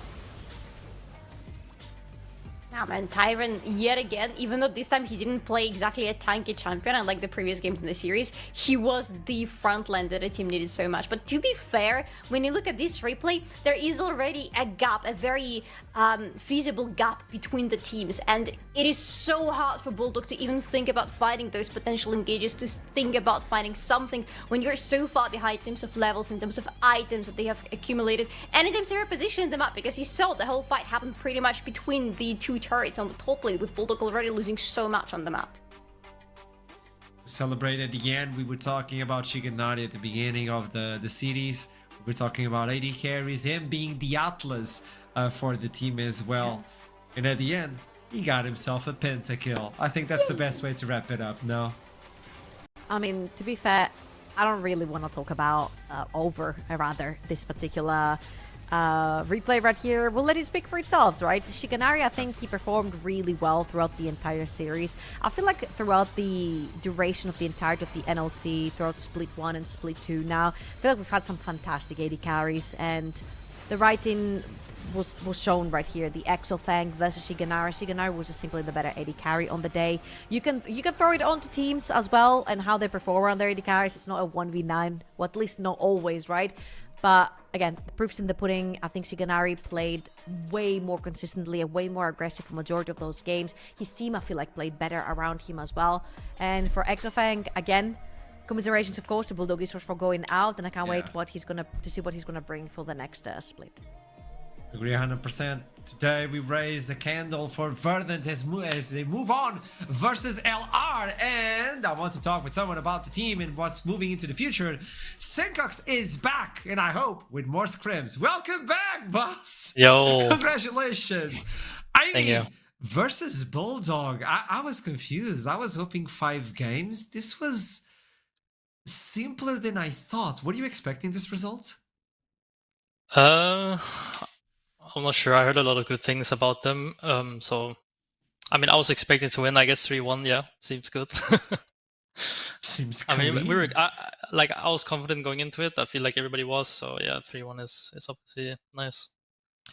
Tell me something. When we look into pre-coach Akali joining in, and now Akali inflation from Champion Select, do you feel a difference ever since you got Akali joining in with the team? Do you think things are more cohesive? How do you look into this composition right now with the assistance from a coach? Yeah, it makes it a lot easier. Like the planning around this, like what we're gonna do in the future, right? For scrims, practice, like what is our struggles. I feel like we kind of knew our struggles before, but it's a lot easier when you have someone on the outside as well, like pointing them out in a good way, and he's a good coach. So yeah, it's nice working with him.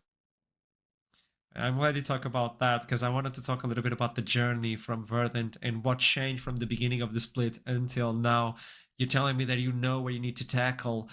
What do you think was the biggest priority looking from the past until the present right now for Verdant?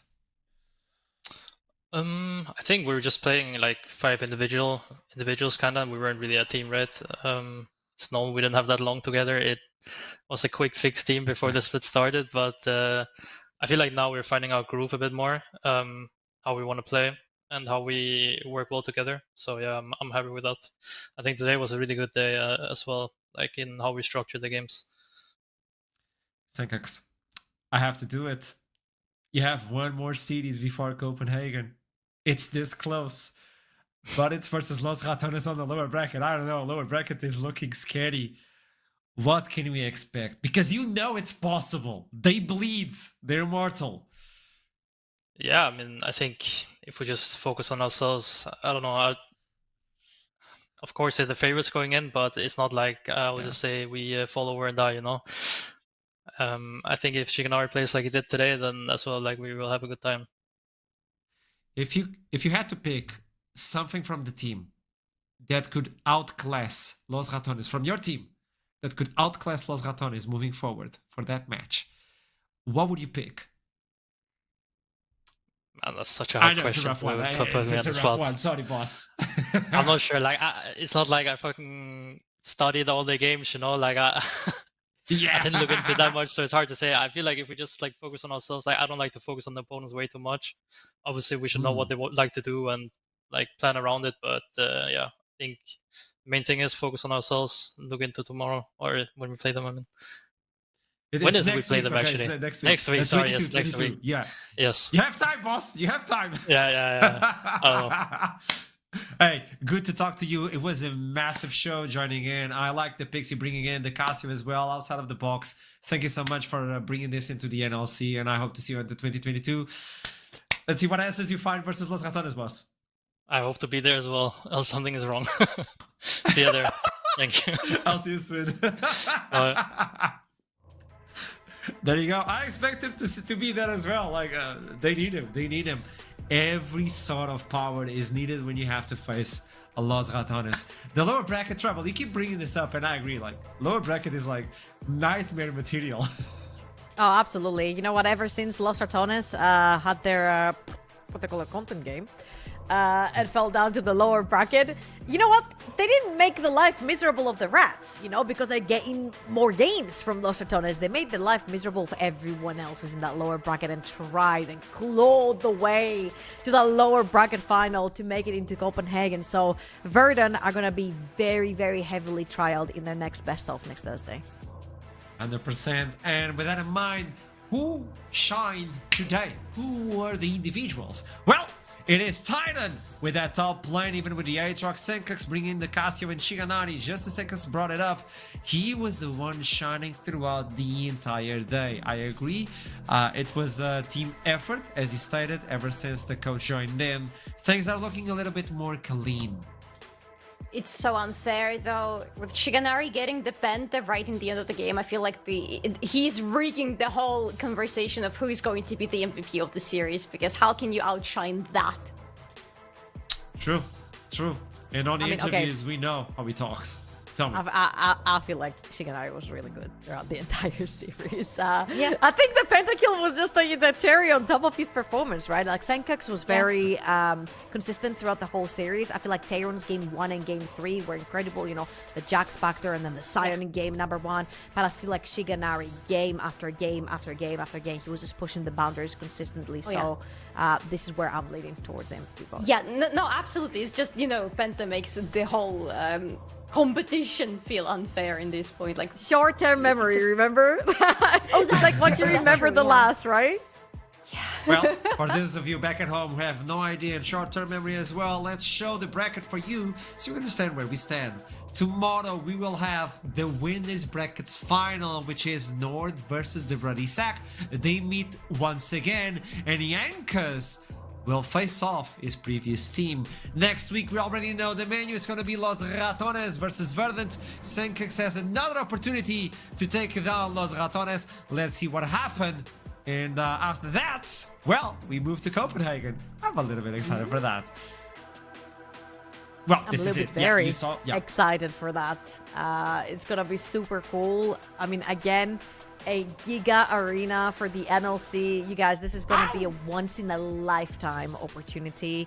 I mean, whether you cheer for the Rats or not, thousands of people in a huge arena. We have still tickets up for sale for both semis and the finals. So scan the QR code. I'm doing your job now, Ashram. You can do my hours next time. Yeah. Scan the QR code. Grab your tickets now to hopefully watch your favorite Rats by the words of Los Ratones themselves, if Sally doesn't int next draft. True. The Bronze 3 draft, we all know. You know what? I'll make a deal with you back at home, okay? It's me and you, viewer. Look at me. If you show on the venue and you tell me what roles Duckling is working on the show, I'll buy you a pastry. But you have to tell me all the roles Duckling he's gonna have. Okay, but this is a isn't double-edged fair. sword, man. Not even you know how many he's doing. You keep adding one every show. Yeah. Yep. He's now the makeup artist, and tomorrow he's gonna get a new one. I'm just letting you know. With that in mind, Triple Link and Solari. Final words of the day, if I may. Ooh. Love it. Thank you. All right. Good. Well, it's been very exciting. I'm happy to actually see Verdant not go by in 5 games and just straight up clean it out. I feel like that one game that they lost to Bulldog Esports was also winnable from their side. I truly just wanted the strongest team to win 3-0 today, only for the sake of them being super competitive versus Los Ratones. And I feel like that 3-1 from Verdant actually showed enough promise going through that next game. Next series, rather. I'm a little bit sad as a dog person here, but you know what? That was a fair fight, and in the end, the strongest team wins, and Verdant showed us that clearly they're much stronger than their competition today. And I really wonder how they're going to fare against their next competition. That's the question, but you know the answer? Only 2 individuals voted for Verdant because they knew. Trouble. You got it. You win another game show, by the way. That was the game show of today. And also for you back at home, we love you very much, and we expect you to be here tomorrow for Nord versus the Ruddy Sack. It's gonna be great. It's gonna be huge. It's gonna be even better with you here. You know we love you very much. And until then, keep climbing. I'll see you soon. Bye-bye.